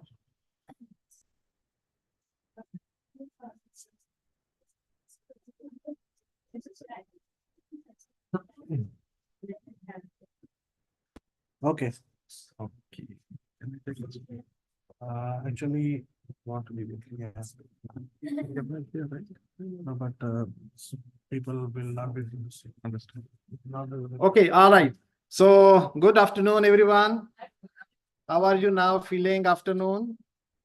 Still fresh? I'm very happy to see all excited even in the afternoon. So let's co-create. Okay. So my basically topic is co-creating sustainability. I hope you will enjoy this co-creation terminology because that is what I'm selling from past 7 years, the word co-creation, and people are excited. What is co-creation? How to co-create? How to cook? Basically in Malaysia, we say goreng, right? Okay. So in this one, as the time is short, I will be having just a quick agenda of sustainability challenges generally, and some of the insight from Malaysian perspective of what are the initiatives taken by Malaysia and our university, and also my research, especially. My short introduction already done. I'm not going detail. Okay. How many of you working on sustainability research? Can you raise your hand? Okay, very good. 1, 2, 3, 4, 5, 6. Okay, perfect. So that is what basically a new agenda of every almost all organizations these days, right? If we see from global perspective, regional perspective, country level perspective, there are various sustainability challenges. One of them is climate change, water scarcity. We talk about resource depletion, and we also talk about social inequality. So these are generally all phenomena, and also globally, the lot of challenges. What we have seen basically, some of the initiatives done in Malaysia to address these global challenges. One of them, for example, government has started, policy implications on the national policy and environment, national green technology policy, and then also energy policy, waste management policy, with the focus of waste reduction and recycling. Few examples you can see here from public transportation, which is like a public transportation expanding rail, electric vehicles, cycling, walking, carpooling, ride sharing. These are some of the actionable strategies Malaysia has taken. Can you guess, already mentioned here, the digit, but how many electric vehicles sold in Malaysia in past 6 months only? 21,501, right? It's a huge EV in just 6 months. Despite in many countries, the infrastructure of EV is still lacking, right? Lot of challenges, a lot of question on the charging station, but 22,000 in just 6 months. Few initiatives now, like NETA Ayaya, local assembly of the electric vehicle cars. Cherry Omoda also started local assembly. And another initiative of Mercedes-Benz is smart. So really smart. I've seen this car, it's very, very smart, right? So it's purely electric vehicle. So this is basically, there are various variants of smart, like Smart Pro, Smart Premium, Smart Bravos. So these are some of the initiatives already ongoing, and Malaysia is definitely doing very well, moving towards the EV, one of the initiative towards sustainability. When we talk about green building initiatives, Malaysia has done a lot. Have you seen this specific, very beautiful tall building? Or not?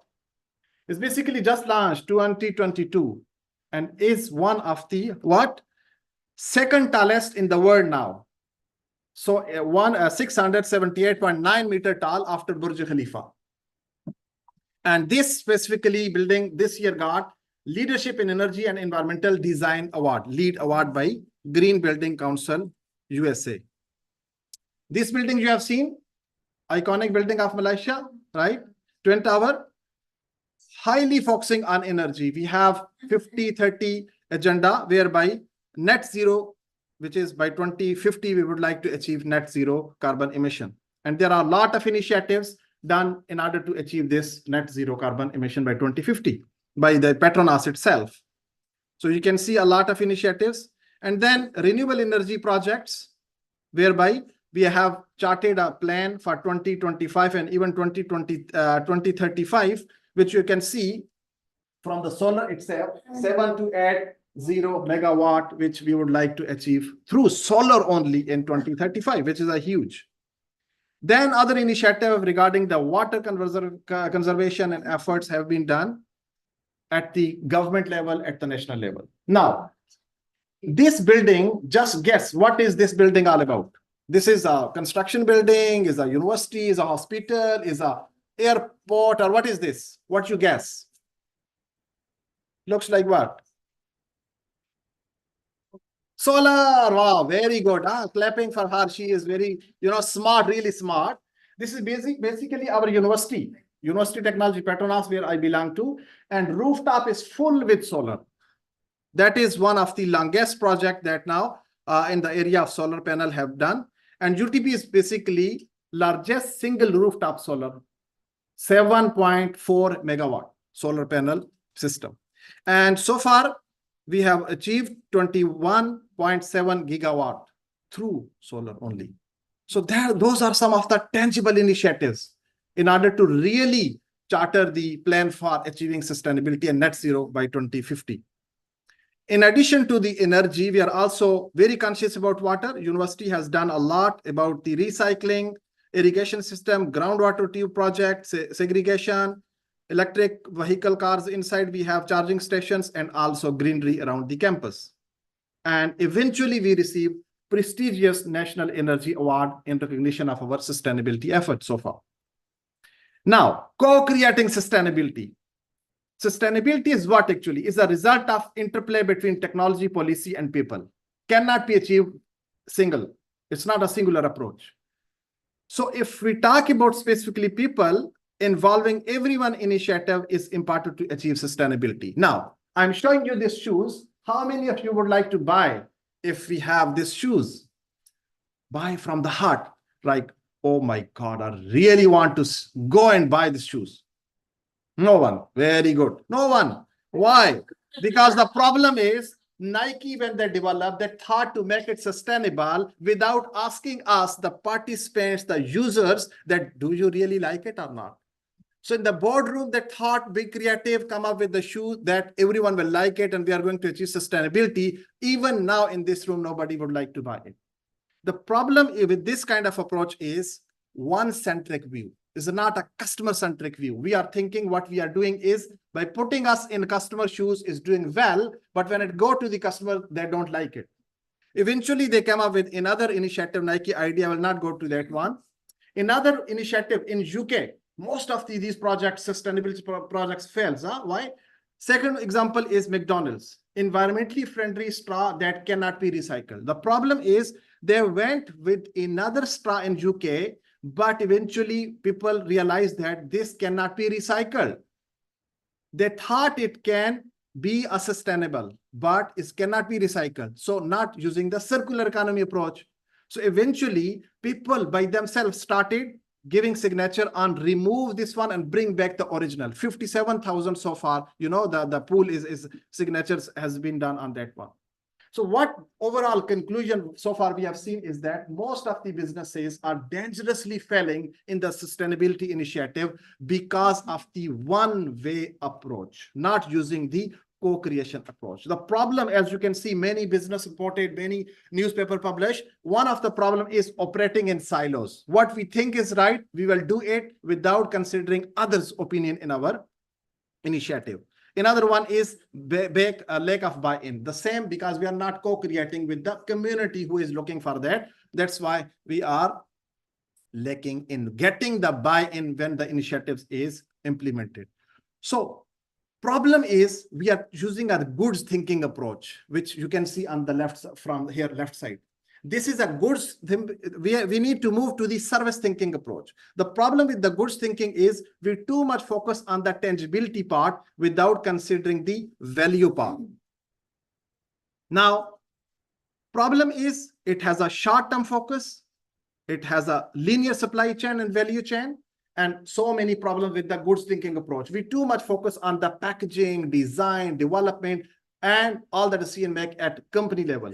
So now coming to the service dominant thinking approach is a mind shift change towards the customer-centric approach and value creation approach, where we need to bring customer back in our methodology of creating together.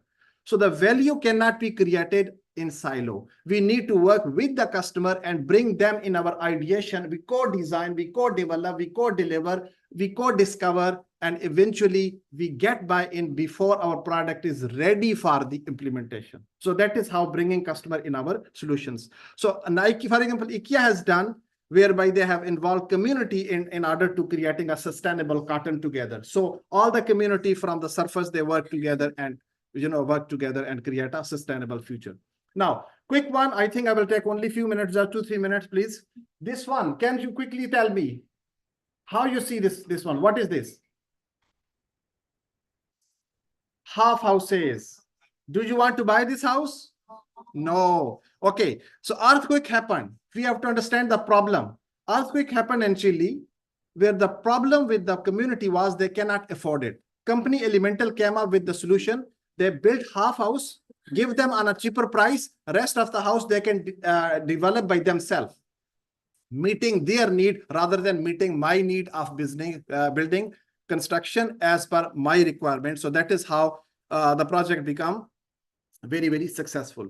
So we need to basically embrace on this co-creation and customer-centric view, whereby working together with them, not for the product, but for the solution. So that's why one of them is customer centricity. collaborative innovation, adaptive agility, and ecosystem orchestration, as well as sustainable value proposition. So eventually, by looking and implementing all this one, we are going to achieve the social impact value rather than just the functional value. So that is how we are doing a lot of, basically we develop a co-creation projects whereby we have developed a lot of training programs for this one. And eventually we managed to, this one I got based on this one, a top 5 trainer award on value co-creation from Petronas last year. That is how basically the universities and all those. So whatever we do theoretical work, but we don't limit it to basic research. We convert into practical, into training program and consultancy. So if you are interested to do that one, most welcome. Let's go create together. I'm willing to work with all of you. Thank you so much. And any question? The most important thing, which I like it a lot. All okay. All right, no question. Okay, later in one-to-one session, we can have further chat. Okay, thank you so much. All right.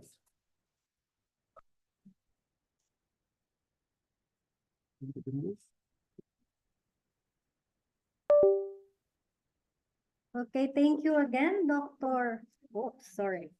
Amjad Shamim. So it's a really engaging presentation on sustainability and service-based capability. So thank you so much. Let's give him a round of applause.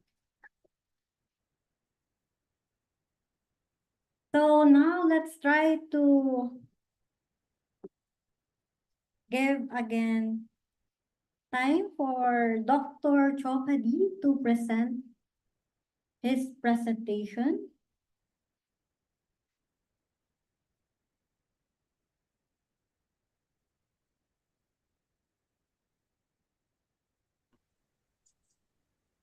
Hello, Dr. Chopadi. Good afternoon. Yes. Good afternoon. So again, let's give a round of applause for Dr. B.A. Chopadi. Yeah. So thank you very much. So at the beginning, I'm Professor B.A. Chopadi, the Vice Chancellor, AKS University, Satna, Madhya Pradesh, India.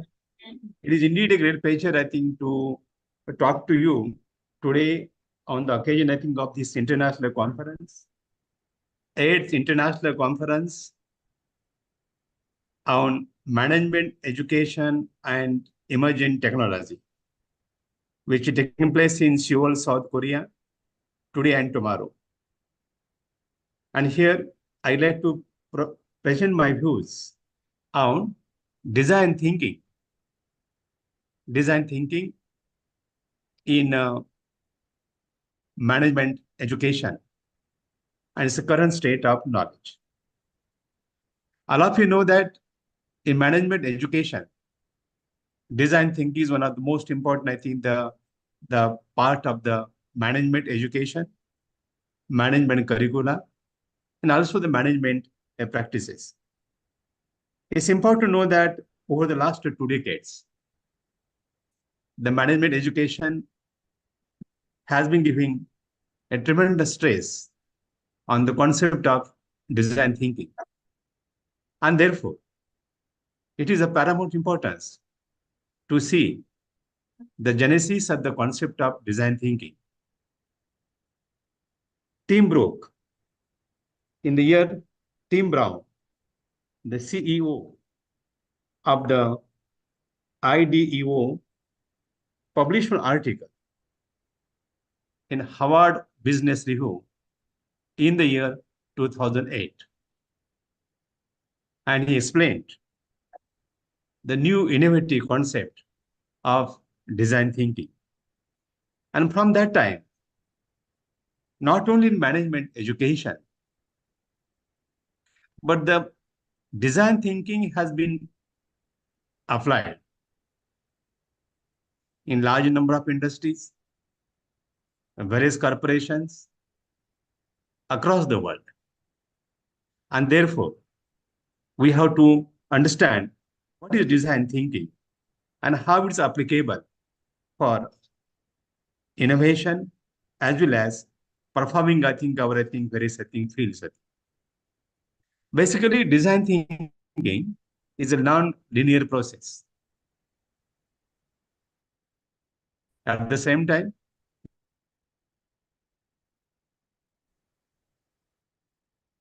the teams in the industry or in corporates, they help to understand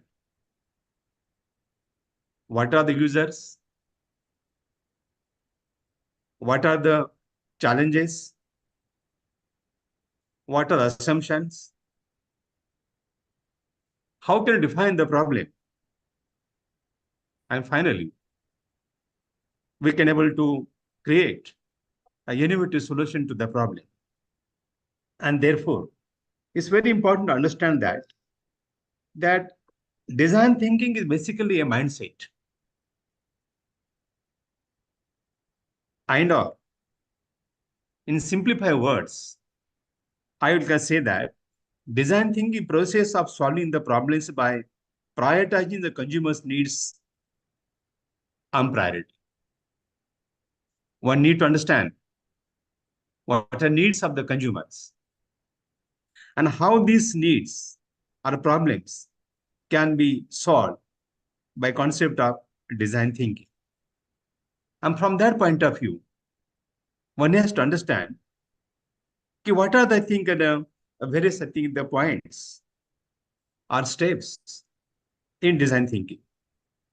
First of all, the first step in design thinking in management education consists of observation.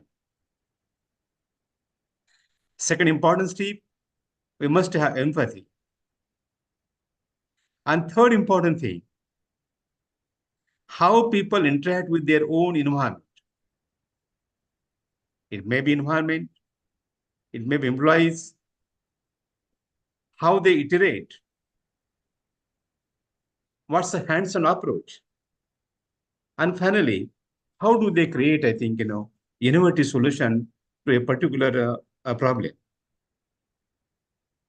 At the same time, one has to understand the design thinking human-centered approach is totally human-centered approach. And therefore, we have to find out how you engage with the humans, with the products, or with the services, and how can you improve the consumer's experiences. And the entire process is what is called as a part of iterative process, is a part of a design thinking. Basically, it's very, very important that in design thinking, it favors the making quickly the prototypes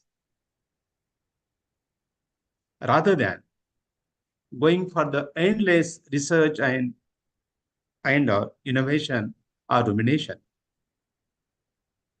As I said, that design thinking is human-centered program. And it's very, very important thing that human-centered program, we have to think how people use the product or service. The entire process we call as a iterative process or part of a design thinking. In the recent article of the Harvard Business Review, Professor Datta, the dean, of the business school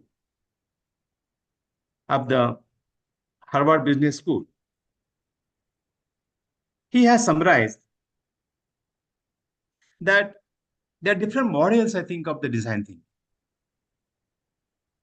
In different models, there are up to 7 different models of design thinking. But here, according to recent review, a recent paper from Harvard Business Review, according to Professor Datta, there are main, 3 different, there are 3 different steps, or 4 different steps, of design thinking. And the design thinking will be able to think, the first thing is a clarity of the problem. And here, in case of the clarity, it involves of identification of the problem statement. And of course, as I said, this is done, I think, with observation. And also it takes time to determine the problem, identify the problem, and also think about what are the roadblocks that prevented the solution of the particular problem in the past. I think. What are the assumptions? What are the bias expectation? And then finally, it's up to this, then you have to develop insights into framing the observations, and then, form a statement of a problem. And this process, I think, the statement forming is the next important part, leads to the ideation. Now, developing the ideation is very, very, I think, important. And here you can able to proceed for the systematic inventive thinking process in this stage. Basically, ideation consists of research and innovation, which is the foundation, I think, of the ideation, I think. And then you can develop new ideas, new concept, and try to solve the problem which you have identified, I think. And keep user on the forefront of the mind in the process. In the process of ideation, we have to keep in the mind that the person or user must be in the center, I think, of the activity. And finally, you'll have to develop the product, and with the multiple rounds of prototyping, and finally, answer the viability or clarify the viability of the products, I think. Now, remember one important thing, this particular ideation and product development is not, I think, a complete perfection. It don't have to be perfection, but rather, I think, experimenting, I think, with the different ideas and seeing which parts works better and which don't. And finally, after that, the fourth step, according to Business Harvard Review, is, I think, and the final step is, I think, implementing starts, I think, that your prototype which you have developed, I think. In this way, I think, you can find that large number of, I think, of the methods or designs can be implemented, I think, very, very successfully, I think, and currently I must tell you that it's not only the part of the curricula. It's not just a part of the curricula or a curriculum from the management education, but design thinking has been used extensively in corporates and industries, I think. And here I must tell that in that case, I think I must tell you that large number of industries are employing the concept of design thinking, and therefore solving the problem, locating the problem. I think this is a very important part, and prototyping, giving the prototype is a big question. And therefore, I think I'll give some example to you, I think, what are the industries in which the design thinking has been, I think, followed, I think. Now, as I said, design thinking is the most important skill. Is the most important skill, I think, which a student has to acquire, I think, I give, for example, I think Oral-B. You all must have heard, I think, about the toothbrush called, I think, as Oral-B.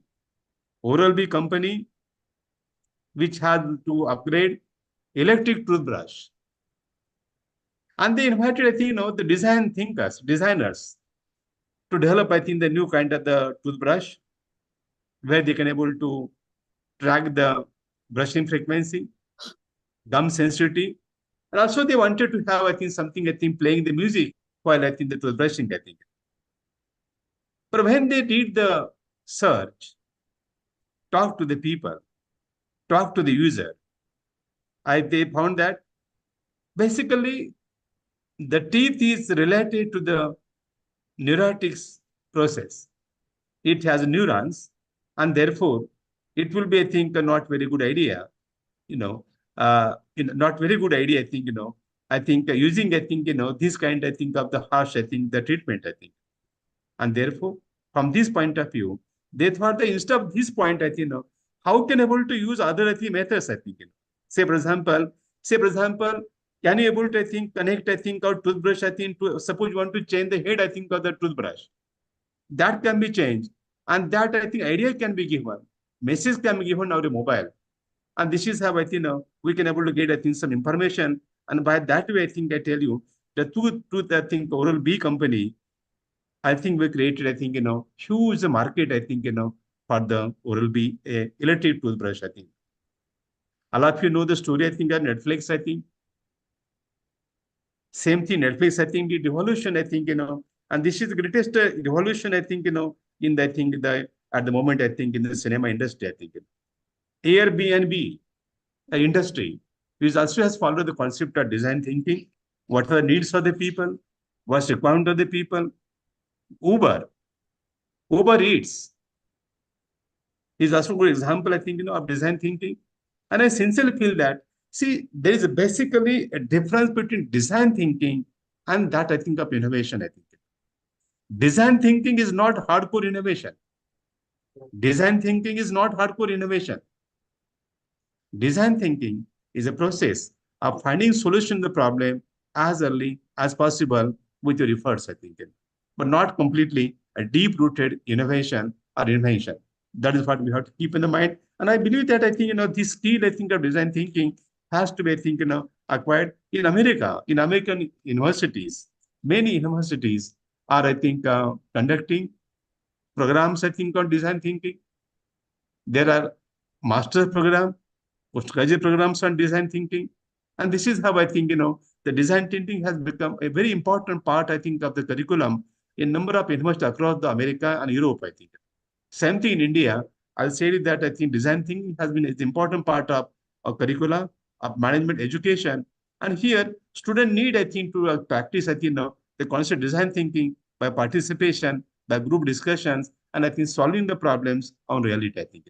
By this way, I believe that we're able to have, I think, a new scale of design thinking in our, I think, new generation of the students. With this, I think, I stop my presentation. Thank you very much. Okay, you. thank you again, Dr. Jokadi. So, I hope all of you are inspired by presentation of Dr. Jokadi. We really waited for that thought-provoking presentation. And our audience, Dr. Jokadi, is asking if you could also share a copy of your presentation. Unfortunately, we haven't seen it in the Zoom. If you have PowerPoint presentation, if you allow. Okay. Okay. Okay, thank you so much. Now, Thank you. Thank you very open much. the floor. If you have questions for Dr. Jokadi, so you can share your insight in his presentations to our audience. Okay, we have, sir.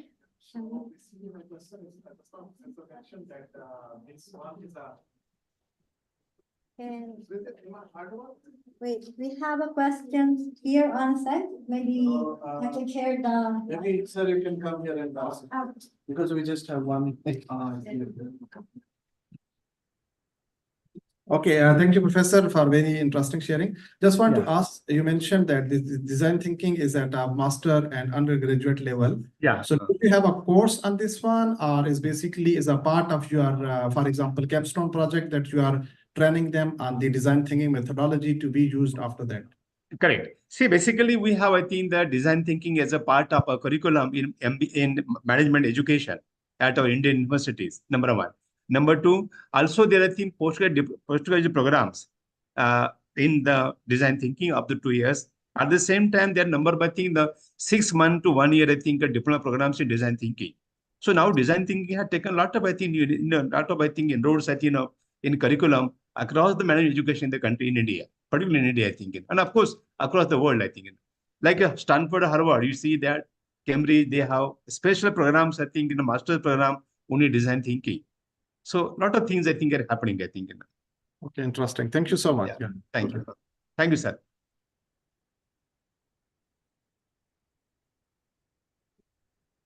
Okay, thank you again. So Thank you. I know everyone have been intrigued to this challenge in applying design thinking in education. Again, let's give him a round of applause, Dr. Jokadi. Thank you so much.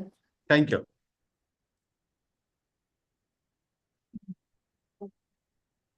All right. So again, thank you to all our keynote speakers. Your invaluable insight is very important into this session. So now let's continue with our third technical session. So let me introduce our first presenter. We have Dr. Bernardo C. Pangilinan with Ms. Mylene Grace Lucas, who will be presenting their paper on Financial Landscape of Enterprise in Cavite, Philippines, an adaptation of modern business concept. So again, let's give him a round of applause. Dr. Sir Bernard Pangilinan.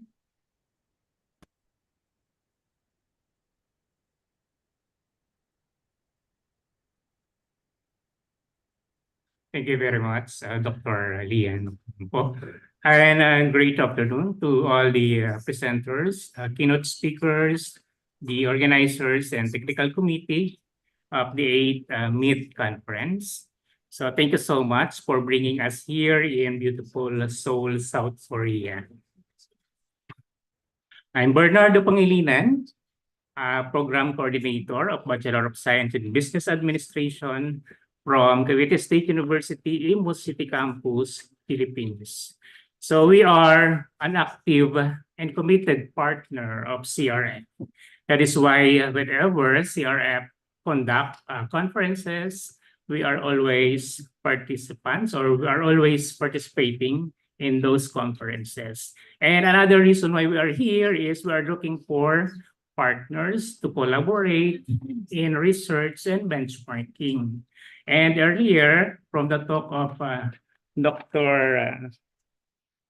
Amjad Shamim, there was a connection already, the smart word that perhaps could bind our institutions in terms of collaboration and benchmarking. So we are looking for partner universities, and we are extending the invitation to work with us in Cavite State University. So you are all welcome to visit our university. Okay, so our research that I am about to share paid attention to the list supported systematically and major contributors in every country's economy, the micro enterprises or micro entrepreneurs. So in the Philippines, being a developing country, the PSA or Philippine Statistics Authority has statistics that showed majority of our entrepreneurs or businessmen and businesswomen are those that belong to the this sector, the micro. And we are all aware that the business sector paid much attention to the small, medium, and large enterprises. But how about those home-based businessmen or entrepreneur? That is why we came about this study, the financial landscape of micro enterprises in Imus City and their adoption of modern business concepts, specifically riding the technology that could potentially enhance the level of success of these micro enterprises. So with me in this study are Dr. Wailing Salva, Ma'am Mylene Grace Lucas, Christine Ann Areamon, and Ms. Isabel Yorico. So this is a collaboration among us in the Department of Management. So maybe I should not discuss further about the introduction, the methodology, but let us proceed to the highlights or the findings of this study. Since entrepreneurship is not exclusive to graduates of business administration or business management or any business-related programs, being a businessman or a businesswoman or an entrepreneur is open to anybody who is passionate about creating business that provides solutions to problems of the people, specifically the consumers. So I would like to emphasize that this study focuses on the level of financial literacy of these micro entrepreneurs and the level of adoption to the modern business concepts or the e-commerce or the technology-driven business concepts and applications. Based on the studies, the results show that majority of the participants, by the way, the participants that we were able to conduct and generate data from are those engaged in the food and beverage business in the locality of the Imus as a business district in the province of Cavite. And we were able to gather 164 participants. So we use purposive sampling, and method use is, of course, descriptive. So we are trying to find out the level of financial literacy of these micro entrepreneurs using these indicators: the basic financial knowledge, advanced financial management, and the access to financing. And from this table, we can see that the level of financial literacy skills from these micro entrepreneurs are strong. But in reality, despite the high level of financial literacy, among those small micro enterprises, they cannot really thrive in doing their business. And in the Philippines, it is noted that most of these micro enterprises do not reach 5 years of operations. From the first 3 years, already challenging, and most of them stop their operations. That is why we are focusing on this as part of our, after this study, we would like to use the results as a basis for our community extension. Because in the academic environment, we are not just teaching the students, we must create impact, greater impact to the community, including these micro entrepreneurs. So the also the level of the adoption of technology that we labeled as modern business, particularly in the digital financial services, we can see that this study revealed that the level of implementation on adopting the modern business concept depends also or related in the level of financial literacy. The higher the level of their financial literacy is, the higher the level as well of the adoption of this technology. Because if they do not adopt technology, wherein consumers' preferences and the ways of patronizing business centered on the technology-driven operations, they will be left out. And again, they will be sacrificing a lot their resources and eventually stop their operations. So let us now see the level, the degree of relationship between these variables. Okay.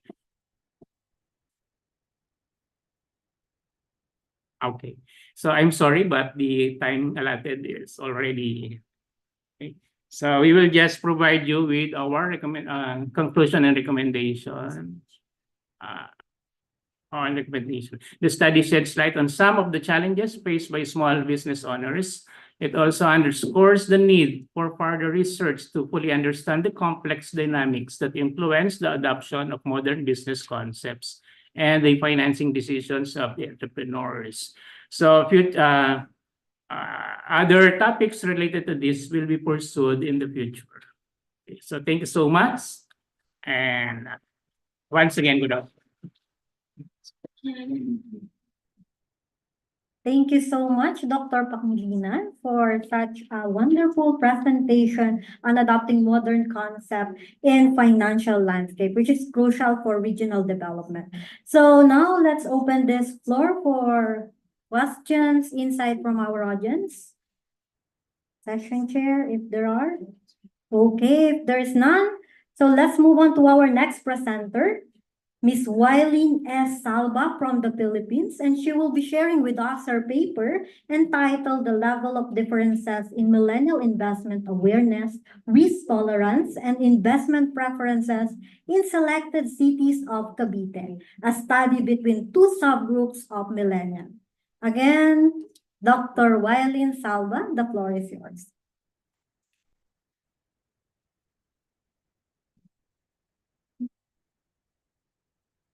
Open your presentation. Slides. This one.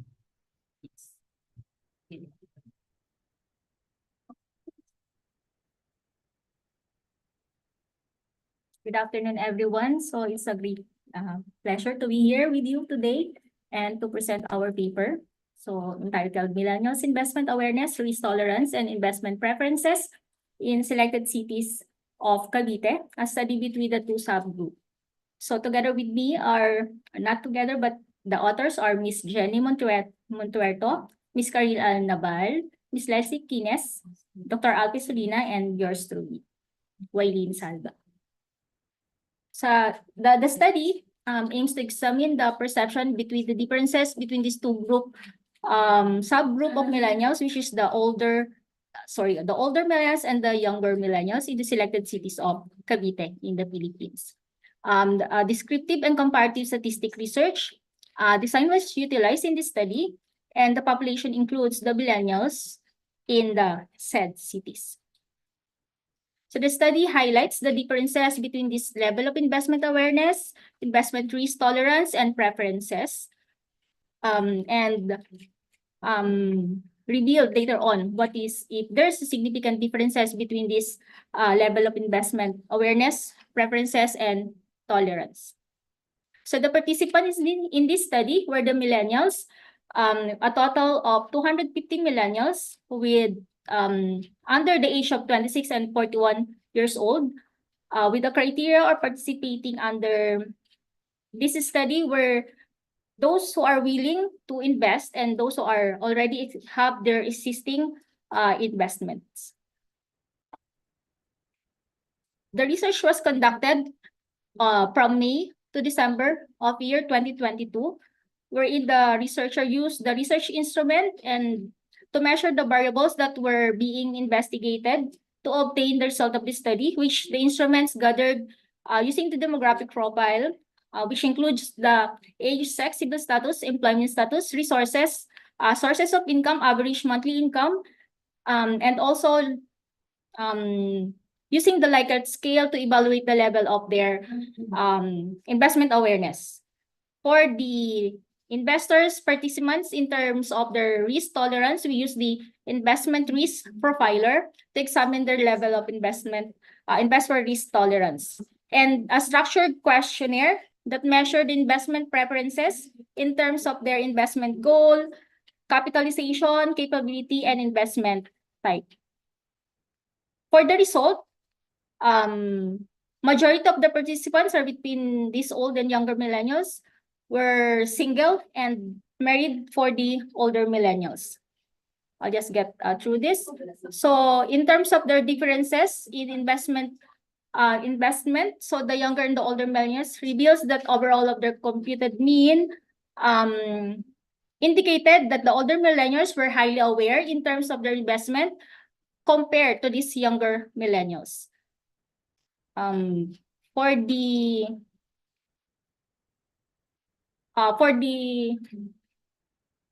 hypothesis which used the Mann-Whitney-U test was employed by the researcher to evaluate the significant differences between the level of investment awareness, risk tolerance, and investment preferences in the selected cities. So the findings revealed that the calculated mean value, the comparative assessment of these millennials has the risk tolerance, preferences according to goals and investment and capitalization capability between the older and the younger millennials, which rejects the null hypothesis and suggests a significant differences. For the conclusion, in terms of differences between the level of investment awareness, younger millennials and younger and older millennials, it implies that the older millennials were more aware in investment than the younger millennials, while the young millennials were more risk taker than the older millennials, and the researchers figure out that the younger millennials are quick decision maker and they may chase higher risk investment, as they tend to have a long-term involvement in investment planning than they make an aggressive type of investor.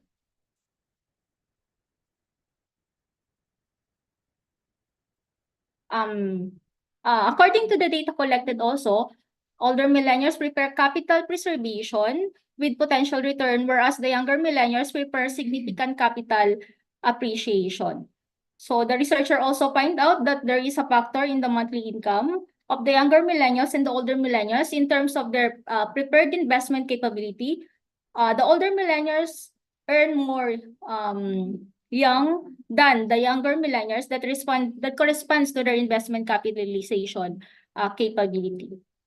So in the investment capability indicates that the older millennials and the higher have the higher potential to raise funds than those of the young ones. So in terms of I already mentioned the comparative assessment in the relationship. So I will just proceed to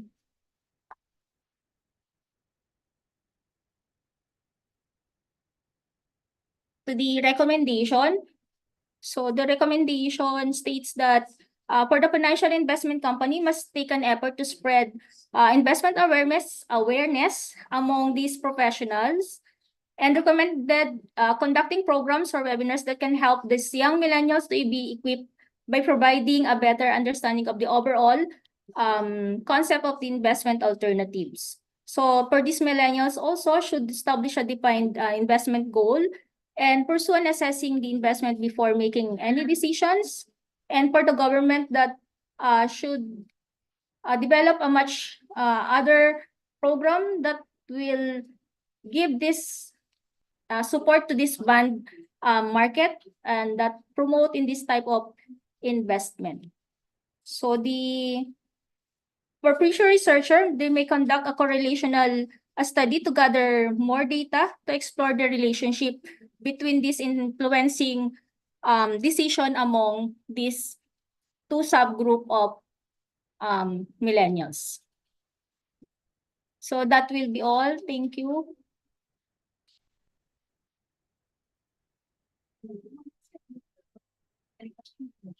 I have a question. How many sample groups?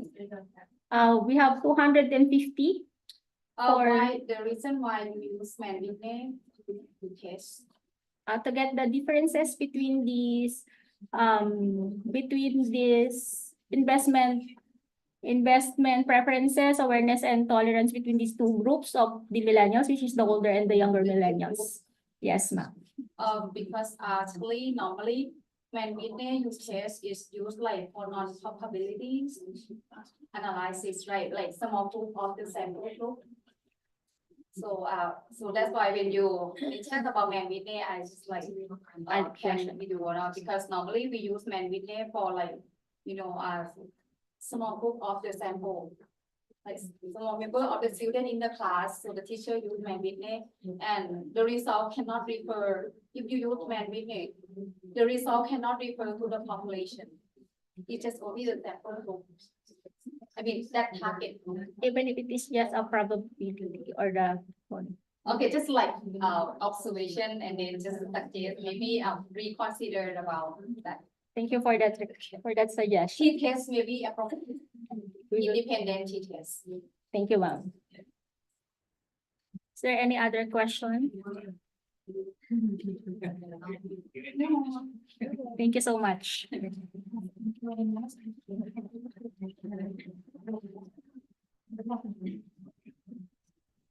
All right, thank you so much, Dr. Wailin Salva.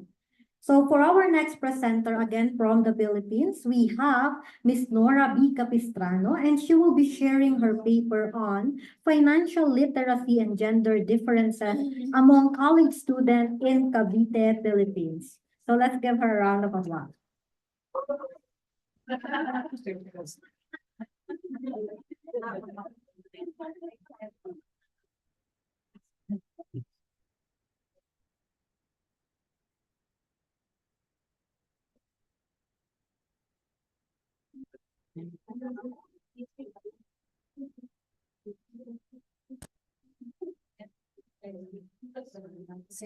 So thank you very much in advance to my new fans. So I will be presenting financial literacy and gender differences among business students of the selected universities in Cavite with Miss Pauline Ebones, Miss Gemma Ruth Gecolea, and Dr. Wailin Salva.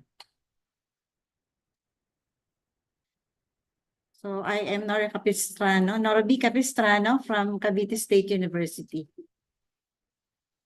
The purpose of this study was to evaluate the level of financial literacy possessed by male and female students in the field of business programs. The study also aimed to investigate whether there are any significant differences in the financial literacy levels of the two groups, the male and the female. The respondents for this study comprised students who had enrolled in a business-related program of two universities in Cavite, the De La Salle University, Dasmariñas, and the Cavite State University in Indam, Cavite. So the comparative research design was employed in the quantitative research to compare the male and female business students in terms of their financial literacy to further comprehend each group while seeking similarities and differences between them. So to gather the necessary respondents of this study, a stratified sampling technique was employed. The participants of the study coming from Cavite State University with a total of 255, 71 male and 184 female, and De La Salle University with a total of 107, 43 male and 64 female.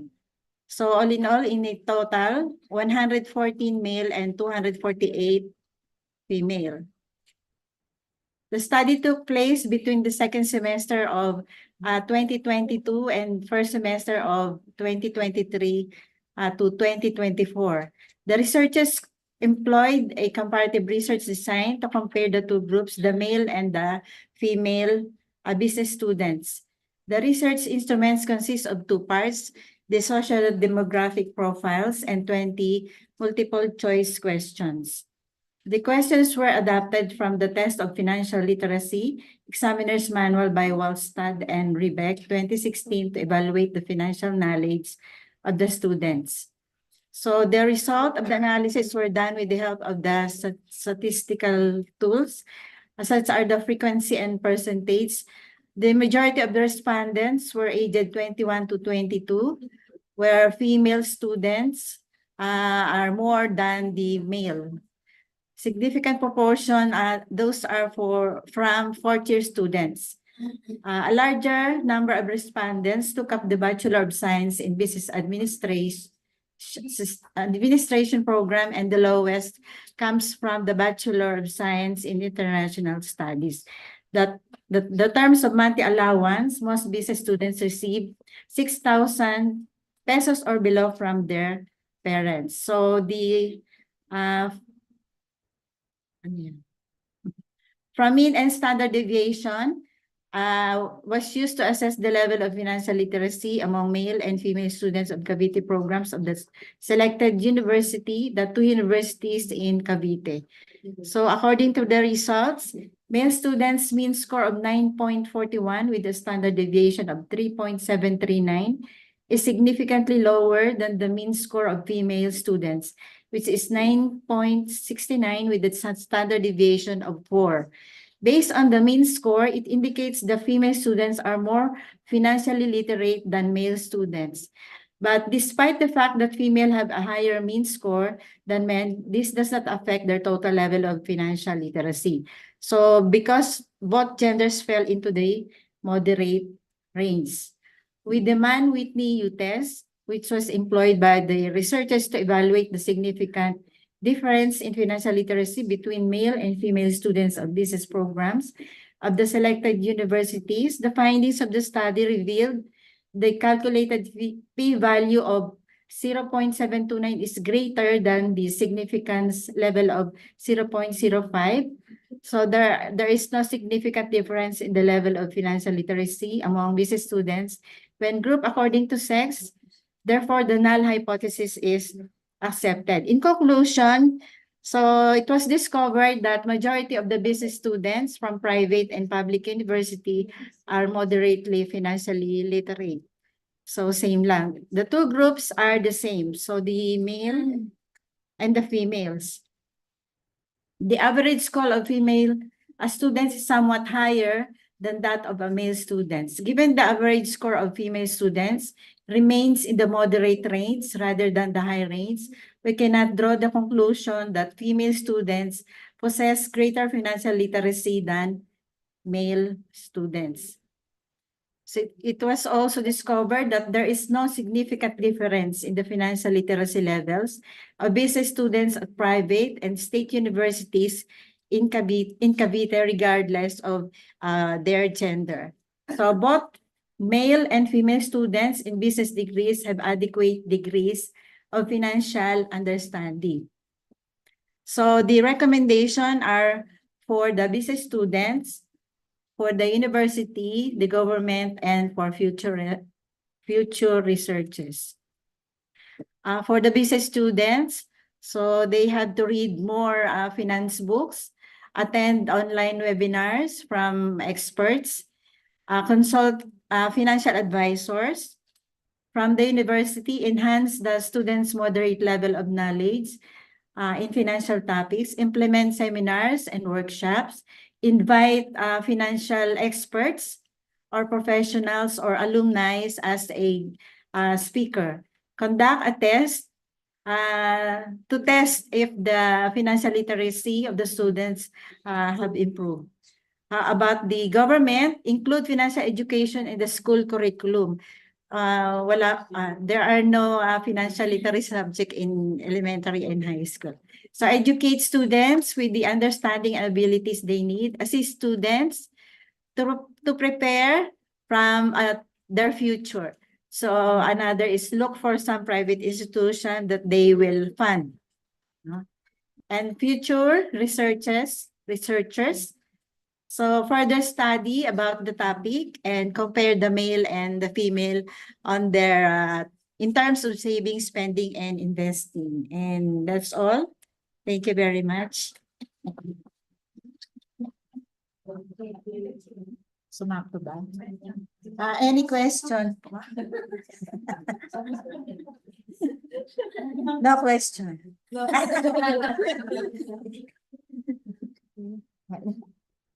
Okay, thank you again, Miss Nora Capistrano. Okay, so now let's move on to our next presenter. So this research paper was authored by three people.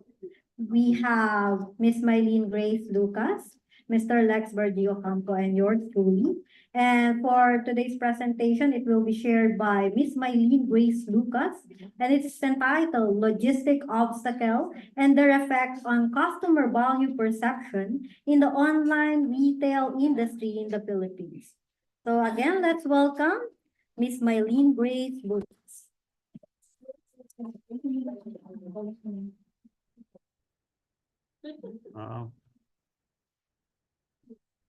This one? Next, the next. Okay.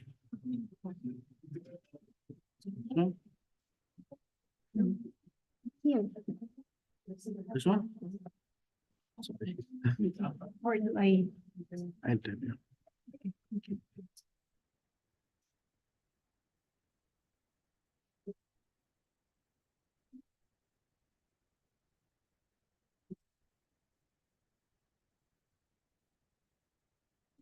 This one, right?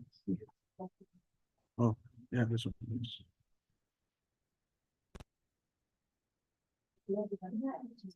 Wait here. This one? Yeah. This is back, this is front. You just press this. With the next. Yeah, this is back. This one. Yeah.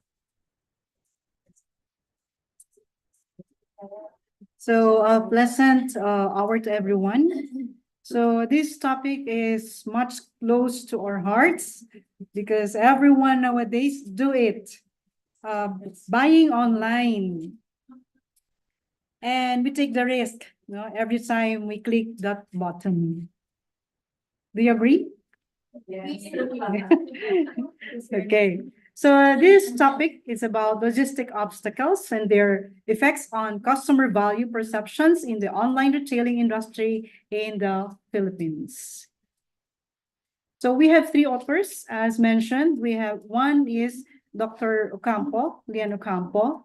Dr. Ocampo blends theoretical and practical approaches, making significant contributions to teaching and research. And she had presented various studies, researches in other regions in the world. Then another one, we have Dr. Lexber Ocampo. For Sir Lexber Ocampo, currently he is exploring his research expertise in finding ways to minimize electricity waste to reduce energy consumption.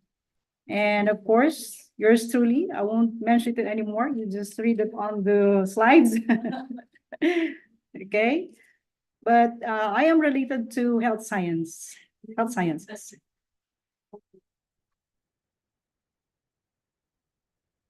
Okay, so this study examines how logistic issues influence customer value in online retail stores across the Philippines. Utilizing a structured questionnaire, the study surveyed 230 online businesses to identify the frequency of issues they encountered in delivering the parcels to their consumers, particularly in terms of delivery delays, quality and quantity of delivery, which affects customer satisfaction and loyalty. The findings show that there is a significant negative correlation between logistic issues and customer value indicators. The results suggest that while logistic issues may currently impact customer loyalty and revenue, there is a significant potential for improvement. So this highlights the importance of online businesses addressing and mitigating logistic problems to enhance customer satisfaction and business performance. On recommendations, it includes streamlining delivery process, improving communication strategies, and establishing feedback mechanism to better align with customer expectations. So online retailing in the Philippines is a vibrant and rapidly growing. Online selling defines as the process of selling goods, products, or services over the internet, has transformed consumer behavior and retail operations globally. The Philippines, with its dynamic economy and tech-savvy population, is a significant player in the Southeast Asia e-commerce market. So we have platforms for online selling and buying. Despite the robust growth of online retailing, several logistical challenges persist, affecting both sellers and customers. Shipping issues, including delayed deliveries, lost items, damaged goods, high shipping costs, and split shipments are prevalent concerns. Logistical obstacles can harm customer value perception, leading to decreased trust and reduced retention.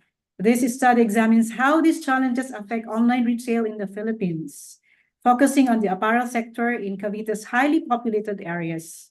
It identifies key shipping issues and their relation on customer satisfaction, offering insights to improve e-commerce logistics. For theoretical framework, using CPV theory, states that customers base purchase decisions on perceived value, the difference between benefits and cost. Logistical issues like delay or damaged goods increase perceived cost, lowering customers' value perception and potentially impacting revenue and loyalty. For RBV theory, asserts that a firm competitive advantage stems from its resources, including logistic management. Effective logistic enhance customer loyalty and value perception, making them a strategic assets for improving customer value. So for descriptive correlational design, purposive quota sampling, and 230 respondents were attained or gained. Structured survey, descriptive statistics, and Spearman correlations were used for this study. Then for the result and discussions, what is being measured? We have the missing packages, damaged goods, partial delivery, shipment delays. For loyalty, revenue, and customer values are being measured. And then Below it, in our graph, in our table, are the significant results. So the findings of this study underscore the critical importance of effective logistic management in online retailing. The negative correlations between logistical issues and customer loyalty highlights how operational inefficiencies can undermine customer retention. Additionally, the significant relative or negative correlations with revenue and customer value perception suggest that logistical problems not only affect customer satisfaction, but also have financial repercussion for retailers.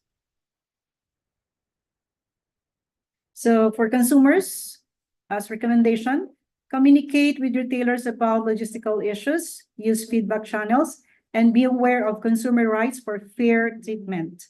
And then for businesses, it invests in advanced logistics system, update policies, build reliable partnerships, and train staff for effective issue management. And for future researches, explore long-term impacts on customer loyalty and revenue, investigate across industries, and use advanced statistical methods like SEM or the SEM. Then we have now our references for the study. And thank you, and again, good day. Any questions before anything else? Thank you. Okay, thank you so much, Miss Mylene Grace Lucas.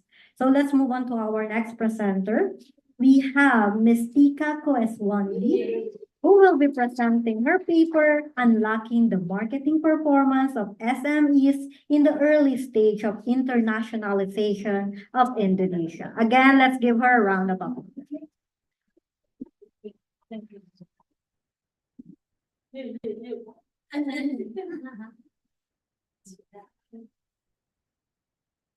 Which one? Oh, it's on number 20.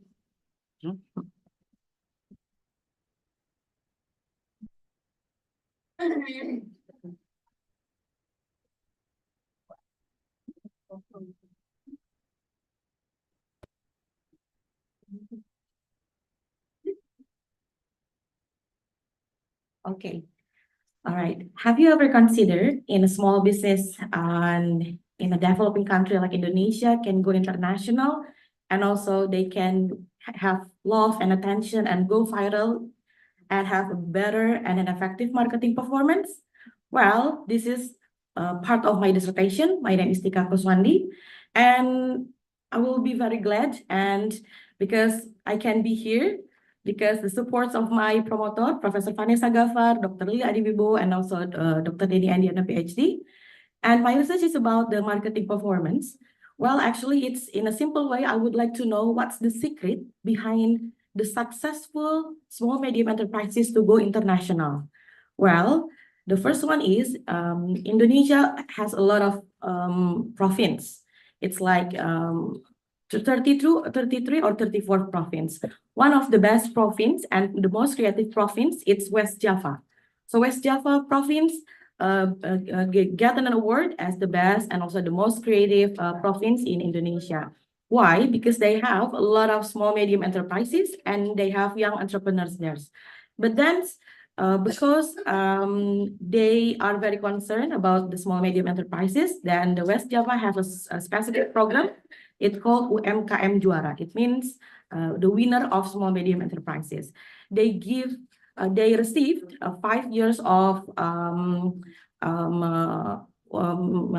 incubation in terms of business and also mentoring and etc. And now they're ready to go international. But then I found an empirical gap. The gap here that it's true that the data of selling it's increasing every year, but they cannot really measure about is it effective or not, is our marketing performance good or not. So then we're going to try a little bit more deeper by trying to find the bibliometric analysis to see what is the indicator of a good marketing performance or effective marketing performance. It says that from 2003 until 2023, we found a 90 and 30 published research. It says that the indicator of good marketing performance for small medium enterprises, it's still not it's still fluctuative, because every year a lot of things happen, like technology involvement, and then global involvement, and also the cultural involvement. But then how urgent is it to do this research? If we cannot find a good marketing performance, what is a good indicator for a good marketing performance? These small medium enterprises will have a decline in their life cycle. So the small medium enterprises in West Java, they are now in the maturity process, and now they're ready to go to international, and some of them are having the internationalization process. If we are stopping on that and we are not doing the research a little bit more deeper, then we're pretty sure that they are going to do the decline process in their life cycle. So then we do the quantitative descriptive approach by using the exploratory factor analysis, because we would like to know more deeper from their perspective. And among 14,000 population, we choose 324 small medium enterprises by purposive sampling. And then we found that in exploratory factor analysis, there are several assumptions that we have met, they should be met. The first one is the sample must be sufficient to detect the similarity where the value is supposed to be more than 0.5. We found that through the KMO and Bartlett test, the value of exploratory factor analysis is 0.763. So that assumption is it is failed. And then the second one is Kaiser Mayo Oaklin. The second one is the correlation. It says that in a Bartlett test, the significance of the good value, it's supposed to be below 0.05. And we found that the significance here it's 0.00. That it means the correlation is good. And then to make sure that all the variable can be trusted, reliable, and also valid, we make sure that all or each the variable should meet what is it called? Should be able to have one value. And as you can see that the value here in the communities, in the communalities have more than 0.5. And then to see the visualization of the scatter of the indicator, we found the script plot, and it says that there are 5 indicators that has value more than one. So after that, we see that in each indicator can be scratched very good, and then after that, we can conclude that in order to know how to measure the marketing performance, especially if they want to have a good marketing performance in a global market or in international market, they should focus on 2 big factors. The first one is financial factors. The second one is non-financial factors. The financial factors, it means talking about sales growth and then profitability, things about their financially. But then about non-financial, they can talk about digital brand visibility, like how well they can be seen by the customers, and also the customer awareness by how many people are following their Instagram, for example, or e-commerce, and etc. And for customer satisfaction and how well they get the repurchase or the repurchase from their platform.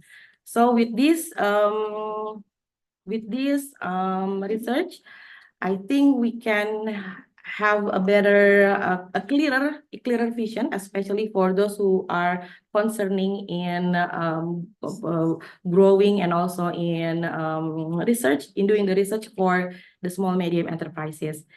And this is my appendix. And I also would like to say thank you, especially for the Balai Pendidikan Tinggi or BPPT as the Center for Finance in Higher Education, PDP as one of my what is it called?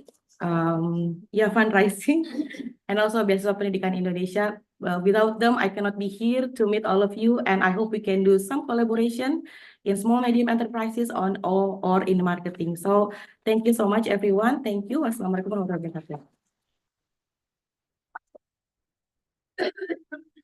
Again, thank you so much, Ms. Tika Coes-Wan. So we still have two presenters left, but before we move on to our next presenter, may I request everyone to freshen up because we're going to have a photo session and a 10 minutes coffee break because I know you're a bit sleepy, so we need to energize somehow for 10 minutes.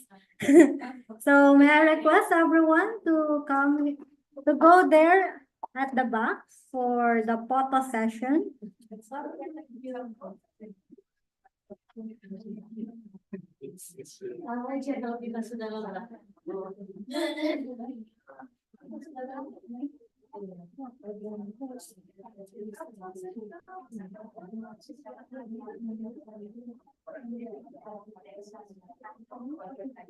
So if you announce the break, actually we got convinced to stay. But it's okay, it's okay. So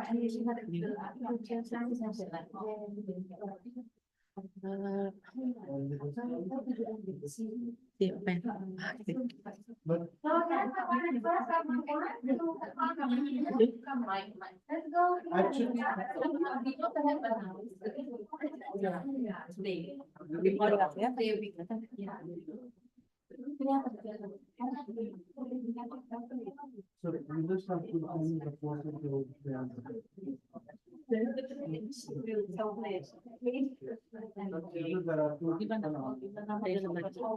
Model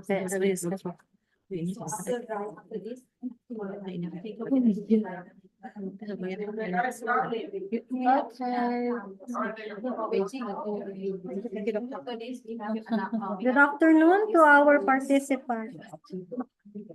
Good afternoon. Good afternoon to our participants online. So we're going to have a short coffee break for 10 minutes.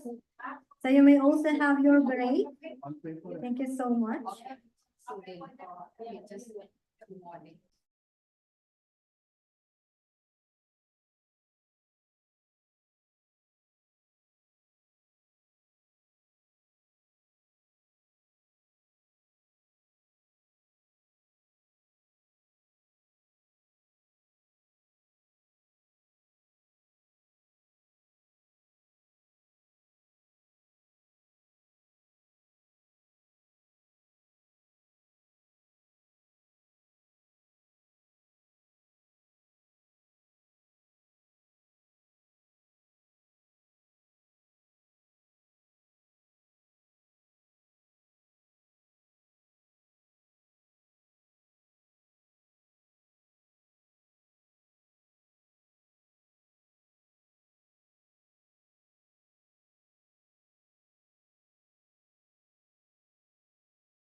Okay, good afternoon again.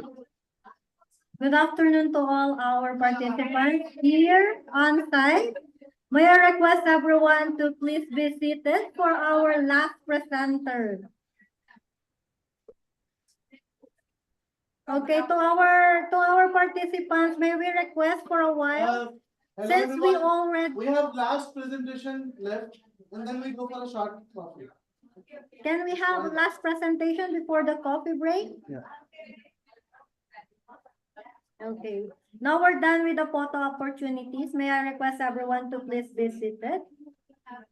So for our last presenter, we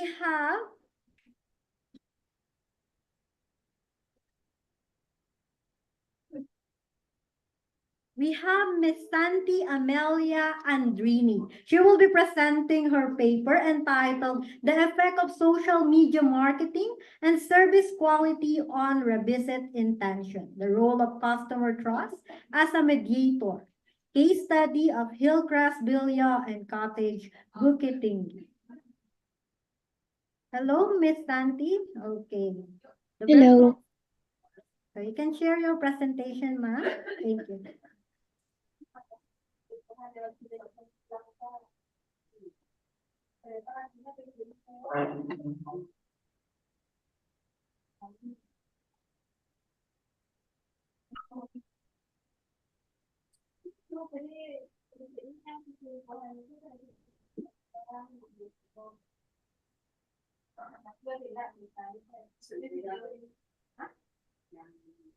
Okay, can everyone see my screen?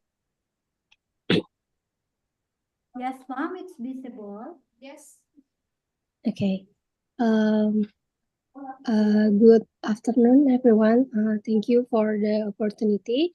Today, I would like to present my research. The title of my research is The Effect of Social Media Marketing and Service Quality on Revisit Intention, the Role of Customer Trust as Mediator, case study Hillcrest Villa and Cottage, Bukit Tinggi. So my name is Santi Amelia Andrini. I'm a marketing management postgraduate student in Bung Hatta University located at Padang, West Sumatra, Indonesia. This study aims to determine the effect of social media marketing and service quality on revisit intention with the role of customer trust as a mediator. This research was supported by Eigen theory of planned behavior. As part of the first data collection process, the study used a questionnaire distributed to 80 respondents from customer of Hillcrest Villa and Cottage, Bukit Tinggi in 2024 using a quantitative approach, with all responses being recorded with a response rate of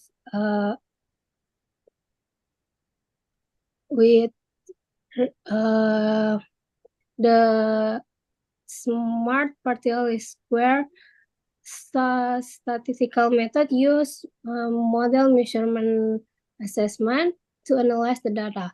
The structural models evaluation results have good predictive power and relevance. The hypotheses of this research are all supported as by the result of the data collected. So, the picture shown is called Jam Gadang. It is located in West Sumatra, Indonesia. And then Jam Gadang is one of the tourist spot in Indonesia. Currently, the tourist sector is one of the largest contribution of foreign exchange for Indonesia.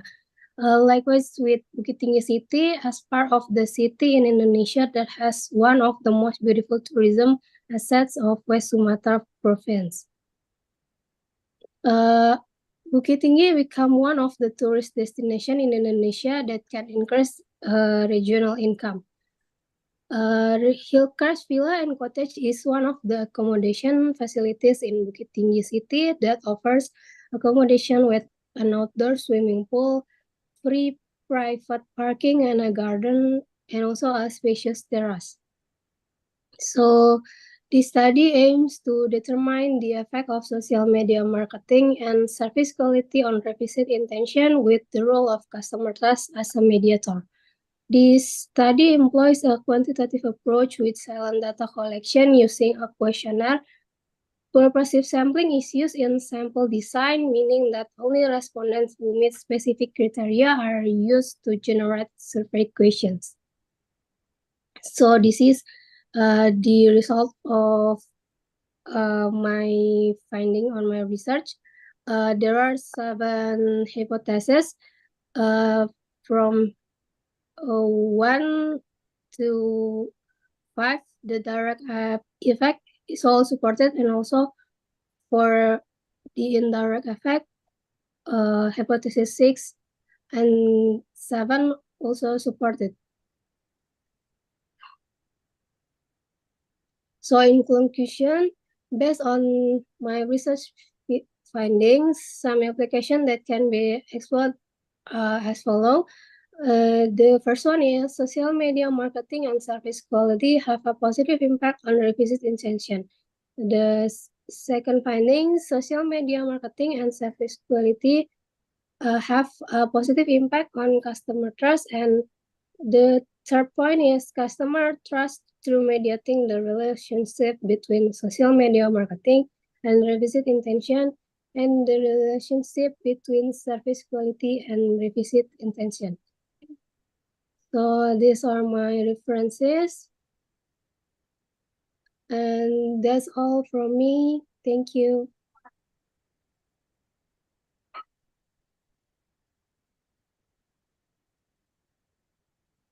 Thank you so much, Madam. So, do you have questions from our audience inside? Okay, if there's none, so let's move on to our another presenter. So we have another one which has a very good paper for us to skip. So we have Miss Garima Jolly, who will be presenting her paper, Design and Development of Advanced Spatio-Temporal Database Model. Ma'am, the virtual floor is yours. Ma'am Galima? Yes, good afternoon, ma'am. Good afternoon, all of you. Okay, you may share your presentation, ma'am. Thank you. Yes. Good afternoon, all of you. Thanks for giving me this opportunity.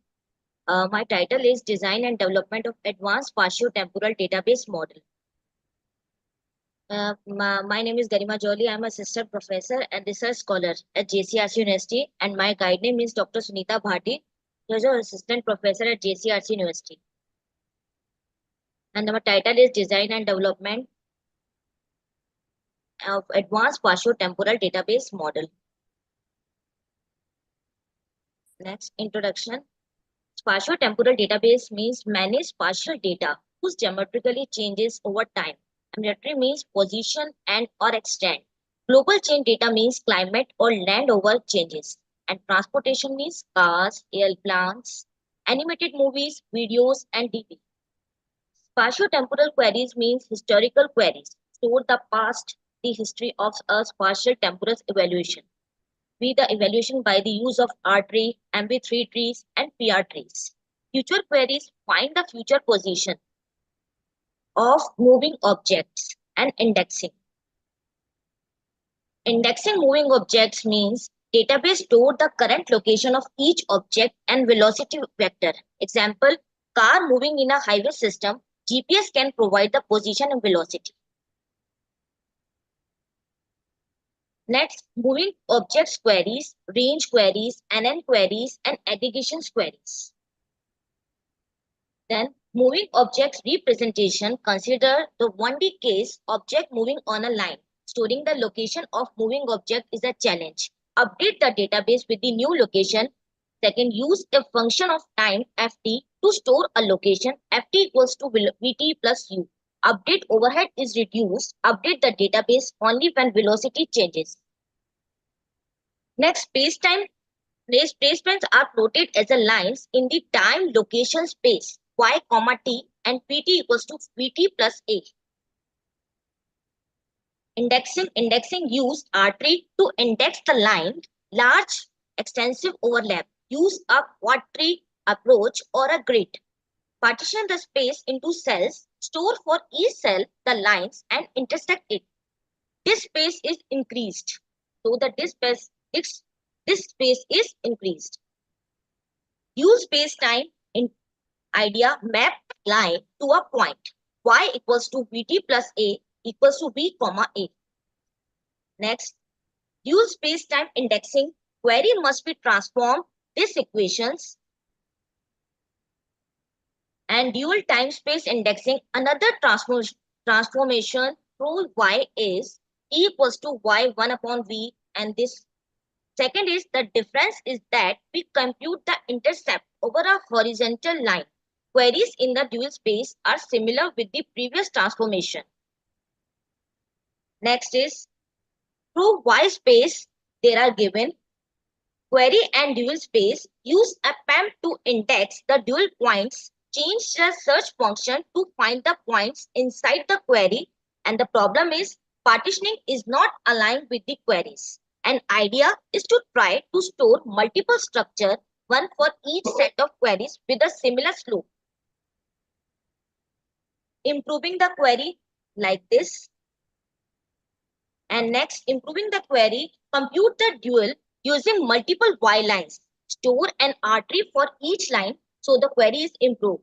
Given a query, find the line that is closer to the query and then use the corresponding index. So that the query will appear as vertical as possible, so the performance will be better.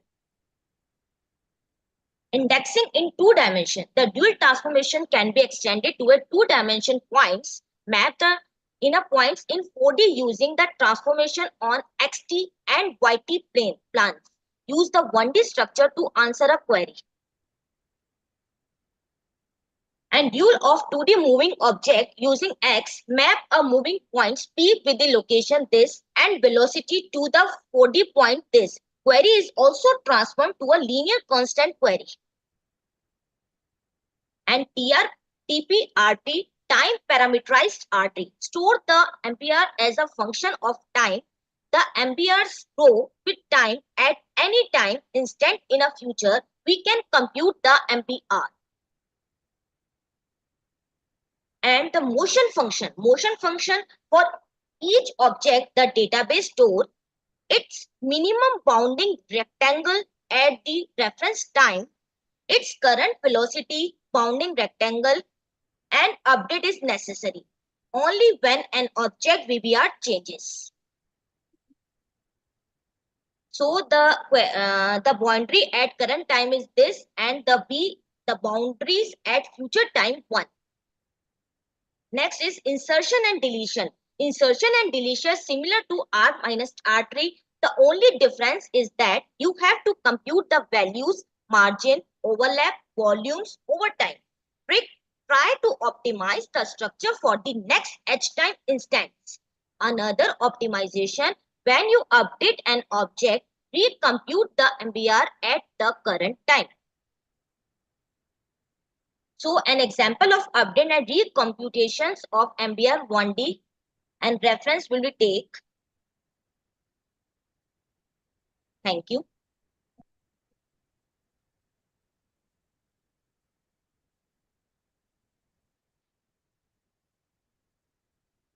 Thank you, Madam. Thank you again to all our presenters. Do we still have any questions from the audience? Okay, if there is none, again, thank you, Mom, for sharing your valuable research. So all of our researchers have contributed greatly in enriching this particular event.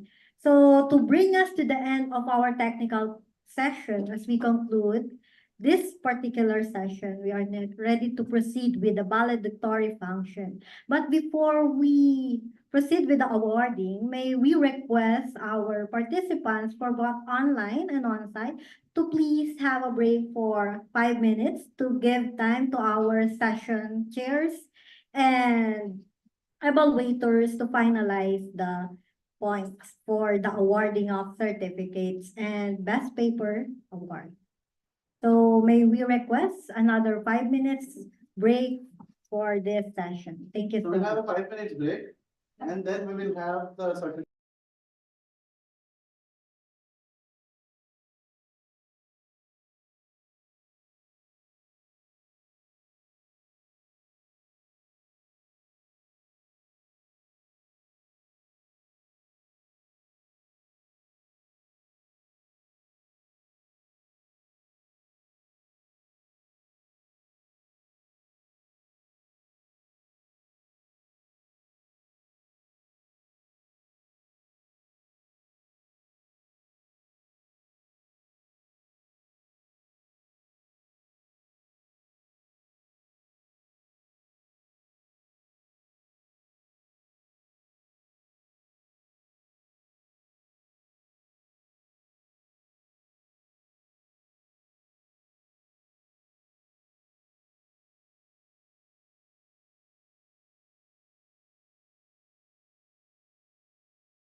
Ankit, you're able to see the background image, right?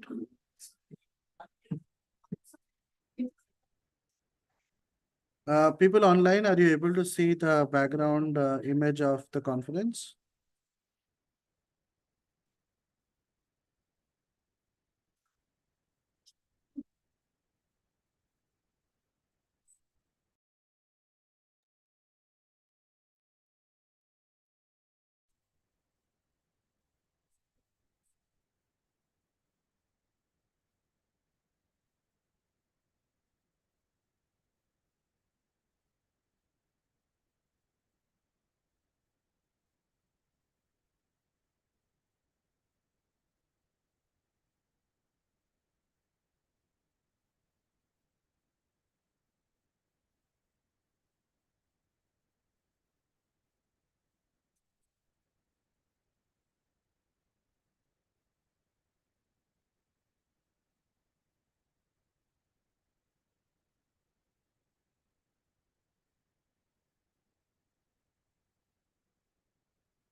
So the certificate is supposed to have one.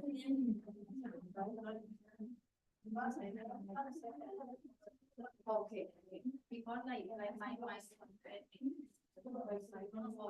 this one I have copy just leave it word order, right?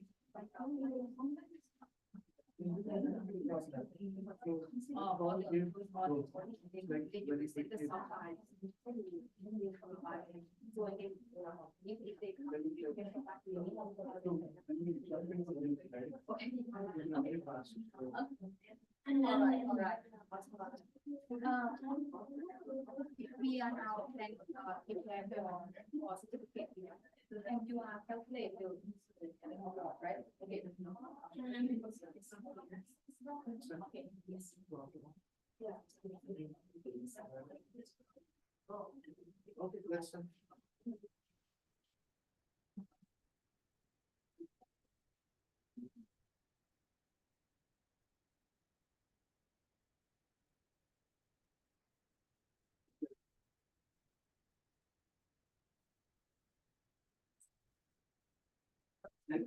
Do I look good?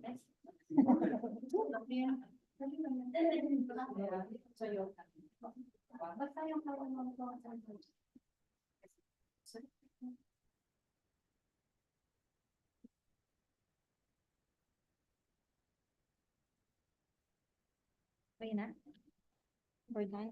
You can start.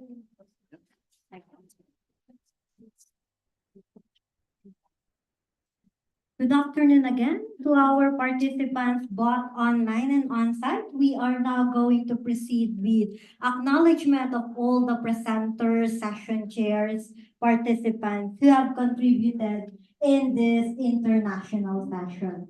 So let's start with our conference chair. Let me read the citation. This certificate of appreciation is proudly presented to Dr. Lampong Kulumpu in recognition of outstanding contributions as conference chair of the 8th International Conference on Management, Education, and Emerging Technology.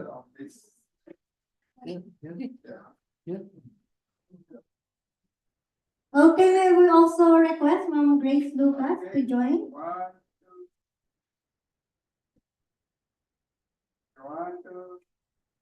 Thank you. And Ma'am also has a certificate for the. We also have another certificate for Dr. Lampong Kulumpu for her research presentation. Thank you. Okay, let's move on to our session chair. Let me read the citations. So do you want to give the light? On the light. It's next button. Behind is something here. So you want to do that side? But no, this one because of online. Let's do it. Okay, maybe it will be fine. Okay, so let's move on to our next award. So this certificate is proudly presented to Dr. Satyajit Patnaik in recognition of outstanding contribution as session chair at the 8th International Conference on Management, Education, and Emerging Technology, organized by Core Research Foundation on August 2024. Again, may I request Dr. Kulumpu to award the certificate and gifts to Dr. Sad. Congratulations.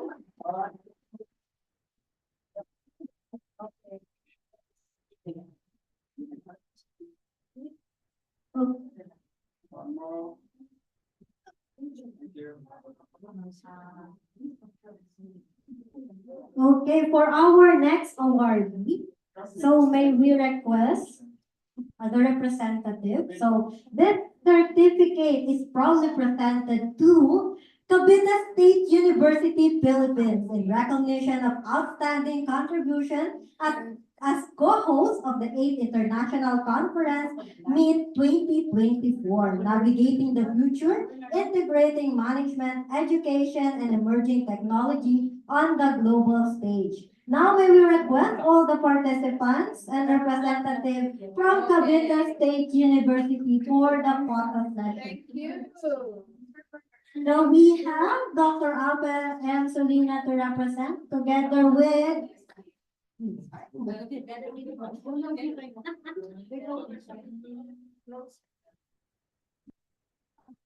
Okay, everybody look here. Okay, 1, 2.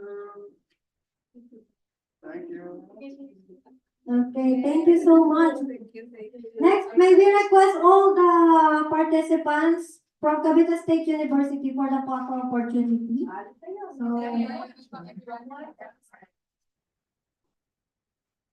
So we have Dr. Wiley. So may we request all Everyone here.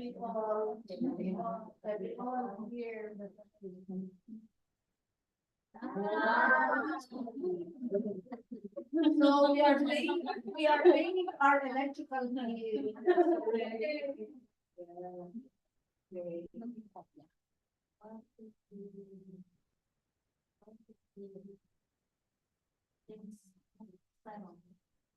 Please stand.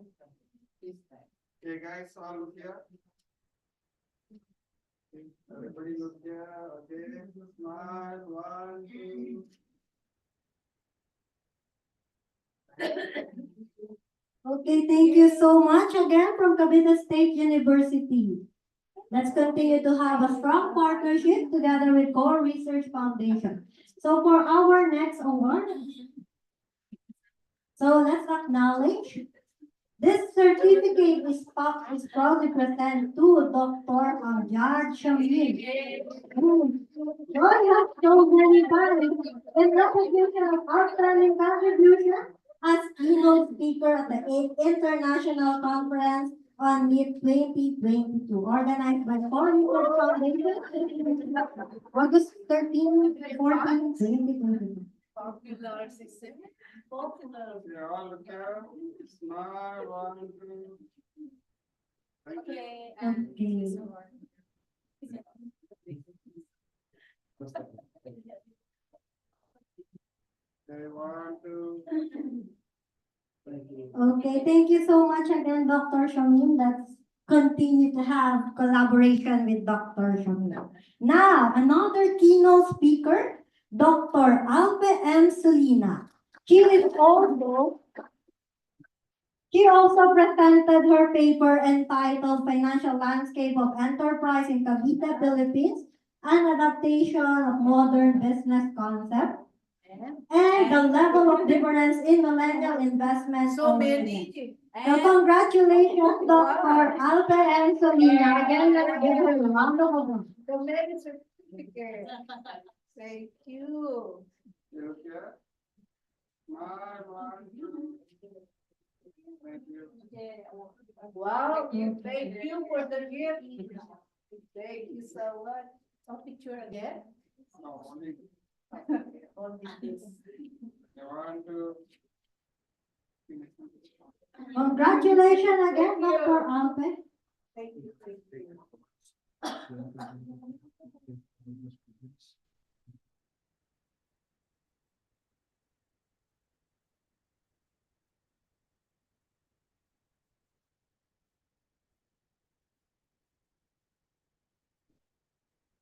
You have to give them this order.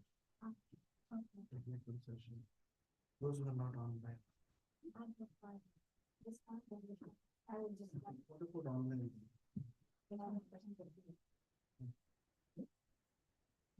Let me call, just give me 1 second.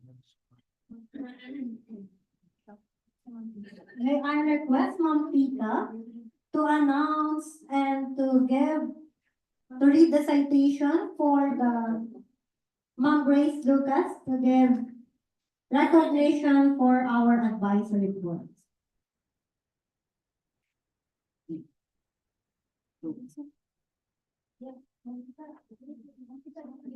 May I request Ma'am Pita for the award. So, in recognition of outstanding contribution, as moderator, You can also come. and presented a paper on unlocking the marketing performance of SMEs early stage of internationalization in Indonesia. Okay. And another research paper, Unlocking Marketing Performance of SMEs Early Stage of Internationalization in Indonesia.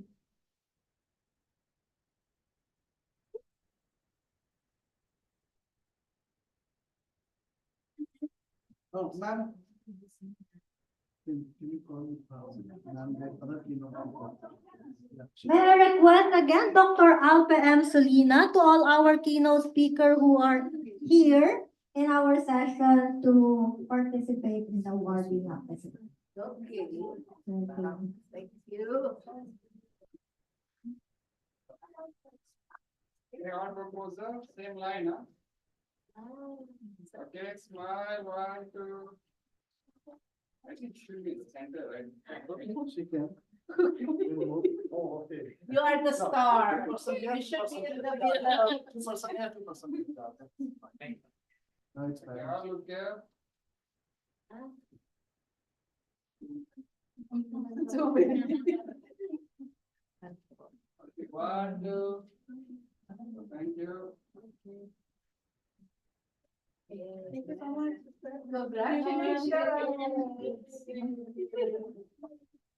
Okay, and here's the award, the certificate of appreciation to our moderator, Dr. Lian Dina G. Ocampo, as an advisory board member, and also as a moderator for the 8th International Conference on Management Education and Emerging Technology. And also for Cavite State University, presented her research paper entitled Logistic Obstacles and Their Effects on Customer Value Perception in Online Retailing Industry in the Philippines.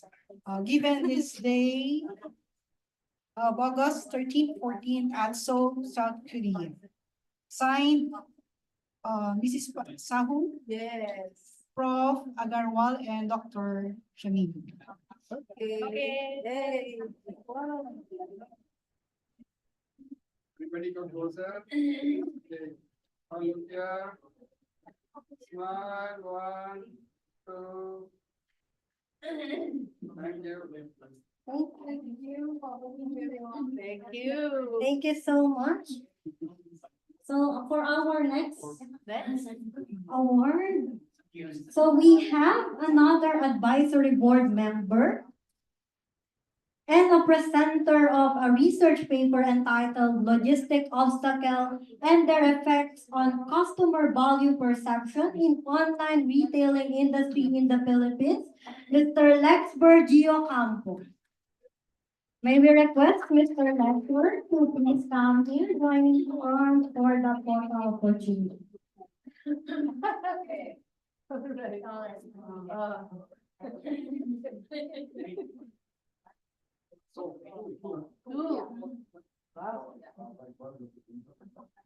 Okay, please look here.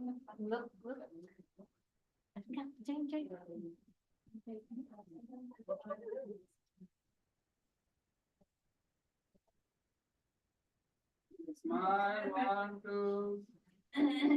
Thank you. Okay, congratulations, Mr. Ocampo. So our next awardee. So we have another advisory board member and a presenter of a paper entitled Financial Landscape of Enterprises in Cavite, Philippines, and Adaptation of Modern Business Concept. Let's have here Dr. Future, Dr. Bernardo C. Pangilinan.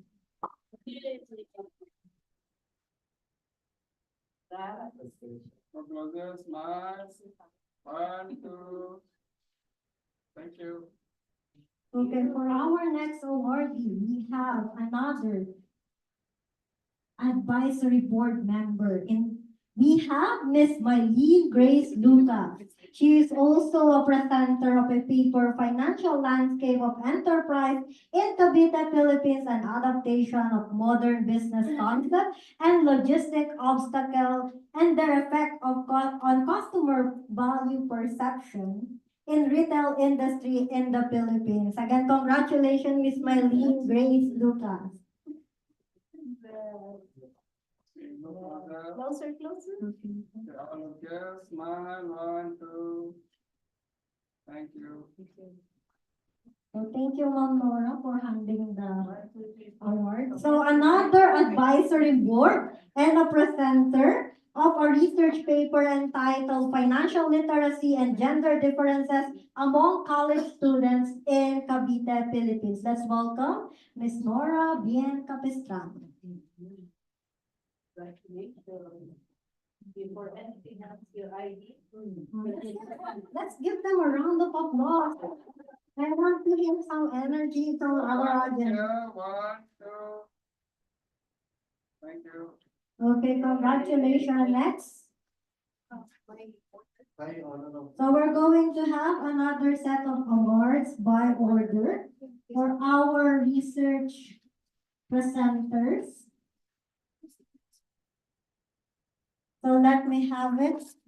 So for our on-site presenters. So for technical session 1, we have Mr. Chung Han Woo. So may I request Mr. Chung Han Woo And then we also have Rayong with Nilkot. Rayong with Nilkot.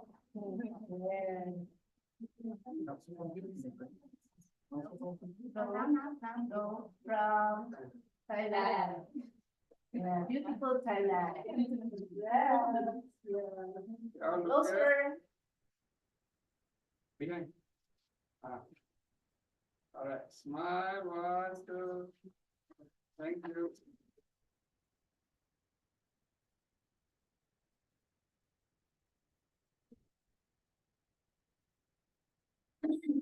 Okay, congratulations, huh? So our next presenter, we have Professor Siti Maisul Habiba, who have presented her paper, Global Citizenship, Education in Developing Multicultural Attitude Curriculum Review in Indonesia. Indonesia. You come here in front for the receiving of certificate. Beautiful Indonesia. Then your island. Yeah. You'll be nice in the photo. All look here, smile, 1, 2. Thank you. So another is Madam Dia Ekasari, who have presented her paper, An Analysis of Values in Batak, Toba, Wedding, Umpasa, and Literary Anthropology Study. Indonesia.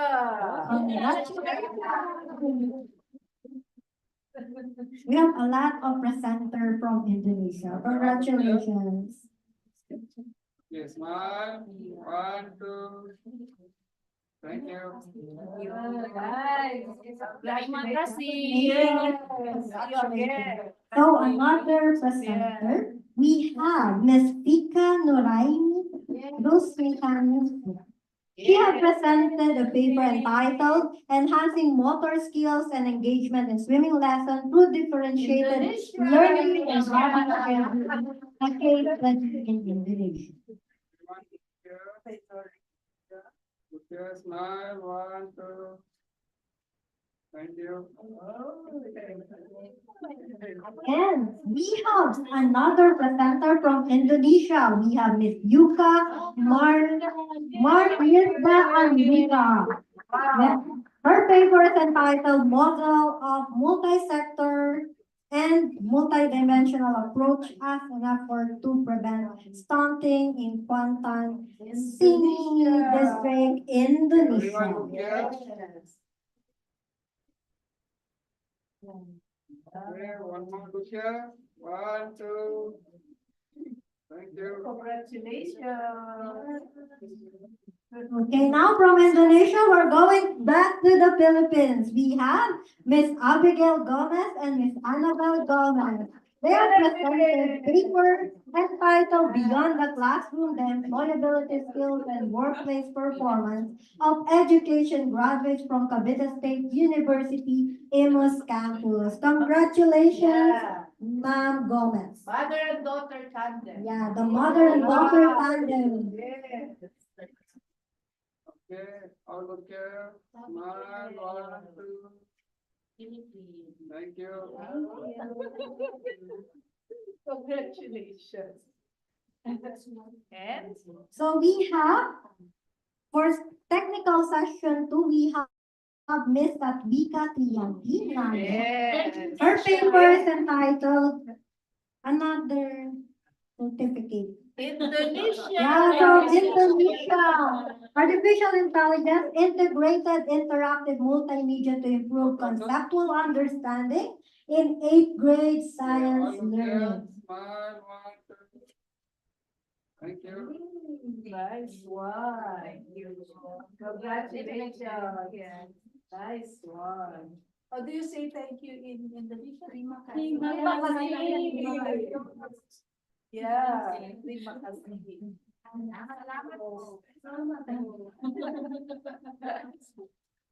Okay, next batch. So our next presenter, we have Goran Vlasic from Croatia, who have presented his paper on the importance of internationalization and marketing strategy in education. So unfortunately, he is not here. Let's move on to our next. And We have but they submitted the this one's not here. Jurica. Friends from. And we have last but not the least, one of the main contributors for this international conference, we have Miss Wylene S. Salva. She is also act as an advisory committee. She presented paper on financial literacy and gender differences among college students in Cavite, Philippines.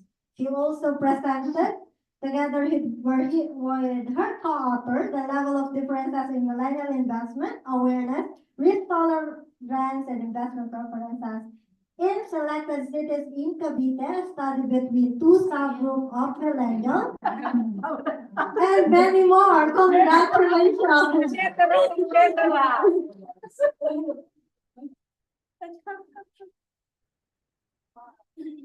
Yes, all look here. Yes, smile, 1, 2. Okay, thank you. More certificates. So now we're going to move on to our exciting part. One of the highlights of this event for the best paper and best presenter. So may we request Dr. Sat and Dr. Plumpool to award the certificate and to announce who's this researchers who have received the best paper and best presenter award.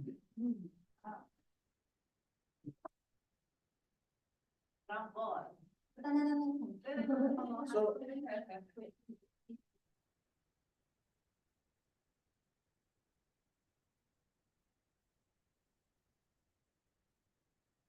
You're excited? Okay. Okay.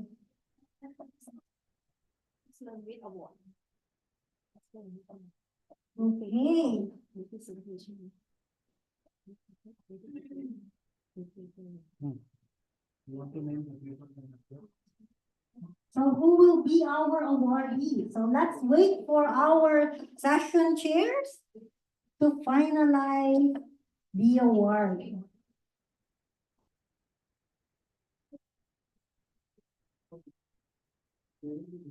By the way, the Core Research Foundation also has their YouTube channel. So continue to follow Core Research Foundation. Just visit our YouTube channel, Core Research Foundation.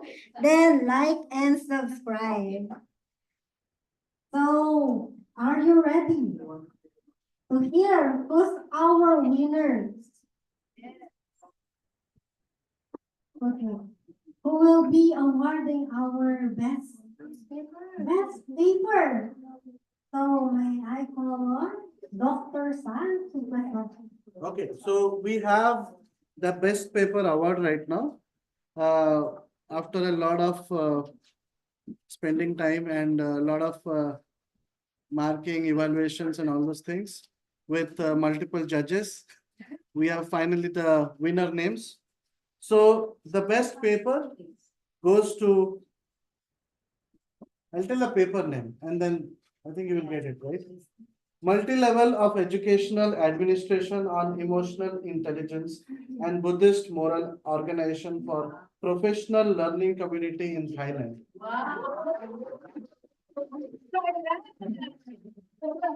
Please come to the stage.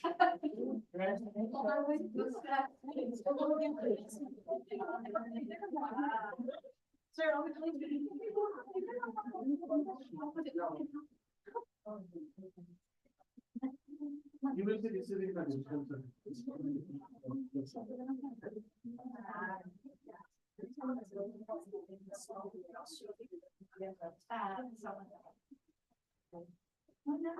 All look here. Excuse me. Okay, all look here. Okay, 1, 2, one more. Last one. 1. Last one, 1, 2. Okay. Okay, congratulations again to our best presenter. I know your country is very proud of you. So congratulations, especially your university.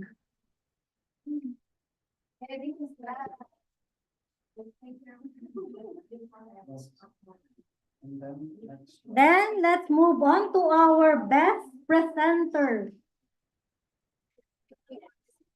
Best paper presenter. It will be awarded by Dr. Klongku. May I request, Madam?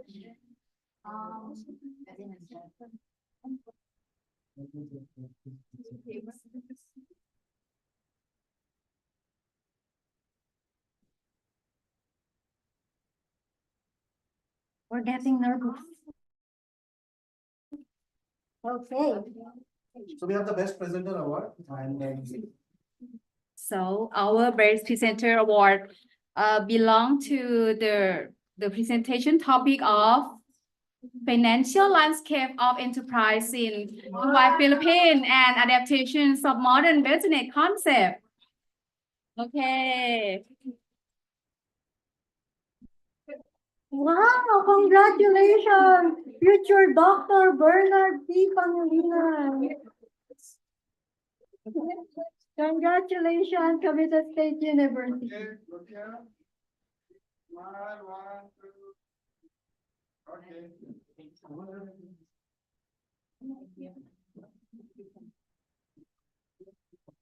Okay, look here. Smile, 1, 2.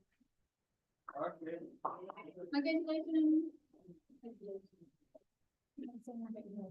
Okay, and that's it.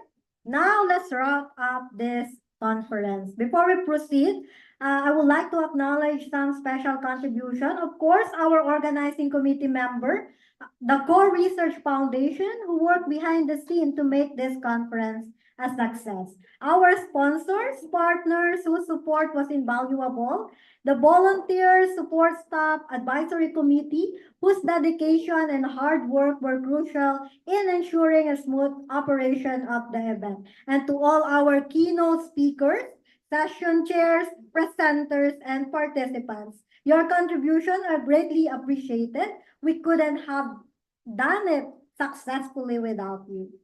So now, thank you again. Again, I'm Leandina Giocampo, together with Ms. Tika Coeswandi, your moderator for this session, is now signing off. Congratulations, everyone. Have a great day. so before we wind up, we'll take a selfie. Oh. No. So before we wind up, all the congratulations to all the people who have joined.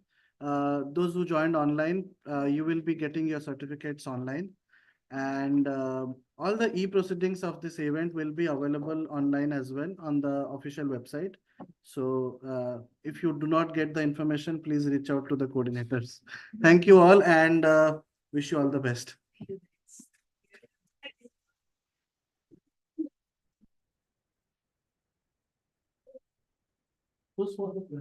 Yeah. Okay, thank you again. Congratulations, everyone. Have a great evening. So, bye. Annyeong. Hello, Korea. Have a great day. We're going to have one selfie.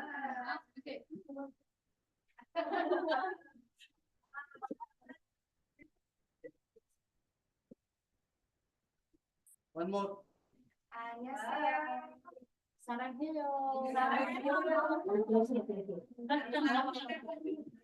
Just a photo. Okay, to our online participants, we are looking forward for future events together with you on site. Congratulations, everyone. Have a nice day.